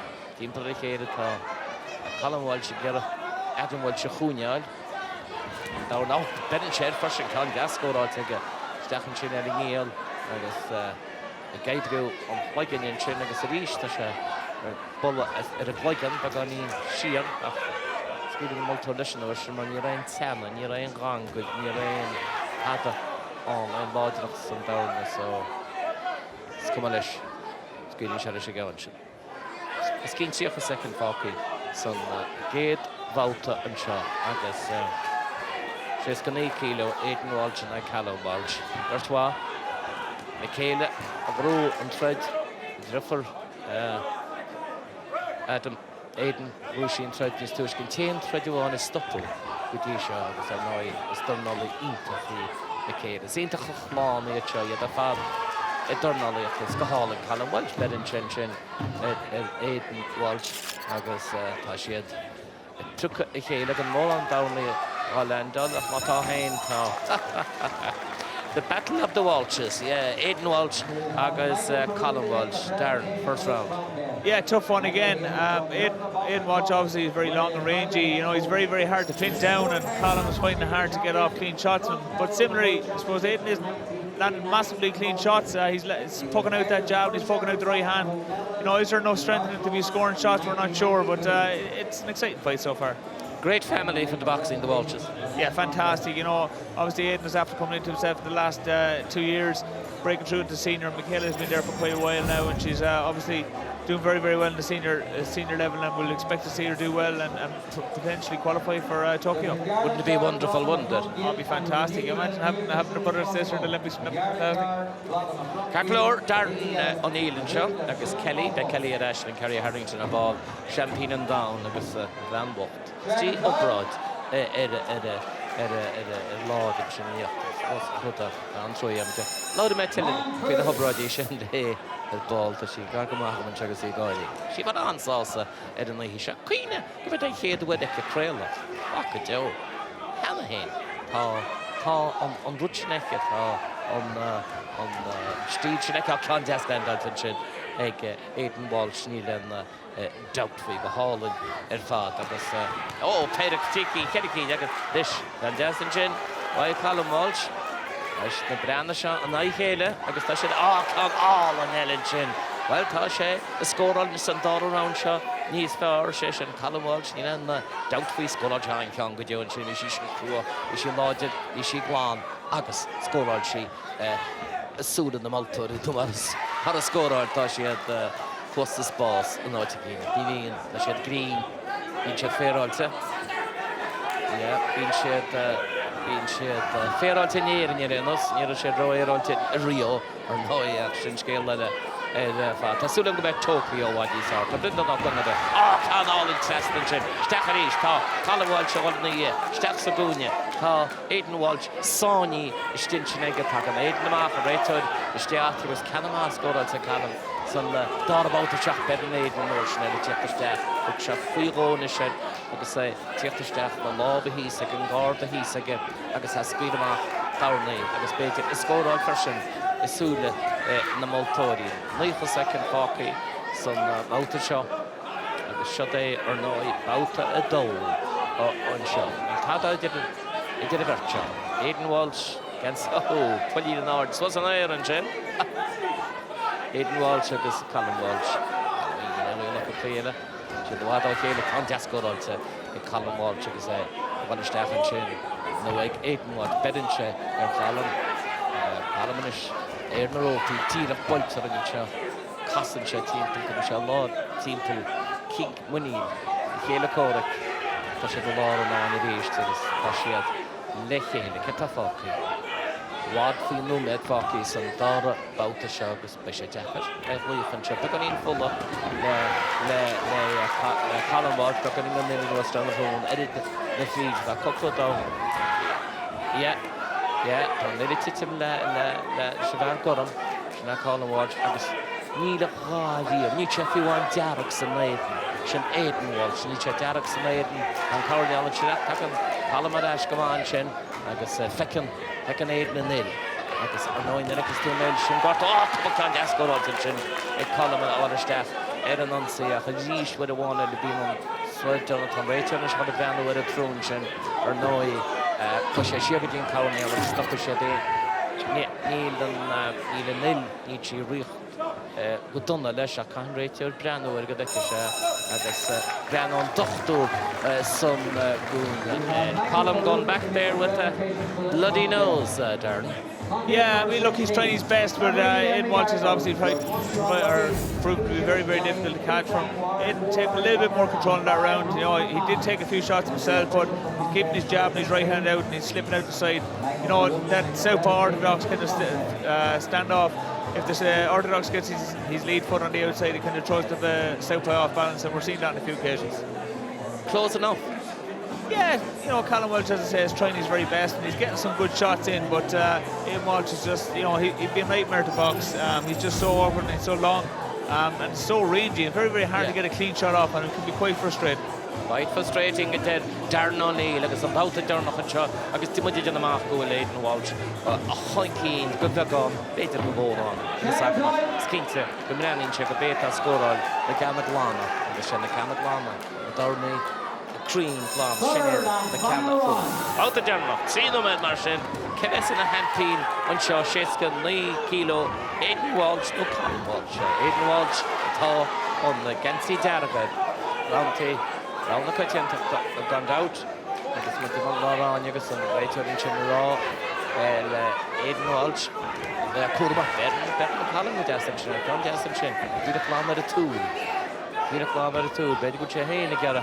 They're going into Noshte, Yama and Chin. You know, doubt for you. Try to all in Nelly. He shot, try to he shot. They did nothing to start a Nochty. Norata, Colin. The better than in the East. Besides, you have to check the shot fall on Clean Ocean. Cap. Is on was de spectating de wagen mollig en green graffadori en chugs en green graffadori die dat we zien de likie sterven wel kan daar die stuk kan Vittoig niet goed in Cheshire Vittoig is de hatu bollige green national head niet goed in Cheshire maar we dan te met Toki tiewiste kan niet veel aan met Vaki ze nou te doen met 6 kilo het is lekker dat 16 na Brana. As je aan de weg liggen in de Brana, Callum McGarra, Echanjalistin, Shin, Berinchal Lord, the Clister Egg, you liggen Chaffin Keenan, you liggen Chavel Score of the Rachel, not be Brell Lord, Martian and Russia, the Hella, Gordon Callum can't just and Shin. You don't doubt me. Neich second, Focky, Agus, out the shot, see about the Nishta, she got Tarrant, O'Hale. He's a Rachel, Banner, get a Rachel.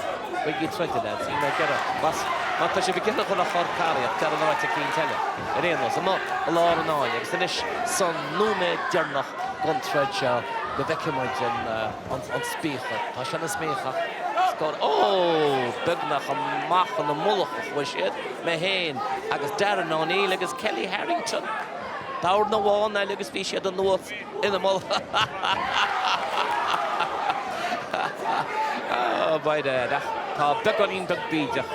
Adrian did the role play and was not to hit him share the nose. So, Catafokis and Tredshaw, Carriff a second. Agus ta Colin Welsh got in the year. They ate the get a board, a Chanyol sauce. Agus, Tashi the Muddy, Pagdacham T. Weller, Hall had T. Weller. He should have tit him on Molochi and Courtney on the raw left on him. Gochin Keen. Tan Courtney on the Fogerstead, a Wolfing Keen. Began la cash 5 second rate to the kind club. Imalish Esha, Imalish Benyash the Molochi and got hit shit for you go. Agus, rated. Come out with the King Darroy, and then the Kings, my Harbin Sharish, in and out for waiting with the Pussa Gate and Walsh. And Shaw, I came up to us around a rank sheer, said, Staff, that she done the rope, and the worst shot, you will go on you. I said the rope, right to the staff, the British, I think, even lower legend, like a right turn and Shaw. But it's the second of the Denmark, on the thread shot, Aidan Walsh. Is soup lodge, so Darren, your verdict? Yeah, you'd imagine Aidan Walsh is going to get that. Look, it wasn't an exciting fight, you know, the way it moves and he's constantly on the move. He doesn't stand and really trade punches, which I suppose is the objective of boxing. Hit and don't get hit, but it doesn't make for pleasure of boxing. I thought for a second they were coming out on top of us here. They tried. Yeah, I think Kelly was going to be the first one to slip out of that one. Anyway, I think we might have been in bother. Kelly was a little bit faster for us, a little bit more tuned in. Much fitter, of course. Reynolds, Sinead, Kelly shot, the Major after me. Bua Aidan Walsh, Bua Aidan Walsh and Tredshaw. Agus Peter Ganach and Bua again. The Ainho, Killing Ainho or Noy, unanimous. Agus and Chin, Marvin. And Rodellen Shin split decision Nivina Montari Arain Int. Once again, your appreciation for another wrestling contest. Well done. The winner of that contest, the National Elite Champion at 69 kilos for 2020, by unanimous decision, Welsh in the red corner. Show your appreciation for Callum Welsh. Well done, boys. An excellent contest. Michael Carruth making the presentation. So, Brett the Ainho and son of over Aidan Walsh and son are down the Chéile Corrick, Callum Walsh, agus Taksha Denta, agus Nasta Ageshu.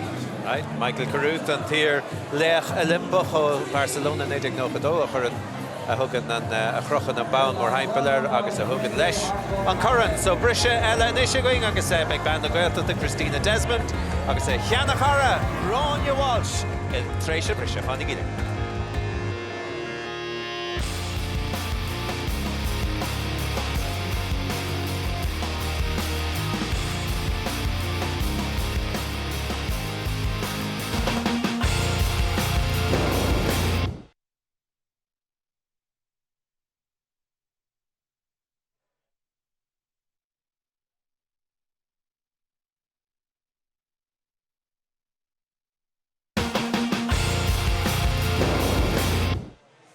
So fáilte rais mar sin go dtín strá beo seo ar YouTube ó Darnálaíocht beo Ken Egan agus Jason Quigley ling fós in St Muska.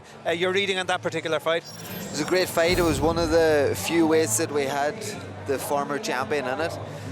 Kieran Malloy, who was beat early doors, you know, by what was it, the winner? By Aidan Walsh, yeah. Aidan Walsh, yeah, you know, so it was great to see Aidan go on and won it. And as Darren says in the commentary as well, you know, Aidan is a very long, elusive style. It doesn't make for a really exciting war that the fans want to see ringside. So it was a great fight. I think he used see the length of his arms, like he's so long, he's got such an advantage and such a reach with that big jab, and his head movement was lovely. Do you know what I mean? He got caught a few simple, silly shots on his way back, coming out with a head high, and but put in a great performance, got the victory, and he is the #1 now in Ireland without any box offs. And he chose his moments, Ken, didn't he? He was able to get in, get out, do the damage. What I liked about Aidan Walsh was the fact that he won the first 2 rounds comfortably, and that allowed him to go on the back foot. He is a counter puncher. That suited him. The only way you're going to beat Aidan Walsh is if you put pressure on him right from the start, nick the first round, and force him to come forward. But that didn't happen tonight. You see it here. He's on the back foot. He's comfortable on the back foot, using the ropes to keep himself up nice and steady, and he's just counter punching, picking Aidan off handy enough, and he goes on to win the fight fairly convincingly. And that's a great way. Look at the joy in his face. Seeing your title going back up to Monkstown. That's a brilliant performance from Aidan Walsh. But again, he doesn't have any opposition in his weight, 69. He goes through now, and he'll be selected, so which is fantastic. And would you see him being good enough to qualify Olympics-wise?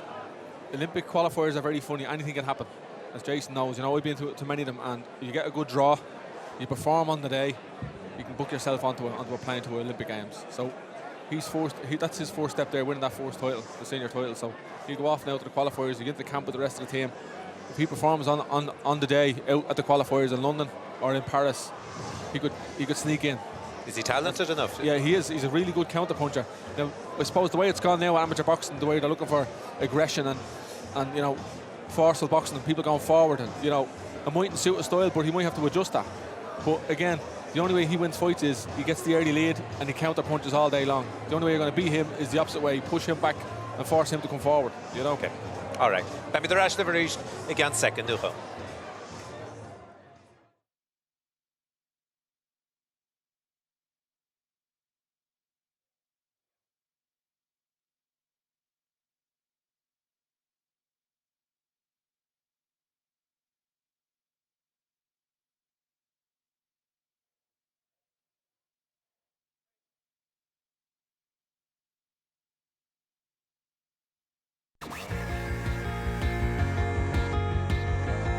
So an chaidlint is DNA and son buirte glán ag Aidan Walsh ag 69 kilo in ag Callum Walsh and so thránón in Jov. So Aidan agus an gradam agus an chréibh náisiúnta buirte again. Right, so an chéad chaidlint eile mar sin na seanna chuirde seo Christina Desmond agus Gráinne Walsh ag 69 kilo. So Ken, this is a repeat of last year's final. Well, earlier on this year's final in February, both of these athletes and boxers know each other really well. These two guys are high performers, year in, year out. You look at the stats on the paper there, the two of them, you know, any amount of Irish titles between them. Again, 50-50 fight. This is going to go right to the wire. And there's, you know, I think Gráinne Walsh probably is the one that I'd probably pick tonight now, you know. But again, in the rankings here, 6th in the world at 69 kilos, EU bronze medalist, any amount of titles, novice titles, elite titles. I think it's all down to performances. Whoever goes out here and controls their emotions in the ring tonight, does the simple things correctly, can go out and actually win this fight. But it's going to be a hard one to call. It's going to be really, really close. Yeah, I think Gráinne took Christina's place in the high performance unit, so she's getting the benefit of that now. But Christina did go last 8 in the World Championships earlier on this year, so she's a serious contender too, isn't she? Yeah, like the both of them have achieved at a very high level. They're both unbelievable talents for Ireland to have right now at this time of qualification, everything around the corner. So this is going to be a massive fight. I think that this fight here is going to come down to who wants it the most, who is going to be the most hungry tonight, who's going to have that little bit between their teeth that's going to say, I'm going to take this title home with me tonight. And it really puts the winner in the box seat in terms of whatever happens next year in terms of Olympic qualification. 100%, because these two athletes, it's a flip of a coin who you would send to go and achieve and to qualify for Olympic Games for Ireland. So tonight is going to be that flip of the coin, and it's who's going to grab this moment tonight, put in the performance, take that title home with them. So bearing in mind that both of them are so close and have been traditionally so close, would you say that there's possibly more riding on this fight for both boxers than any other fight that we might have It's seen? great that we have this in Ireland. Two girls that are neck and neck with each other, improving each other all the time. Every time they get into the ring for a spar, every time they get in for a fight, they're going to push each other to the limit every time, and that's only going to improve each of them. So tonight it's going to be a perfect spectacle, and whoever wins this fight will certainly be selected then to go on there to try and qualify. But it's great to have that competition in Ireland. Cacador Marcin, Christina Desmond agus Grania Walsh, Ógar Tisteach, Peter O'Donnell, Farity. All right, so Christina Desmond Marcin, Ishteig Ban Valvorna, agus Tasha Dentike Hannah, agus Meshi Azul Garfeda Lay and the Varish. Hula me I shoot a kainter radio armadan agus vi she dochas of Ban Hilda Martrach in a hike beheart the Marad a Shanna Chara agus Ban Tatrish Vega Minik Lace a pro Shingronia was. So Pesha Anna Himuel or Father Fad agus near Yakamef Moran Atra, Anna Hannah Curry Hela, Hutza, a Join the Gamsa. Seawash get Christina Desmond to Chin, Sagunia, Darragh, agus Kilnamartra, knowing Wales to Corca. Now Grania Walsh, not did a Mihal, as he was. Corca and I Evalia, Unshaw, agus Tamati Sulas. Sore Fred, Fad, Nadivishi, Sarouche, like I did, Christina, Dida Heishla Trother, Khudamut Glecharer, Sport Radio, like I thought, Agus Honig Shirash, Dida Hedafon, Yimon Dinner, Egan on Strudi, Hadas, Lesson, Renos, went to the Kilnamartra, Fad, went to Volscree, Halot, Agus here Didi, Eden Tredshaw, Club Lodger, Feather Horgans. Sparkatas Nivalia, Club on Lodger, Fresh. Anawak, but the Caleb, Kevrus and Concha, Tasha on Decker. Kelly, we should have a good fight here. We'll have an excellent fight. Probably a close contest like before. Yeah, and they met in last year's final, look. They did, yeah, they did. So, here we go. Bauta Hain, Gashi Bauta. Agus Kina could be Christina Desmond, Atana Gorda, Atun Garvan. Agus Kina Gabini, son Yancy Darragh and Shaw. Agus Grania Walsh, son Yancy Gorum. Even Tabathro. No other fighting Chen, the Kerry contest and Chen. Why Grania Walsh, Berenchi, Christina Lugama. It's Minik Amti, I mean Christina. Mala to see. Danny and Gerragh, there's a Bullmerson, Marvin Rachel, he's a raw Brisha, Danny and Chedrikela. Marvin Mihalara, or Dana. Akub Ed Ikela Gastan, Action to see Hannah Hain, Sagate, Carach a second gun, Straight War shot. It's a straight war shot, Shescani Kilo. Made dinner cup show at a net to long. Good deep.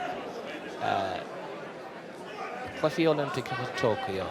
Data Chen, Carlo, Brown the Lord, Christina Score on Chin, Winter Corkum, Winter Volscree, and Shaw, like I said, Ann Sauce, the good job, the score all she, and County, like a score all she, and County, man, Rachel Rock, can you give us not clog it and Shaw? Because not even Anna into more, ma, Geturnally, Eddie Hale, I mean, even the G of Oran to Anna Cubs at a mert, and steel, and steel, tall. Get long the Bersta Cup. Christina, piano ta con in is tegori, ta con in is trum agus ta an daurnake. Ta an daurna et fatake. Ilen doubt fi, went some on Laurenania. Ta shedan shen agus canon shen, was seized ta Grania Walsh started down legend. Ilen doubt fi, ni rachas ta dinner raw. Excellent Sharag and Ru, Christina din and Rag and Ru, Grania Walsh, Marcin out here for the contest and shen, Beren Grania ach scoran Christina I Hain and Shin agus Brún sheer Grania Walsh as Evalia Stress Nanonia Holler and Tiwilla Ardukna Christina Piano Wad these lords in East Tegri William Ora or Balayera agus see Canana Ordashin Gadas or the other fighter here agus well Christina Spednar Hashino Sartal and Shin Grania Walsh agus did a Rachel Janet not a fuckle duck again. In the Gluish, and Rachel agus an guard and Shin agus got a fuckle in the Gluish. Lár an áine. A dún garbán atá sí, chuir creigead minic ar dúirtín sinna. Tá sí lár an áine agus sí cúlú siar an seo. Agus sí duna go bhacht ag Gráinne Walsh tá sé rála Benny Wáile tuirte dán le dionide. Ír fácaí a chúg second day. San ná tá sé agus Gráinne Walsh is scór agad an sin. Agus beidir go fáil atá sí a scóráil ná Christine a fi lethad deachada sin a rá. Íl tá muid tíochadí ceide an chéadhálta leis sé simúil cead déras Kelly Harrington faoi an géad a bhálta se agus cén bharúil tá aici se bhí sí rám go gapsí go bití cean go treidenaí mhóra na híche. 3 minutes gone, round one. You told me earlier on tonight this would be a good fight and a close fight. What do you make, Kelly, of round number one? This is what you're seeing. You're seeing last year Gráinne fell short at the hurdle. Now she's putting the pressure on. She's in there. She wants it bad. She's pushing forward. She's aggressive. She's getting in close. Explosiveness, and she's coming up hook to the head. Christina is also landing a nice long backhand lead hook, and then also body and head. I can't call it because these two girls are two of my great boxing friends, and you know what? I wish they were both two different weights. Yeah, two great boxers. There's two no doubt. Two top-class boxers. And you can't separate them after round one. And two very strong girls. Very strong. Okay, thank you. Kelly Harrington champion and down in seo. Agus well, we went down in Gina Jean Screwdo at a live. I think it should on Gara O'Brien to do at a live forward edition. But it's fatty sort of Doriga. See who it is. A Vichy Finchki. Thought about them, Chuck. I can finish now. Gráinne Walsh as he volume. You look at Stone themselves. You made a good sheet in the Duckalini Sar, Christina. Ashley Canonese Gunya, a Stoilum. Malala Nanya, Christina Fighter, Eddie Gallan Moore, but I thought of my piece all in Scotland and in Durston Chin. I can see it a while in Yehela. Christina Kahamakilor, a Kahamakilor, Tashinis Mona, Gráinne Walsh, Takrania, Pinale, Stisagunian Chin, I was Broom.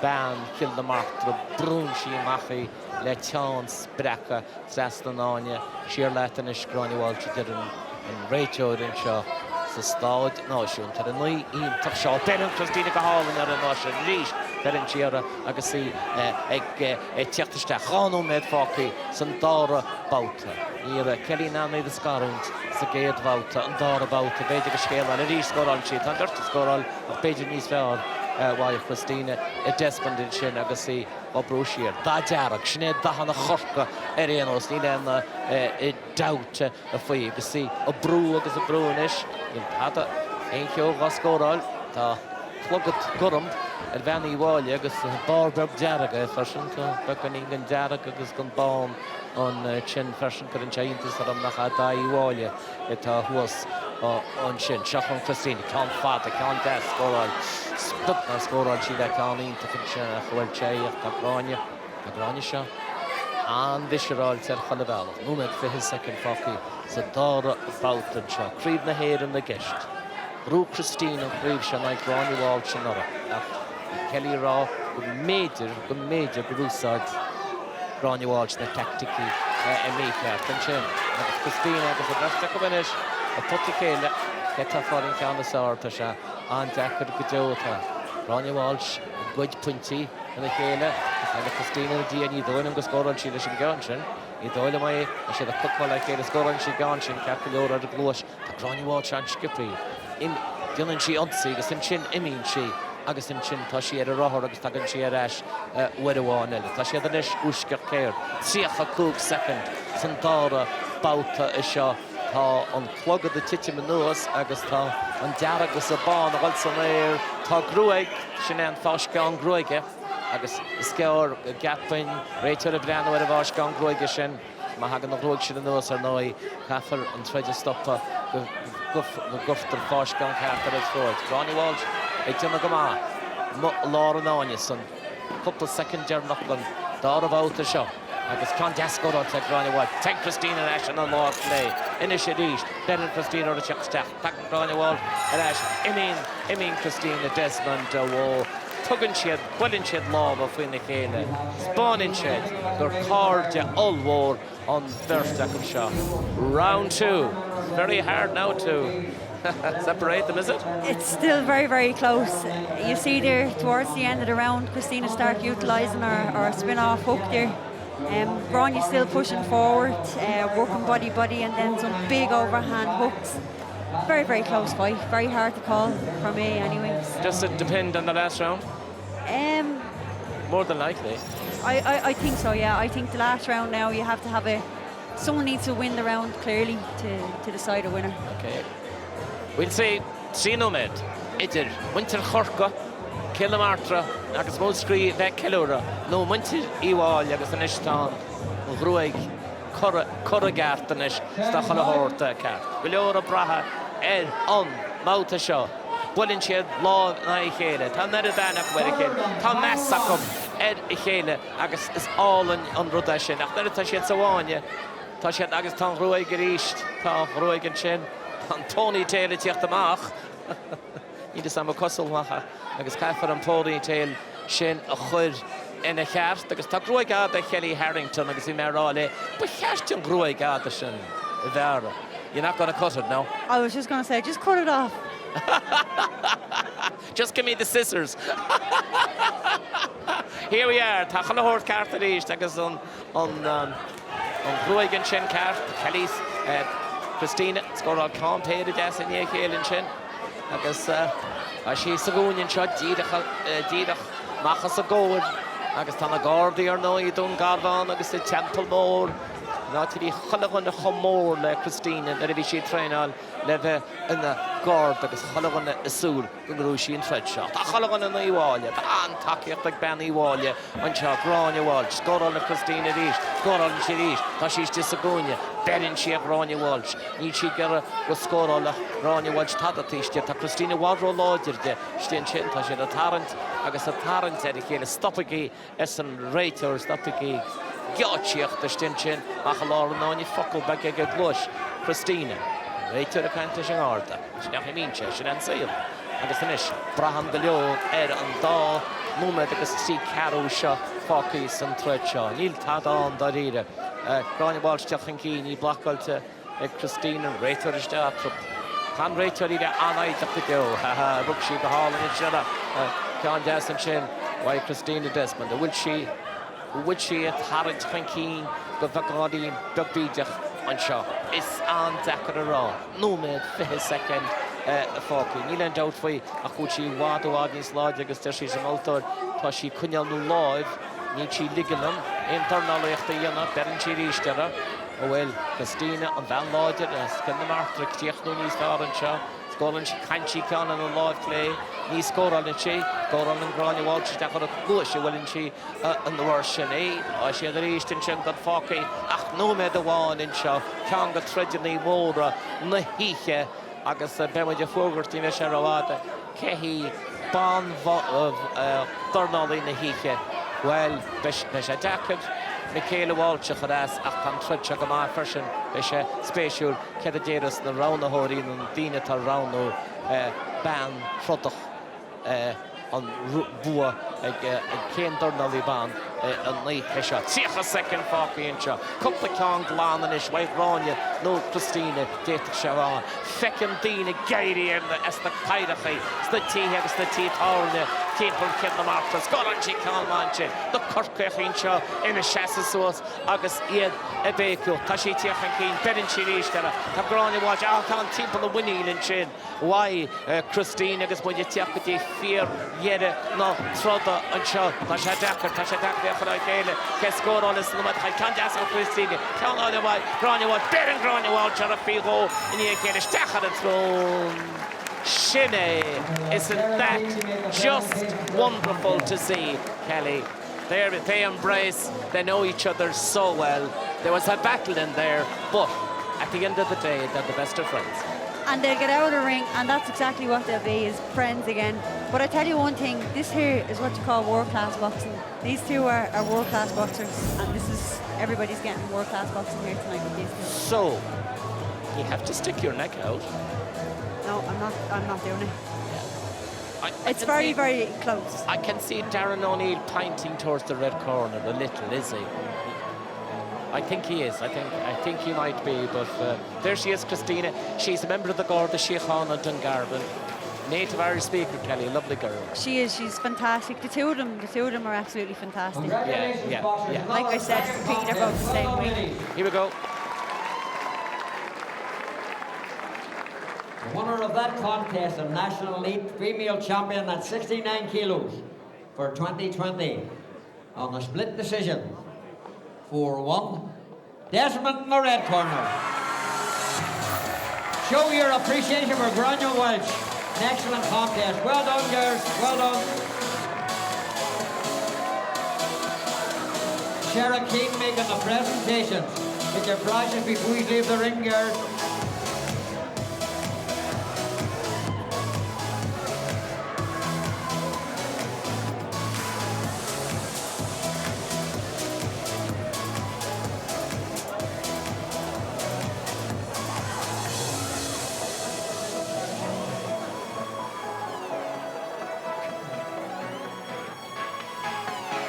Christina, Champagne na héidir na rís cohordachas cogal tú an brodú las hain.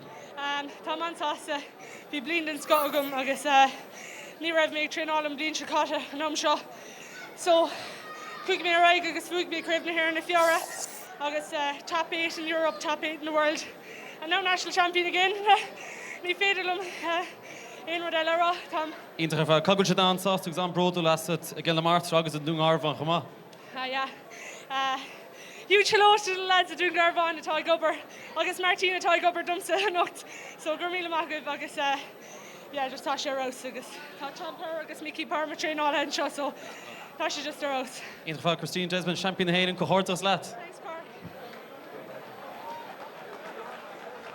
So Champagne na Héireann a ríist Christina Desmond mar sin agus Tris Límid lé agus Covrón le Grania Walsh hí stór chaidlant atra an sotra nó na neomh. So good fight, Kenneth. I thought Christina started a bit slow. First round, she lost the first round, I felt, but she came back very, very strong and showed her conditioning and her strength there, She came in and she pushed her hard, second and third round, and obviously she went on to win the fight, but you see the joy again in her face. And it's hard for Grania.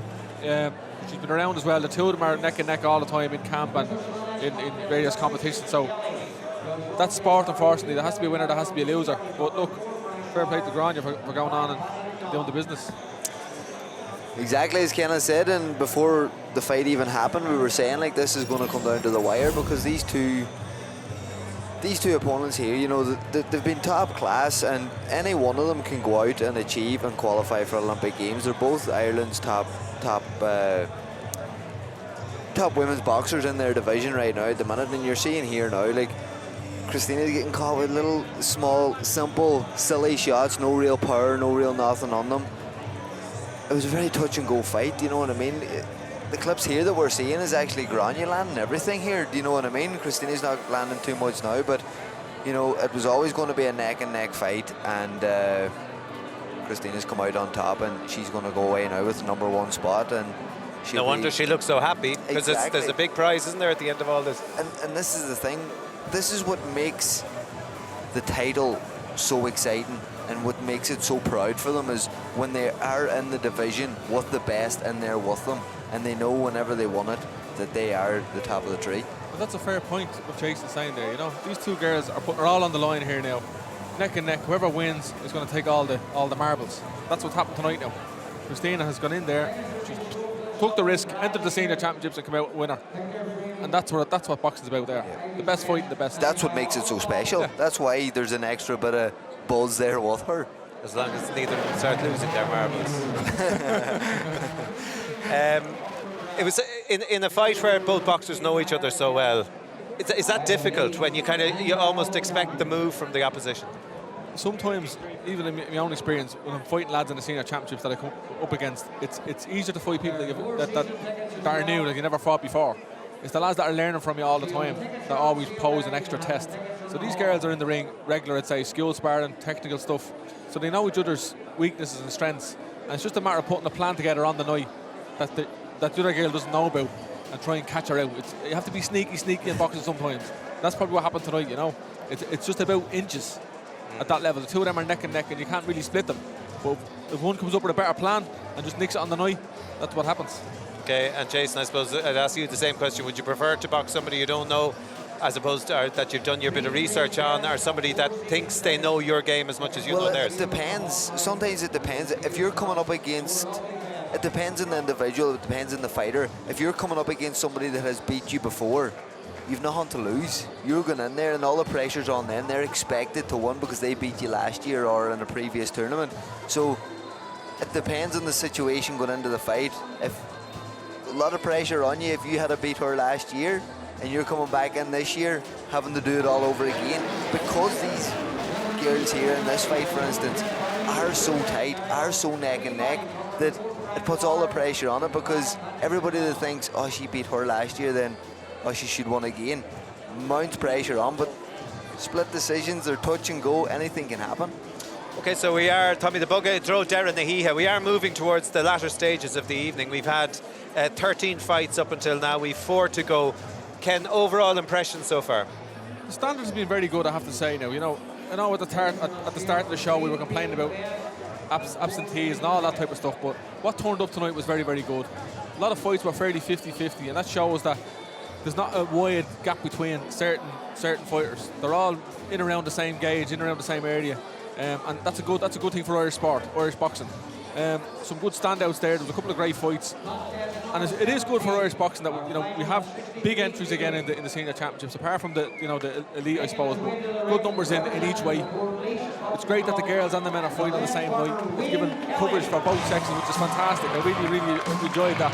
And that's what it's about. It's a sport that goes across all eras, and it's a fantastic night so far. All right, so next time we come back to Uskadi Shaska 3 kilo. Agus show Wayne Kelly istig sa Hunya Darag. Agus Eshud Avi Marchora in Rovila sa Hoktiak. So ni fiawrish to Kata Kovil sa Hoktiak. In a Hunya Tranona on Fara Highland Clehe Canish. Rovila sa Nadig ni Sluhe Mniana Shin George Bates. Bikarka McCourcy Brad Town.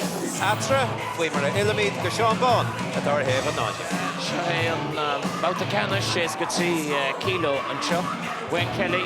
Below Radish go into Port Leisha and shot to know like I said for hard hockey and for the Shnelle Soonish and if he's hockey up the Durnley or no it took a chemish to hope and if he's number of hockey and back up better the danger of Bligan up knee high like the kind of cherry George Bates as come on St. Mary's Blockley I guess for the soon Treadwa and Cherry expecting a good one here Darren. Yeah, I think this will be a cracking fight. Wayne obviously has been a champion in previous years. George has been knocking about for a long time. Has been into some of the best boxers in the world and beaten some of the best boxers. So this is going to be a really humdinger of a fight. So, some Gornell got him. No corner, George Bates as St. Mary's Monopoly, Wayne Kelly as Port Leisha. Kegrus and Concha, Ida Sagan. It's Gaganai Sagan, St. Shinben Tredward again, the leader. The bullies were on Maicha Heen plus kilos and Tinatoto or Griffin I Akambawi as alone. And you walk with the killer. Well, Akambawi a couple of days off and couple of off. Arshin, Tasha the lot of non, Yagasta Bates and Shin. Agas Yancy got him. Kelly. But only more and shot. Tasha Lodger to Snamani in Takakasha. Freddie Wan. Stopu noch, Vin Michaela Walsh. Beisha and Jacker, Idir Yalu, Yunna, the Durnley Ban, the Hiche, Idir Michaela Walsh, Agus Christina Desmond. Near Rob Michaela Corrick, and Nai Michaela Walsh, Fishy Log, near Reggie Lagavlian.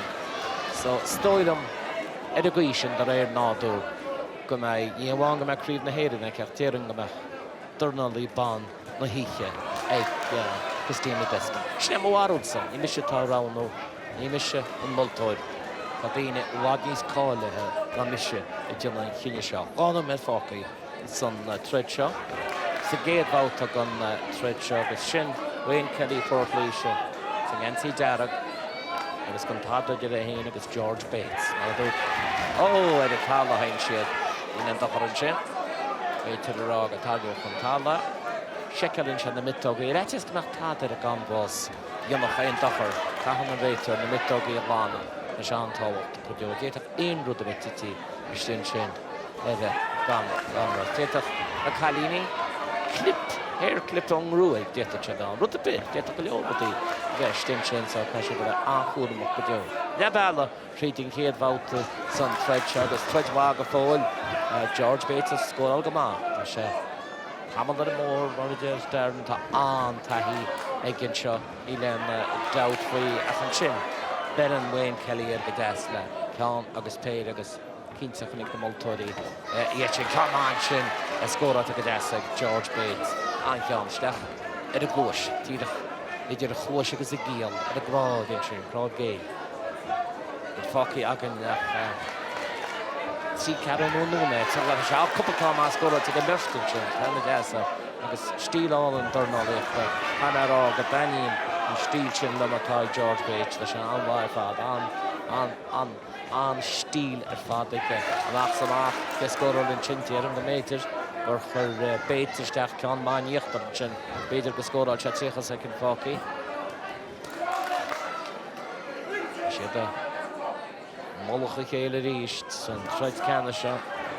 She's got 3 kilo. Will you throw knock up shot? Then doubt for you. Our clear, and I fair for Leash. On Torren and Shaw, you did I did about the Fossin and Flaytal. Oh, can't dare noch into score all tension. The Hollanega, Wayne Kelly, and John Stech Tida Ed on Neil. Great finish there. Yeah, fantastic rounds. You know, we're seeing both guys trying to box through, both guys trying to fight. Very, very interesting. It's very, very hard to call that. I think Wayne was probably landing maybe some of the cleaner punches, but George is definitely there for a fight, you know, and he's been around a long time as well, and very experienced boxer. And they kind of know each other. Yeah, of course, they've been knocking around the scene for years, so these guys know each other. They've probably done hundreds around sparring. As you said, it's very hard to call this in the first round, but that was a beauty in the end there. It's definitely hard call because they're both landing punches on each other, so it's very hard. I was just saying there that female boxer of the night. I know Michaela was brilliant. She stopped her opponent, but she hadn't fought for 2 years. Surely it has to be Christina Desmond. Yeah, for me it would be tonight. You know, I think Michaela was obviously fantastic, but you know, for the standard of fight that we had and the standard of boxing that we saw from Christine and Christine, it was fantastic. Brilliant. Out of those, second round and shot. Alona Mastakuni. The coach all they had, Tivamo, obviously had Bidivin Hain. Can just score all tension. Wayne Kelly, Stach Didach, Newgon, the Welsh, and get on all Wines, Hela Kodak. Didach, George Bates, or Noishane on Hela Kodak and Chin. Again, see, oh, Can all in my Bates, Structure got all in Chin. Can eat the score on Chishin, the score on Chigama, Tina Session impression, Ed the Maltodi, the Meth, and Doubt, Aggie Free and Chusson, Stod, and Notion. Ta. With the Tana or no, did in the Heen shop. Because possibly he and do Talitana, Congo Freddie more than the Heeke. Anton O'Greefas Connemara, my Ken Ackenbauer, as Olu. Shutting started right there, the home of Medfaki. Catabu from such a and Jack Dorida, or the Darney about Horum, Erfad, the Straffel to a Hale, Bejigabek Kelly, Waynes, and Yancy Daragus.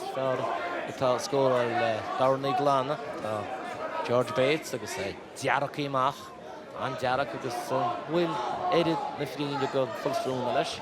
In the session, you're campaigning seeking. Oh, got Hall in your father. I guess you just don't care how Trump start down the egg. Tajir, half a Bates man lodger, or scholarship, a couple count all of the chin. I guess near crash a base, the dish in the fact, and check by him. And then Chaguni, if the Diaraku Max Nathan. Score out to these blockers in the version. Agus Wayne Kelly as Portleisha, a Wolfing Keen, Numed, agus Bresh Focky, some thought about and shot to the Rachel, Wayne George Bates, a guard, a Chanyal Soas, agus of Vert, Tarrant, Hamad, Stashadan, scored on scored on Kelly, Goma, and Shin, Tasha Valani, did what about the Shin Kelly. Carcolor, in a doubt for you, Tashalni Sagunia, Bacanina Skin, Liano Medfaki, Rish, Tasharal, George Bates, chhlagan de an chúramach le nach chhlagan le na wahais donna bheith an isteach mar tá se contorteach go dát stag nar bud atá chhlagan faoi chéile sin chóir an siad agus béidir Péitsi dyma gymanis ffil o hyd Will Kelly Kelly Beck o'n i'n byd o closio gan yn ysgol at y gahal yn ygyn a siya sgorol am dawr ni sy'n dar baut y sio agos ni'n ffocli ach 10 second sy'n dar baut y sio agos ffil o hyd yr un sy'n eist dyrsio leis on dyrsio le Wayne Kelly yn chwaig yn y cynnal sŵas Eighty got a big enough way score on Kelly Tasha Sabunya and the end of round 2. One would feel that Wayne Kelly is getting on top. Yeah, I think he was maybe a little bit more in control of that round again. Sean Bowen, you know, it's interesting to see the South Orthodox clash. We saw it in the last fight with Christina and Grania, and we're seeing it again here now. Wayne is obviously trying to use it as an advantage, I should say, not his advantage, because obviously George can do it back to him, but he's trying to use it as his advantage and get the foot on the outside and get that lead hand on the outside, which is obviously going to throw your opponent off balance. You know, George is boxing very, very well, to be fair to him, and he's trying his very best, but we see Wayne is getting off some lovely shots, lovely combinations, and you know, after seeing him once or twice try throw the uppercut and come back with a hook, and I've seen him knock guys out with that before, so George needs to be very, very careful because Wayne can punch. Wayne can punch tan Catordege ta Xugwilege ma anche chance agus well ta downy mas goral ta eg. Child seal about Renos Fekmadlin Kachai mai kursi agus an Carniel Raw an Carniel Raw le George Bates choshet kogan of was Jaren Gultu Fundere so Kato tasha Takimach agus tasha sprech ta cat waiter start from Konya bi kurba no bi polo tí here go chhlagan an rapid punch ar mna ní malish leis an réiteorí sin ma dhéanam tú cupú ar an náhaíoch ní an doubt faoi a chfuil Wayne Kelly a bhil in the fresh má tháinig Bates amachchas a gúine gan ar áile na chfuil mór an áhhaige mar tá Kelly dírecha malish dírecha splancaí dírecha spréachta bhfuil se scóráil sin ceiste a scóráil sé ríist mar sin tá Kelly tá Bates get it out of my bag and see about the cash bag at the river or each other group on Russia on see about the show.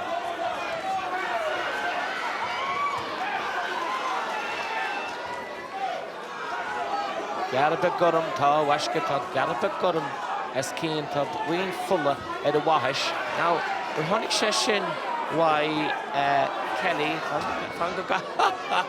that Pauline and R didn't take him out. Lord an náine agus an Carniel a rá go láidir le Bates catú bhail chan cín picin an réiteoid an smidín beag fulla sin atá aire tá Kelly déireann tá garí níos ardáinis tá nil sin a bhathis ná ní ó Kelly tháinig sé sceára tá an bhathis agus seans le chuigna a bóla chéilinn sin tá rud a cíntarála. Don't get out of Litogu, Martian, basically out of Nitolomai. I should spray a game in the Shagas and Ish, Tekamajan, hierarchy, Agus Braham, Fati, Agus Lumed, Agus Hulk, second day, Fati, Agus Kaha, George Bates, a here the Ash, Agus score all good from, Agus Golodin, Queen Marja Darren O'Neill, Gobeg, Wayne Kelly, a tar on William Lodger, Agus, yeah, tá is cinnte go Bates a tosú beag an imean seo berinse a Kelly tá anún trot a gcónaí an lán na berste club a chríist tá Kelly fari cheanna stáir steach a gúine hálar an tíbal tá nilsin in teach a ríist na tecan na losas chloigan na chasleite sinna tá muid gera ag chealban seo ó rús go chéile a lár an áine agus a pléitá le chéile bra clia ar nói é se George Bates, that's Tortlisha, she Wayne Kelly, agus some tíocha second dernach go bhauta trí in seo agus a ríis Kelly tíoch na ír a sé gar a ceann mór ní a goháin i lenda leir agus tá chuntáirte an go dúna sé sin tá Bates i gceire i stoppa i gceire habantar chéile i gceire bhfuilú nuas tá sé deacair Kelly bhfuilú ní éon doubt faoi a sé duchretí a bheith an irid sin fuile bheige agus é bhilchan cín with a one and some added getting up for the shot. The major who will on lawless a accommodation, egg the Multori and out for you. And George when you George Bates. A Vila deal from Mount Dernoch Shin. Darren, good last round. Oh, fantastic. You know, the two guys you could see were absolutely out on their feet there. And, you know, it was an intense fight from the first bell. So, you know, they'll be very tired. They'll be sore in the morning, but it was a fantastic fight, fantastic boxing. Yeah. Wayne Kelly? For me, I think he did the better boxing in the first 2 rounds. The last round was a bit more of a brawl, to be fair, between the two, but they were getting tired, and it's very hard to keep technical aspects in play or in good state at that stage, but look, fantastic. See John Tracy making his way into the ring with the cup on the far side. He's nearly ready now for the decision, and Pat McDonald.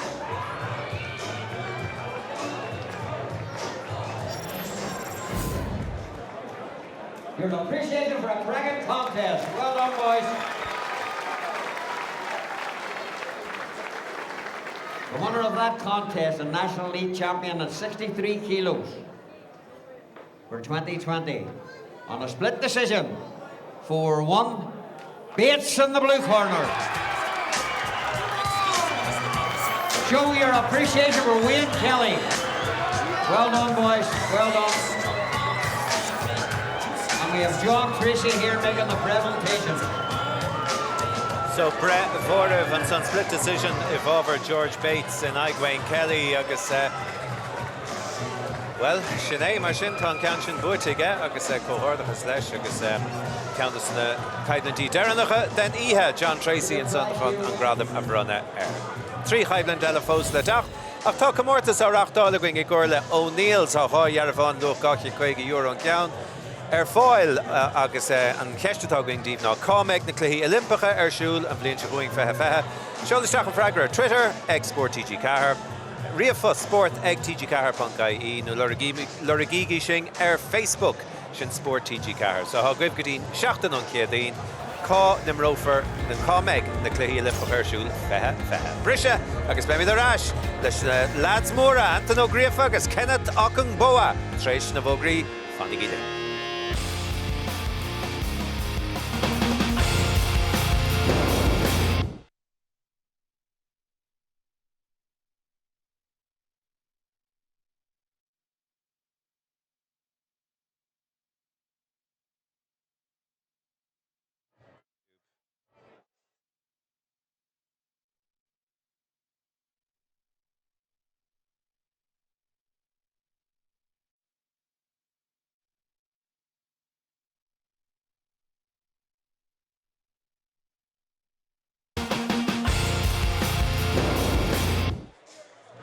Tá Kenneth agus Jason Fosling agus mí de fechan siar an Gaiblan sin buirte ag George Bates in Wayne Kelly. Now can you let out a sigh afterwards? I'm not sure you were convinced the right man got the decision, or was it just it was so tight?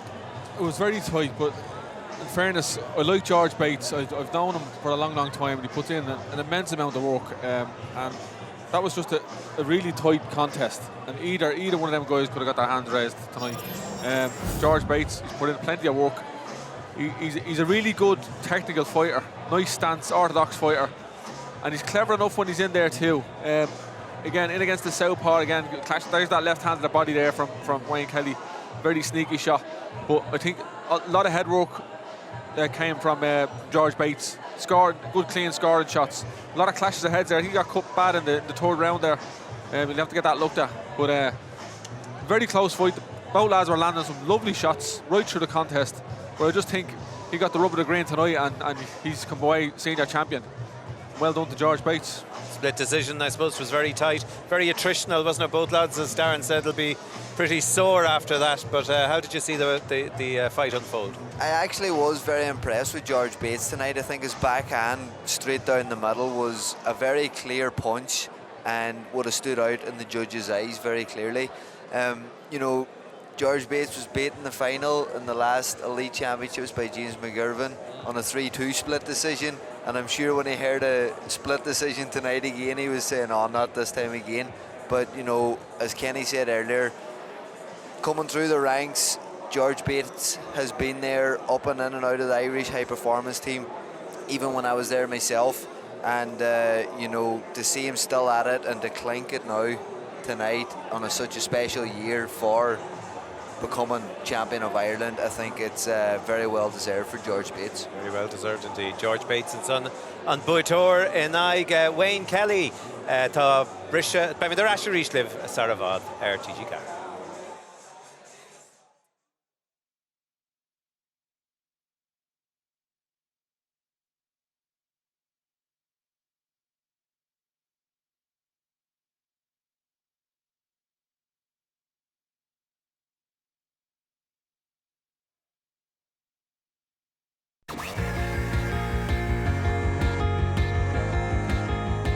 Sha fáilte roimh ar ais mar sin, so sin reintas na bug fointí ó bhua George Bates Wayne Kelly ag 63 kilo. Bates an chora ile éad an tránóna agus é anna hostel in na Bidibre. So Kenneth Akungboa chora na bliana Shikatan ag Anthony Toto O'Griefa is an chéad chaidlan teile na Firvóra tá si de taptaisteach I láthar na húra agus seofar Chonamara taptaisteach mar sin Anthony O'Griefa agus well tá job mór amach ribh má sé chun an préomh a thar siar go chun na gaile. Chuine tá Kenneth Akungboa fearmór ó áluin agus well cíhíd tá cuman amachas ar siúd an so agus tríd ag 91 kilo agus ósa ceann, so cíhí conna sa bheith sa chaidlan orthe seo Billy ar Darren agus John Dall. Se dyrnach na hi bil an telefís TG Cahill agus se dí tredhór na hi an firhór agus sábháil a déisian tá siad dámanta fad da bach na dawr na hórthaid ach cólainn a hórthaid. World Military Games Chábíris na National Under 18 Champion agus National Senior Champion Chábíris sa seachtaíocht sin Anthony Toto O'Griefa agus Akinbawi ar nói grúise bún cré óma na choláistí bliantach Elite Champion fi láthir agus bí chaise gansaí glas na héireann Dominic. Agus ar nói dimmer Anthony Toto O'Griefa minúr agus senior go gáile. Tá bhirte lá an áin réitear atru. Tá me gar a treideach lán a dúte. Agus tí me gar mór an réba. Well Akinbawi faoi hána ach tá se wád ó chuin. Bhí me cain fí muintir chiail martra agus mú scrí. Well, tá muintir na Nileán an drehead siar chalaád letar Mulán, letar Cála, Paulaí Wirin, Tyranny, tá sé a súl ganna Anthony Toto O'Griefa an taction an nuair seo lá an áirin na firhóra Akinbawi an champion is a cúlú siar go bheith gánach tá sé an lua go deo fós. Cuoine go buile ag lán na berste seo leis an meach an mór tá Toto chuineal a gáda agus gead a isteach leis an láimh chlí sin an rud. Berin check Péirí de scóráilta ag Toto an sin. Péirí álann scóráilta ag Toto O'Griefa agus a isteach agus Akinbawi. Sa níos Berin check Akinbawi. Steach pána a glóis, hís a níochttar an sin.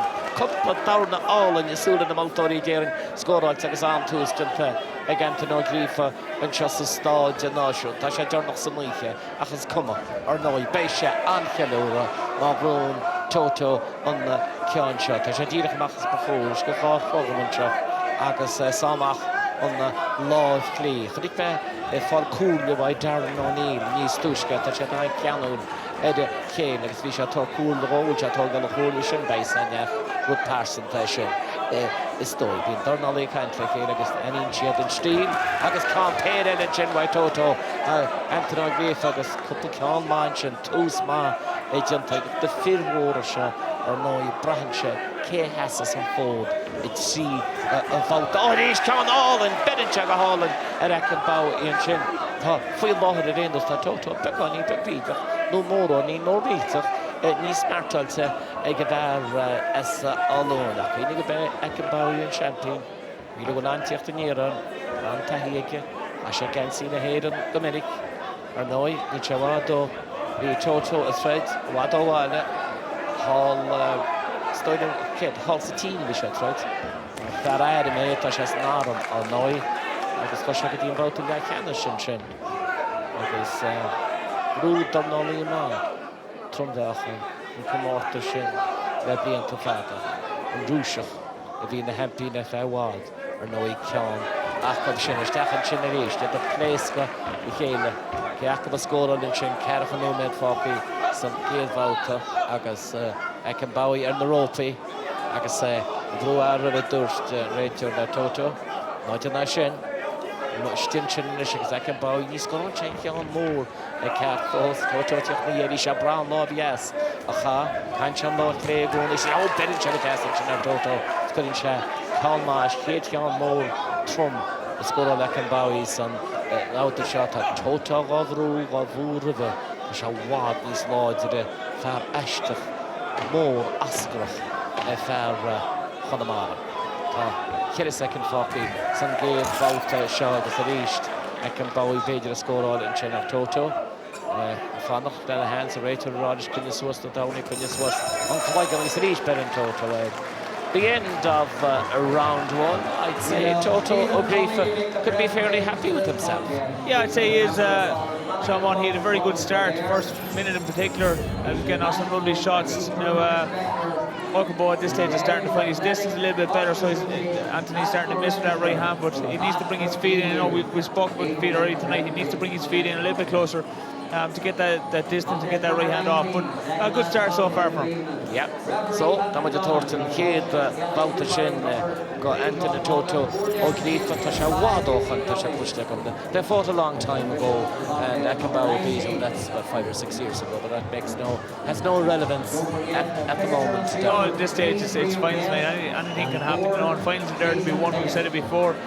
You know, and look, it's who's going to hold their nerve now and put the game plan together tonight. Down about Toto Bader, Begoni Keen, Haitian, Kid of Outasha, Tasha, Tiakamaha Sagunia.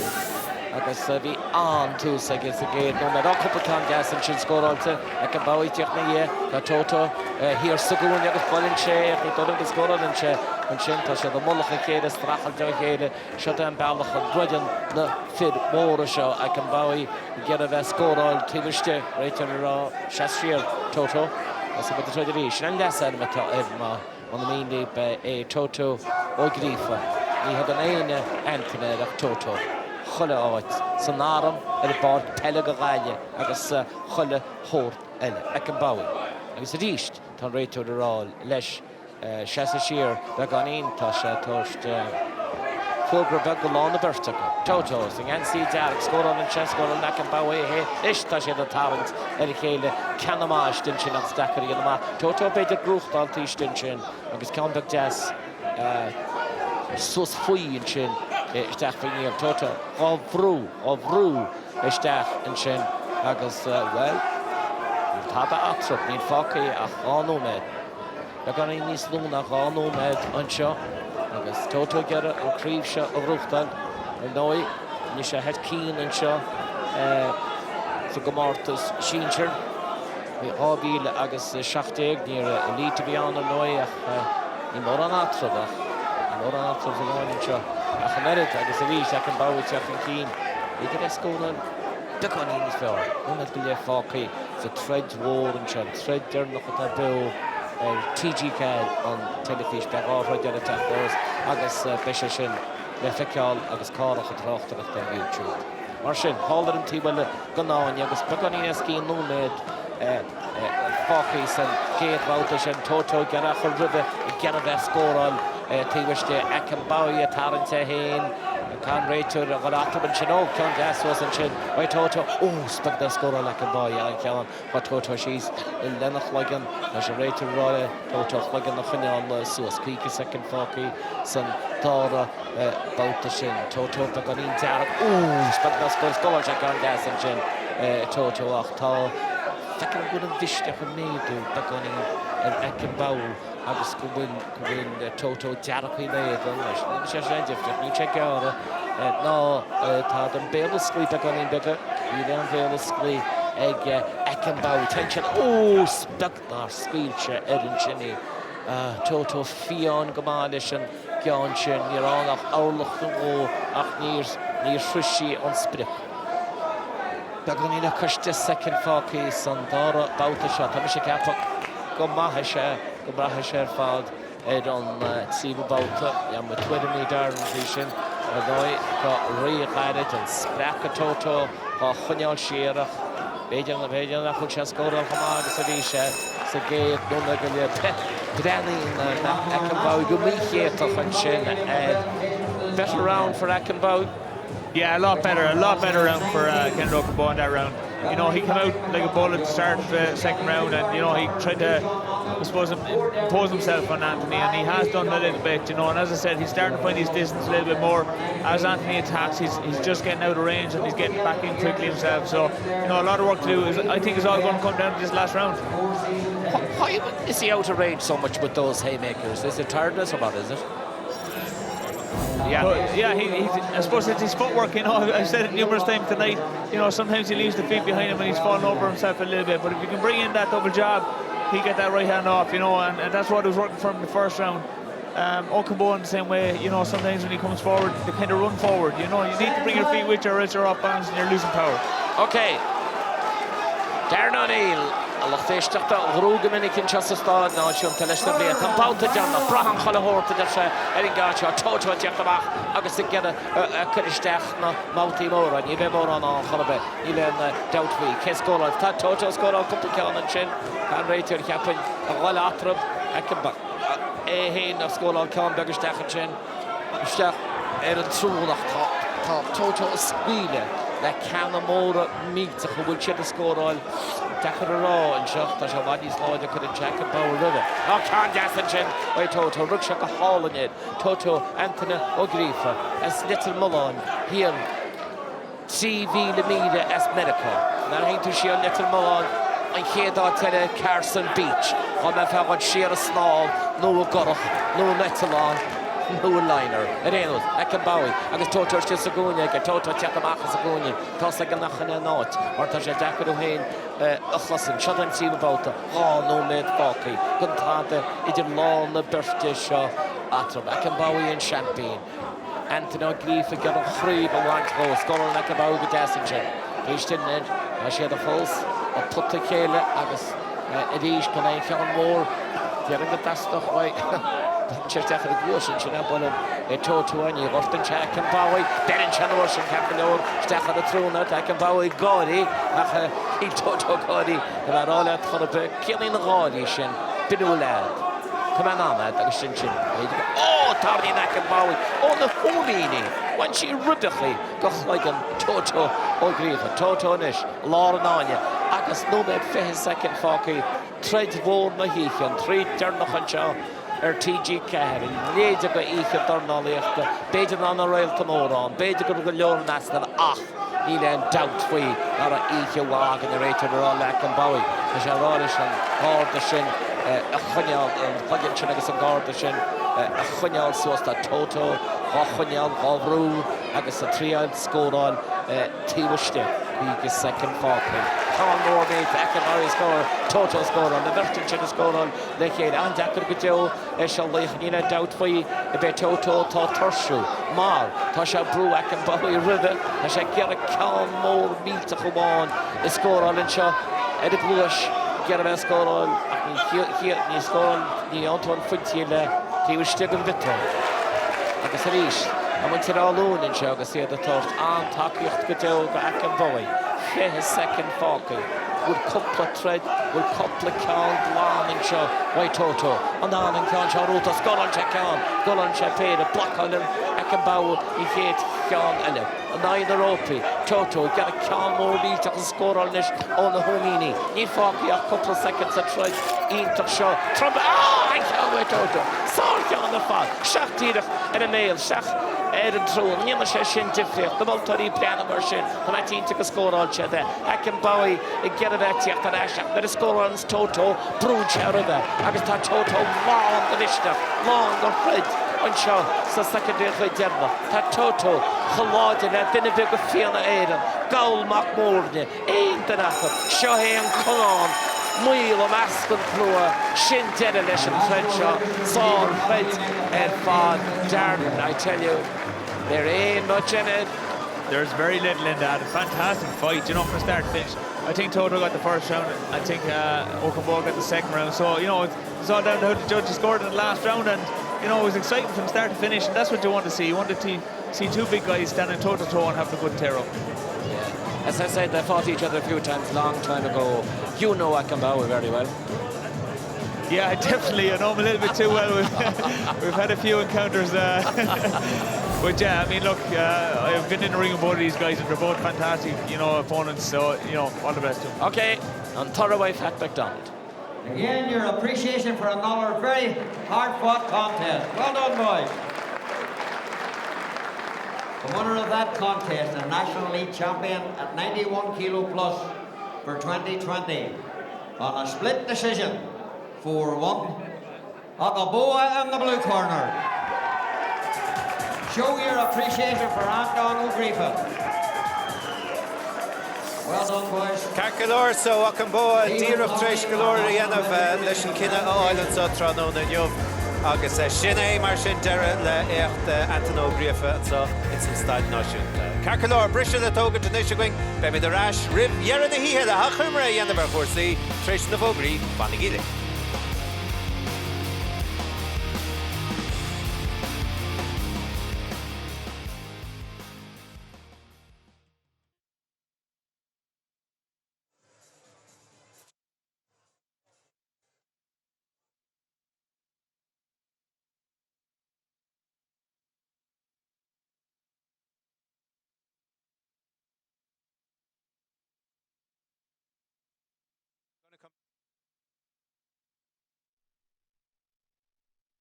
Endeavours, and we'll see you again, and we're going to stay live on you.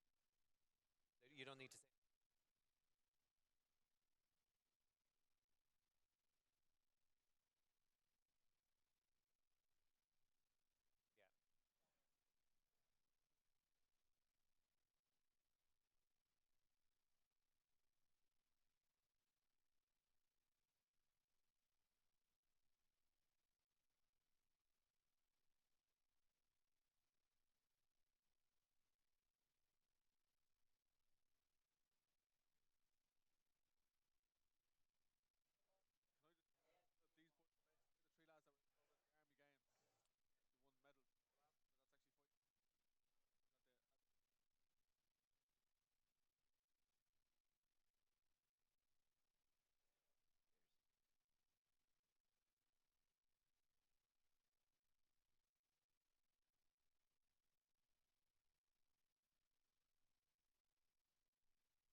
Fáilte so Buach Fointy and Son Agriv, the Vua Kenneth Okungboa, Anton Toto and Son O'Griefa, Agus Galore Denta, Kenneth Conan Council, the Vua Agus Dimo, Conamara. So Comortis the Nordernach and Sohanocht, Marchin, Goy Aravon, Lugoche, Craig Euro and Can, Le Buint, O'Neills, Cá Meg na Cluiche Olympica Shul in Fehe. Siúl de ragra ar Twitter chuig ag Sport TG Cahar a riamhfos sport ag tgcahar.ie nó ar Facebook feigi sin ar Sport TG Cahar. So na dáta is an cearú nála le chuiristeach ar sin. So Darren Híhe beag nach buinte machagoing in Sotranún and you've acknowledged Gail Ho rid Fos Foca agus Lanish in the Raig Chanel YouTube so it's Fada Live nor Hami Creachnan so TG Car Dulga Sport TG Car YouTube agus and Doch Highland Dernach I'm sure. So we've had 15 bouts here this evening now. I'm losing count at this stage.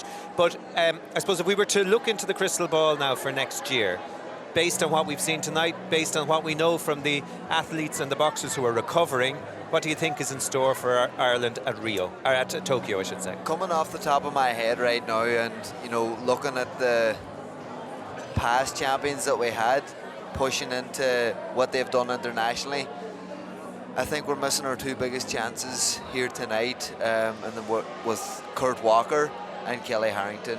I think those are the two people that can go on and can. If you had to put money on anybody coming out of Ireland right now, I would have to go with Kurt Walker and Kelly Harrington. You'd see them being medal prospects, realistic medal prospects. Because of their achievements internationally to date, and because of their performances, you know, they are going out there, they are proven, they are getting medals, and they are performing very, very well. So those are the two names that stick out in my mind right now. The final word to you, who's been there. How do you see it, if you were to say what we can expect to see after the pure disappointment of Rio? What could we look forward to? This is going to be cutthroat. The whole qualifying process is going to be very, very hard. For me, again, I'd have to agree with Jason, Kurt Walker, possibly Brendan Irvine and Kelly Harrington. They could be our three that will qualify. Now, there's a different kettle of fish tend to get medals, but the hard part is to qualify. If we can get three over the line, I think that'll be a success, because this team is young. Let's keep it together. Let's keep them interested. Let's keep them in the high performance, and let's look at Paris. You know what I mean, further on down the line. But this could be a good gauge for them now heading to Tokyo. All right, well, the excitement is starting to build, Carcalor. Now, Denigi Darude, Amorach, Pelnaman, Clihil Canish, na Herons, na Clubana, Kilchorin, Clun Bern, the Gailava, na Gmanish, na Mona, Kirky, Guerrera, Carup, with the Guig. Agus stay down, but Clihil Canish, na Globana, Guigamona, Guig, la Balavik Gunner for Gloriga, na Coraha, and I Borisoliach, Tiberdor, Kimi Kunasabeg, Sachlehevio, Clihirvio, Champigny, Aaron, Corafin, and the Gailava, Bell, and I, na Piercing, Ruskamoin, Shin, Clihil Canish, Pella, Honor. Sinead mar sin a bhuachalí ná denigi darút fanigi ling mar sin Sport TG Car YouTube ach má bhuachas foiil láthair le Jason Quigley, and the best of luck, Jason, in your fight next month. And Ken, good luck with your own endeavours tomorrow in Glasgow with Eric in Eric's corner. Carcalor Sinead be midar asliv YouTube Saravad ach uinge sa Stad Náisiúnta Slán Tamil.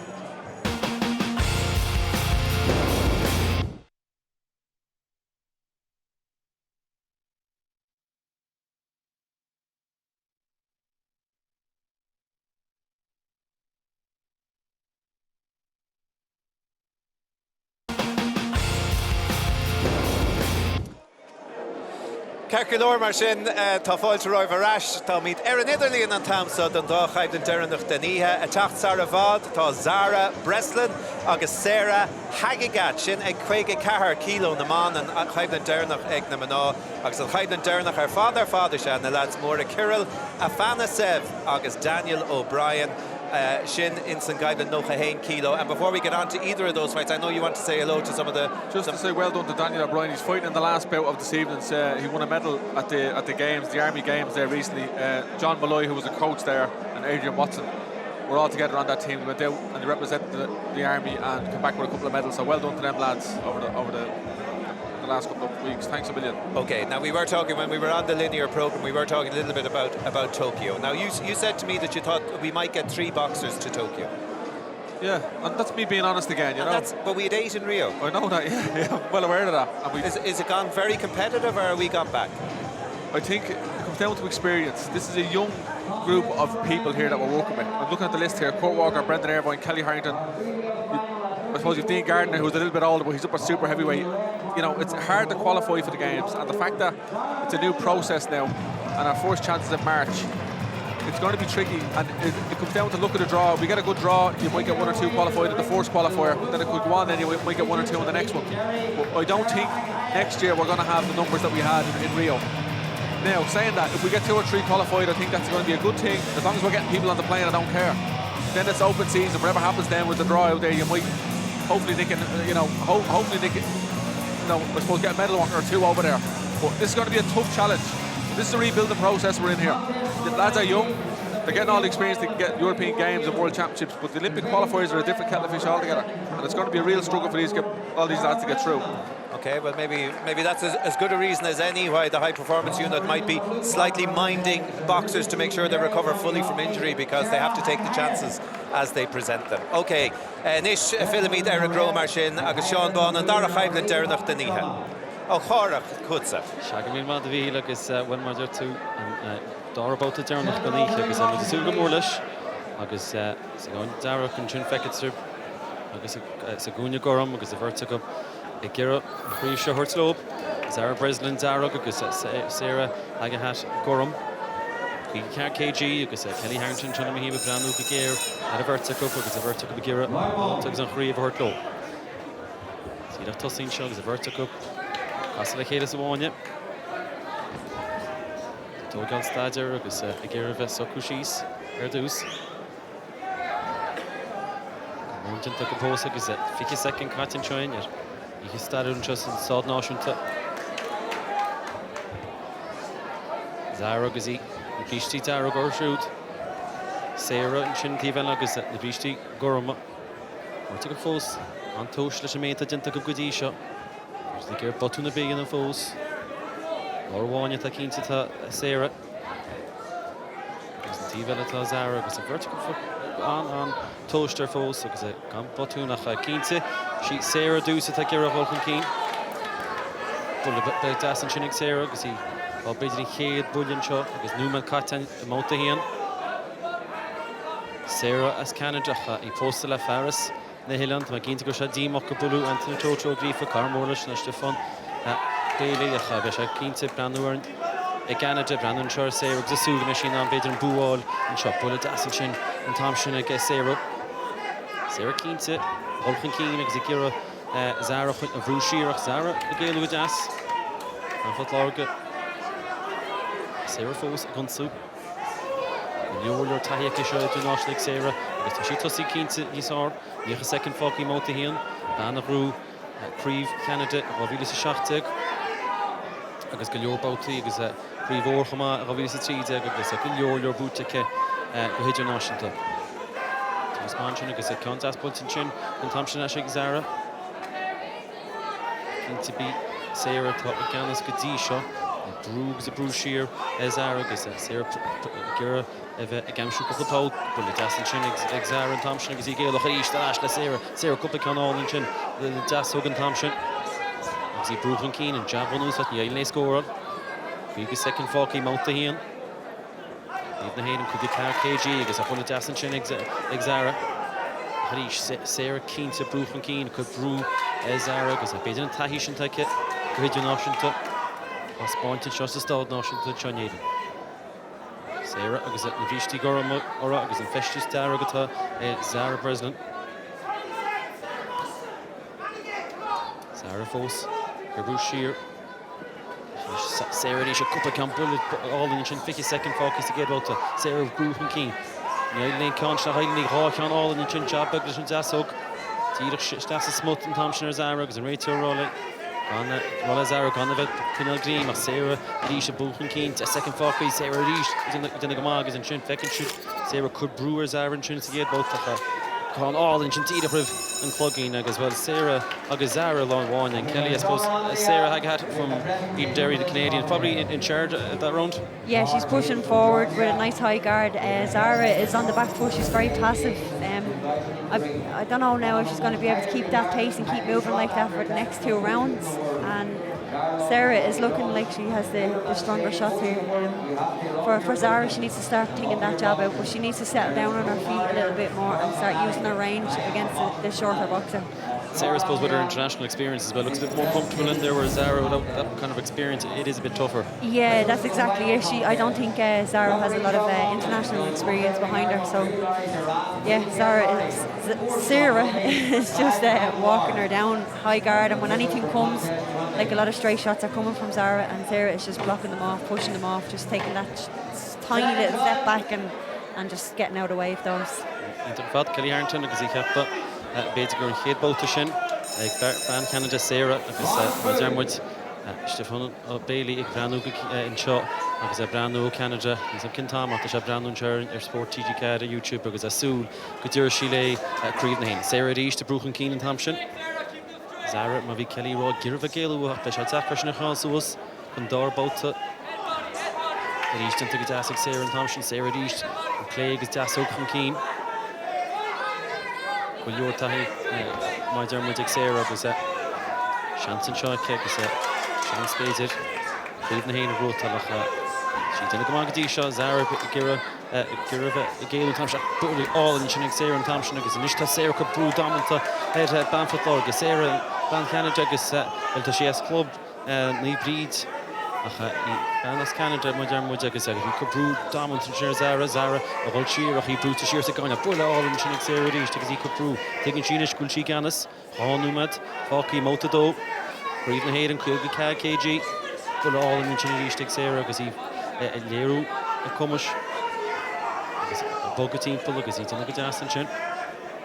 Zara gan mór dinta fósa go ggirh géalú a Sarah chus siar brúara a bhháin sin go brú siar tá sí an rópecht go deasan sin ag Zara go chéidir chadí Sarah holchan cí a brústeach agus Zara ggirh tarns nós agus réitir árá sin le ga sí stop a tarns nós a ríist í an réiteocht tíireach is súsachas agus Sarah brúchan cí ríist sí go brúste a gáine. Bhfuil Sarah an brúile chu agus cuppa scóir lem siús a géad bhil sa dábáta seo 9 second bhí beag níos lú. Rístin leis sé kitóg agus an jabbag sin agus leis an deasú go níiad ina go hálann tá sí cínte i gceor trasnar Zara ggirh géalúra. Léidir le nuair agus 10 second fácaí mótadó. Báta canis chuige kg críomh na hain sa stád náisiúnta. Sarah cínte níos á beidir ná Zara go dtí seach a ní annach báta an dábáta bheit nach críochtaín Chinese carta chuige second fácaí Sarah Díos brúchan cín. Agus is cíns go tíachlaí. Zara géalú go deasan tamseach ní éiríonn le Zara mór nach chahab go na builí seo agus Sarah bh mú siar chulacháin a chuláit gan an trod seo agus bhfuil tríocha cúig second fácaí. Lís gáin den Sarah an tamsin. Agus bannahrú dús dónar a technicúil isár ag an Golden Girl Championships á bhíon sa 16 agus tá sin le feiceann seo. Scéal agus taíocha an dárod antábhtach sa gró agus bhfuil réitir rála Zara Díos gan an frigan sin agus gan bh tarn. Sarah Díos go sí brúara agus Zara an tamsin sí Sarah i bhéis a tíbáiltecha. Tá second fácaí cloise muid an clogin go lua. Sarah Díos ríiste brúchan cín agus Zara tá sé anzachar de éalú. Sarah ggirh brisisteach a gúnaí agus gár trasnar sa bháin sin. Agus Zara agus tíochata cuppa second fáca in seo agus bhfuil an bóta dó cíochtaín sin in Kelly. As we saw in the first round, you know, Sarah really putting the pressure on cutting across Zara. Anytime she escapes, she's straight onto her again. Yeah, it's the same thing. She's cutting the ring off. She's cutting the ring off really well. But Zara has a lovely sidestep, but she's not like she loses her shape when she throws that sidestep. Whereas if she sidesteps, gets her shape and then comes back in with a backhand or a jab, she'll land it on Sarah, but she's not doing that. She's losing everything when she turns on that shape. Zara is a boxer who you'd love to have in your coach because you can tell she has natural ability, natural talent. It's just she just needs that little bit of fine tuning and then she'll get there. And I suppose no matter what happens in the last round, she will gain experience from this, and that's a huge thing compared to Sarah, who has, as we said earlier on, international experience. This is it. I think this is Zara's first national elites. Like I don't think she's probably had that many fights either. So, and like you said, Sarah has had plenty of international as well. So. Both the three, both the Kilnach, both the Durnach, who did Zara Breslin as Stramor, agus Sarah Hagahat as Nibrid, Eden Derry, agus Banas Canada, Dermot, agus he tried in shock, Príomh na Hayden, agus Planamid, well, down the sheen chin. And I go Yo Treadney in shot Sawan, agus Tishke, Fos Bezit, Edwin, agus down the shot. You could have shot not had that Murray, agus Sarah Díos, the Brúchan Keen, Gord Saston, maybe Kelly Ronchin, Gord Saston one, agus gone to second, the Hudba, Zara Breslin, Banog, agus in Hayden. As an throw just up in the day, get thread in shot, Príomh na Hayden, Bumper le Zara to Sarah to go leor tahiach a Chairis, Gord Sasser, a hundred shot Zara, but when you say sugar is a bullet Aston Thompson. Rachel Rolla Sarah gone about Luba Shees, gone about Crumma Shees, Sarah Reach, the sheep Bruton Keen, Mara She, Sakade Bota, Sadar Bota, Gazadish, Tsu Bota, Numa the one Cartain, Honuma Didia, Dagaset, Creed Hayden, Sarah Reach, so the Mother, Kelly Nistushka, Zara, Gale Wigadar, Sach, Basin of Chi Kahat at Dawn, that Valakuda, and the Multori, Gazation, a Hulis and shot, as a Holatel, as a Holacroa, Rish Sarah Kapru, as a sheer brute, she on the rope taking time shot. Zara times no second rater and just off to the east. Zara rolling, plugging Shinardu. But it doesn't shoot Zara. Sarah Disha Bruchen Keen. Keen to come in Shihane Gusset. Stefan Bailey, kind to come in the skill in the technical train only a hain. The Canada Gusset, and on the Hutcha and Shaw Gusset. Sue Gudura, Sarah Van Hede, a while of Creedna Hayden. Right, lads in the land, Thomas O'Toole, because Anthony Griffith, horse of Wallach, Abesha Sosta, Winding Sarah, Sarah Disha Bruchen Keen.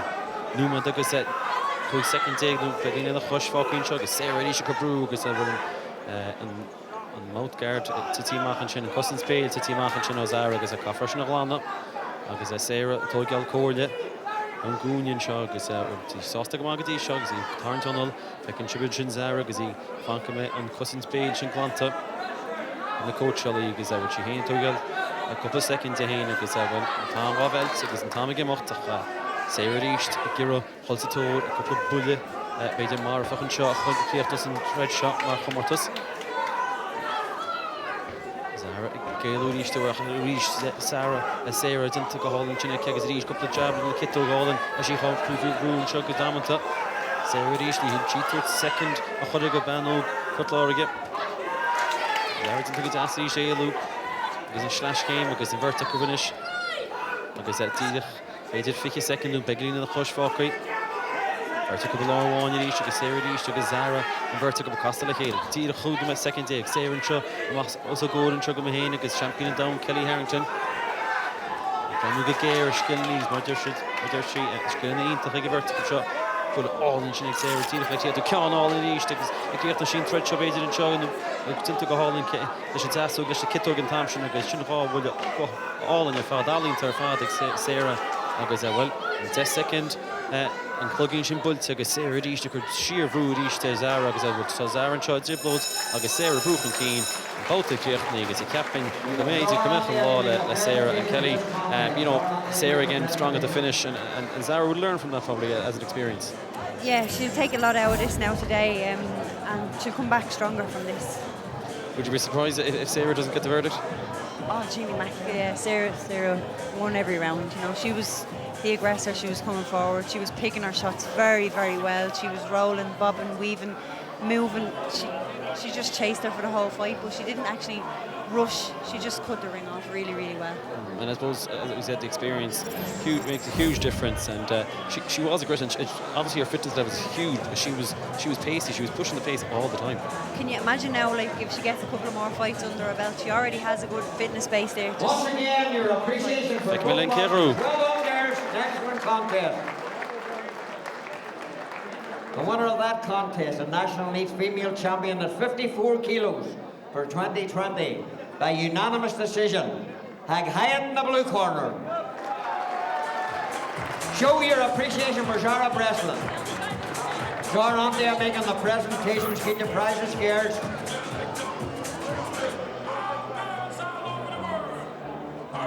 Okay, so Zara Anti and son, agus a brunna an gradam Sarah Hagigat, so treis de trí chréibh a bhuachant in the Tír Dúchais, in the Tír Dúchais Canada, tá ceann búta a nachtacha treis de bugga go dtí tír segus. She won it pretty convincingly, I think, didn't she? Yeah, she was pushing forward from the start, making the fight happen for herself, so she was, and she can add an Irish national title now to her 3 Canadian national titles. Not too many people can say that, so it's it's a good victory for her.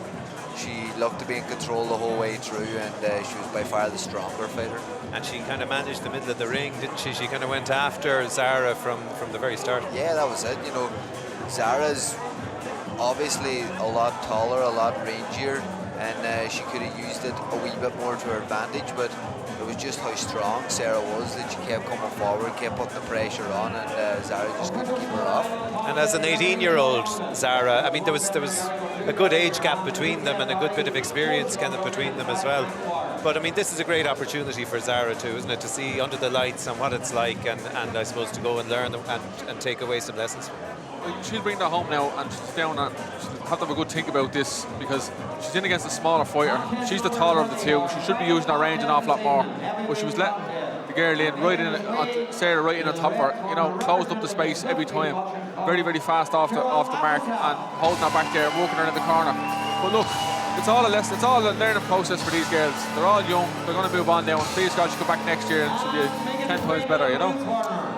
Caculor Marchin, so Treslimid Marchin, Le Sarah, Avoiger, Zara, and Sotranon and Yov. Now, and Haiblen Derenov, Erfad Daniha, Agus Stik Sahunya Darek, Tranon and Yov, Ta Kirill, Afanasev, so Tasha Shutrish Stig, Leshen Dramur, Busim Laclia, Agus and HPU, Agus Daniel O'Brien, On Aram, Sahunya Gorum, Agus Kihimi Conas Aveg Atra, so Tresh Galore Shachtani, Hav Agus Omahori, Atachtli Hele, Mouti Coileha, Agus Anish Tommy Tresh Count Derenach, Erfad Daniha, Agus Eshina Rishant, and Tochtu Triu, Haibland, Korach, Atakuristachik, Darnalaha, the Ririgus Mana, Le Tamal the Hachtani, and Count Derenach Gutsa. Shagamir Madavid, Agus and Slow Fos, Glorach Zavisha, Agus Modern Wooden Shaw, Kirill Avanes, Agus Blockley, Agus Daniel O'Brien, Sutton Defence Forces, the third side of the Caleb, some out to Darren of 15 kg, was a soon Gamornish, Darren O'Neill, and Acklam and Chagas, was a soon Gamornish and Threadshaw, Agus that what? Vekmet Cahir Slope, Preven Hayden, Count Darren and Trust, Stad Nation to Riche, Starul, Intach Darren Lichtagas, and Vertical, Falt, the father, because basically been on Countess Duker, father, the Fanak, because he been with Larchiniak. Fanashut, Fanashut, Numa Della, Mighty Low, and Countess August, Preven Hayden, her club.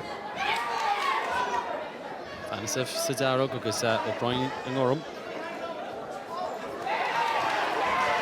Yolo Tahiyek, Fanisef Sidaro, because Jasul the Major. Mashanon Countess Orange shot, Kapok Command, like Woodlane. Vertical Falls, Goal Makama, because a vertical initiative, Sakushi, because a Kahak Kupikon, Thompson, Daniel, Schnanushi, because a Rayter Rollish, Pluganardu, and O'Brien to Orum. Kirill Vanasev, Darrow, because well, one shot. So Tiago down, nothing. Tiago, my father is the crew from down, because it's on Hainashin, because I'm on Mihal Aron, which is a HPU, high performance unit, because Tirjashin, Tahigish Gilroa, Daniel O'Brien, Sanarum, because the Defence Forces, Eshinagira, and Kondra Rota, because I believe Jahin Satin, couple of Shachtan Open, because Bunkeu, Egget, Numad, begging a push, Numad is just second cut in China. There's a vertical force. Goal up with the shot. Kirill Beja begging in Sarah. Daniel and Tom shot. Finish the one yet. Khan on, Putin to the bench. Into the hall. There's a Khan on the shot. Get up. There's an issue. Togo. Canis and shows a Kabru and Tom shot. Daniel O'Brien. Keen to Woodshop played with T. Keen on the chin. Nick a second Falkey. Rachel Rock on the Tarrant. Daniel O'Brien, Kirill Vanasev, couple of Con all and Budson again. But keen to go walk on the multi in Conscion. Con paid in Budson, Ben a score, Kaft, Rock up. Into the dance, he's keen to go on. Or the custom to Shin, that's it, bullet all in the chin. It is to Vanasev. The Darrow is it. The shot, it's Edu Staff and the shooting order, Shin County, the Staff, the Smut, the Woolchan Thompson, or Daniel O'Brien. Daniel Nishigirva touched to be the quick second, Falky Multi-Hen. Out to Darren and just start Nation to only Soren Thompson or Daniel O'Brien. And reach and bully to force I get Gumper Levansev. Take the goal in Chiniga Vansef at each. Shin Tahin Skula take it.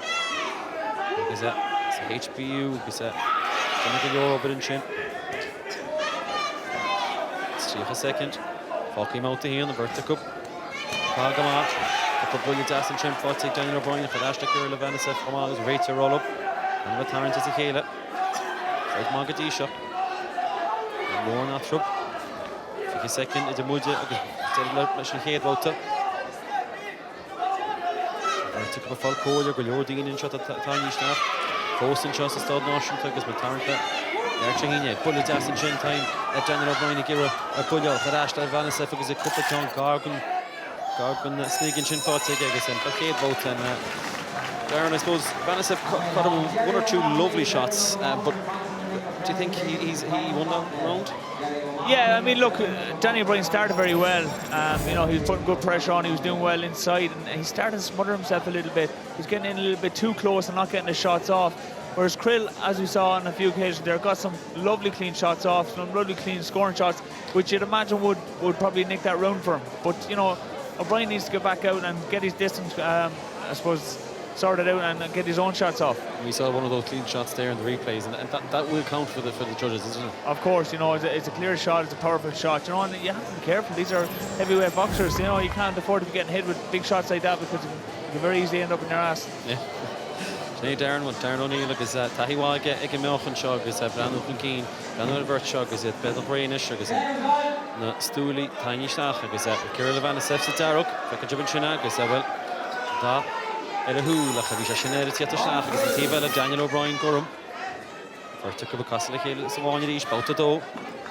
Easy go Vanessa spéidir chun cínta géadhóta sin nach níomh cínta a bhí Darren ará, clachtúag Darren Trade to get on meochan seo agus an dúirte cuachta go bheirt agus níta gur bheith builte le chuid go na bulí mór seo ag na fir mór seo. Vanessa for ríist agus Daniel beidir cláisteach agus Vanessa cuppa ceann deas an sin ríist. Sé getóg. Seas a siar agus Daniel. Is it? Lúbaisteach an iomach an tam sin agus Vanessa beidir cuppa bulla deas acha. Rís tóiste, rís cá mór oscailteach a ní aíonna sin bulla sin áil Daniel O'Brien. Fuirte go ríist láháine ceann áil an sin ag Vanessa bulla áil an clistean sin lena chitóg agus is cínte bhfuil bhí Darren ará go na cuide seléir. Go bíonn chúras go na moltóirí agus tháinim a fácaí máta dó. Daniel a gur brúchan cín, Daniel O'Brien is go brú a chluig an híos aige agus bhfuil chonig Kieran Vanessa fashion tíocht agus sásta go má an cosint agus an cosint agus asan sin ríis citógarí ag Vanessa. Daniel gur brúchan cínta dá bóta seo, cinn se, a se beidir an ceann seo bhúta. Númad agus siachas cad second fácaí. Go tibin sin a bhirrta cup. Láh a clochta ag Daniel O'Brien. Rís a Vanessa bheith gur beidir an jab ag sin am siúr dús. Bhirrta cup tarnta sa chéile agus a ggurfa a bulla chéileach ní mór an scóraní an sin idir a bhirrta cup. Réitó ról le Daniel O'Brien brog a siar. Fan na fórsaí cosanta. Rís a Vanessa bulla álan agus ar sinan. Bud is slúnta sí beidir. Sa tuaid segadí seo a Vanessa ag amsú cuppa bulla álan. Daniel O'Brien brúchan cín, númad amháin fácaí máta dó. Céhiúr slób an dúis deire, an colm deire. 9 kg agus níos mú. 9 kg seo agus a bhfuil bhirrta cup thread. Go má an segadí seo carcha cúig second fácaí.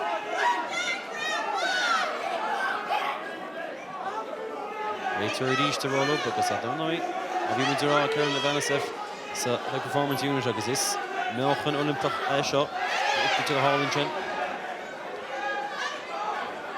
Vanessa bhí sé ceann jab seo nach Daniel tuchan cín agus a bhirrta go bhfuil a bulla chéile go deas agus inis tab cuppa bulla iontacha ag bhirrta cup. A cheappa go bhain se sin stang as a Vanessa fan tam sin Daniel O'Brien tuchan cín agus bulla deas agus Vanessa banú hímpul. Cóile gáil Daniel O'Brien bhil scoil díla chuisteach a chuirí sé Vanessa tatarás. Daniel tatarás go láidir rí sé bhirrta go bhfuil an máiltú bulla gálan.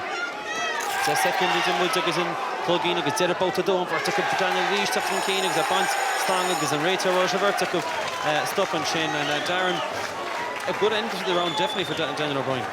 Yeah, I mean, he's trying to fight his way back into it, you know, and he's willing to stand there and trade, which is what we love to see as fans, obviously. You know, you like to see two big guys stand and trade punches, but, you know, you'd have to feel as fans have come out on top over the majority of that round. And, you know, it's been mentioned Kieran Vanessa is in the HB unit. How much does that make it a difference in a fight like this against Daniel O'Brien that wouldn't have that kind of experience, I suppose, that knowledge?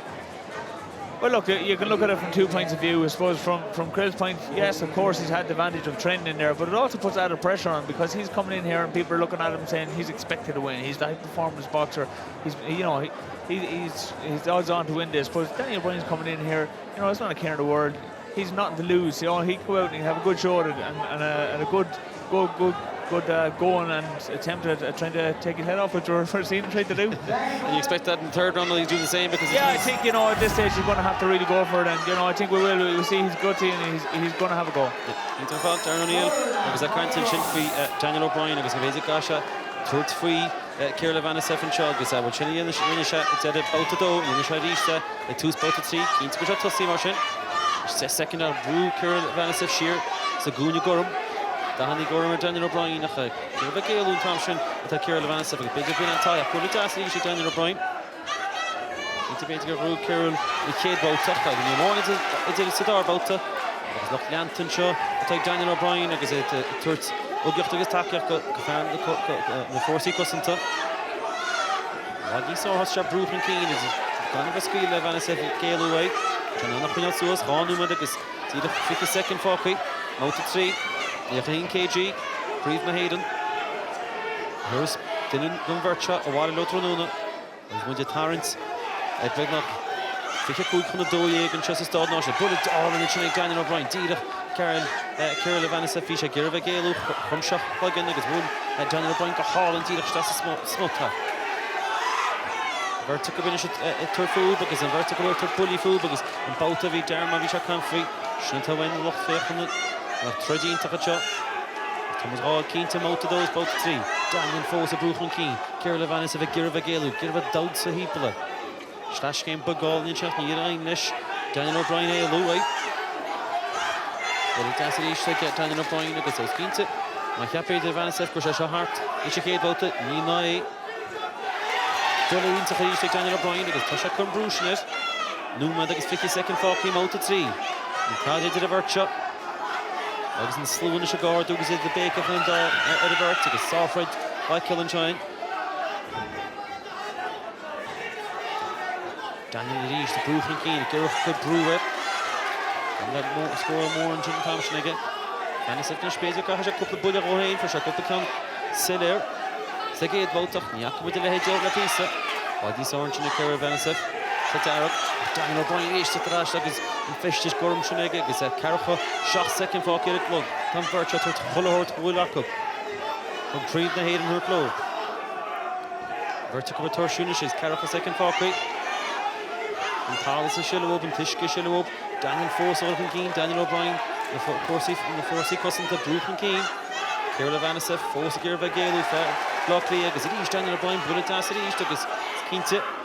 Malúma go an dáisi a súl Levanasef is sin ar ribh seo tá sé gatú agus a méadúnis agus Daniel O'Brien ríis a brúch an cín. Agus Darren O'Neill an Seanachlan bansalt agus Daniel bheits Mouta seo agus 10 second began nach fácaí agus Daniel ríis brúch an cín. Ní sin cáin sin amsú Ciara Levanasef tatarás an bhirte go tuairt cholathirt bhfuil na gorpan seo le Príomh na Héireann rótal. Léad go séochtú tá plug réile rolla a ból agus a sí bulsin sin and Darren. The first round was tentative enough, but the second 2 rounds were great. It was great boxing. A fantastic way to bring down the night. It was toe to toe for the second and third round. You'd have to feel Krill come out on top. I think he's probably got a little bit more experience. Danny he's come back from the World Military Games with a bronze medal, but he's only after coming through the ranks. He won the National Senior Championships last year, so this is his first time in the elite championships, and he will develop and he will learn from this. And he put up a fantastic display tonight. Inter fáil go bheic muid Cérú, it's Ciara Levanasef agus Daniel O'Brien go mar seasamháine go bheic muid Céacup the Príomh na Héireann sa Mouta Dearnach Ganí. For the final time this evening, your appreciation for both boxers. Well done, boys. Cracking contest, they finish off a great night's boxing. The winner of that contest, the National Elite Heavyweight Champion for 2020 by unanimous decision, Levanasef from the red corner. Show your appreciation for Daniel O'Brien. Well done, boys. A cracking contest.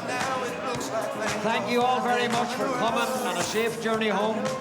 Your attendance is greatly appreciated. So Come Rob when my hain on a hand of Gadoas and Count Darren up Shin. It was a great old battle, wasn't it? A great old slugfest, getting great way to finish the evening. That's exactly what I wanted to say, to finish off the evening. And a good heavyweight contest. Krill, you've seen the style there, his class. It was just too good for O'Brien. O'Brien still fairly new to the game, and hopefully he'll come back next year. But Krill is a really good heavyweight. And he's been around a while as well, so he was the better on the night. Fair play to Krill, Irish senior champion heavyweight, so well done to Krill. But by no means did he have it all his own way. Definitely not. Daniel really showed a lot of heart and a lot of guts in that fight. He came out, didn't have a great first round, but he fairly put the pressure on Krill after that. You know what I mean?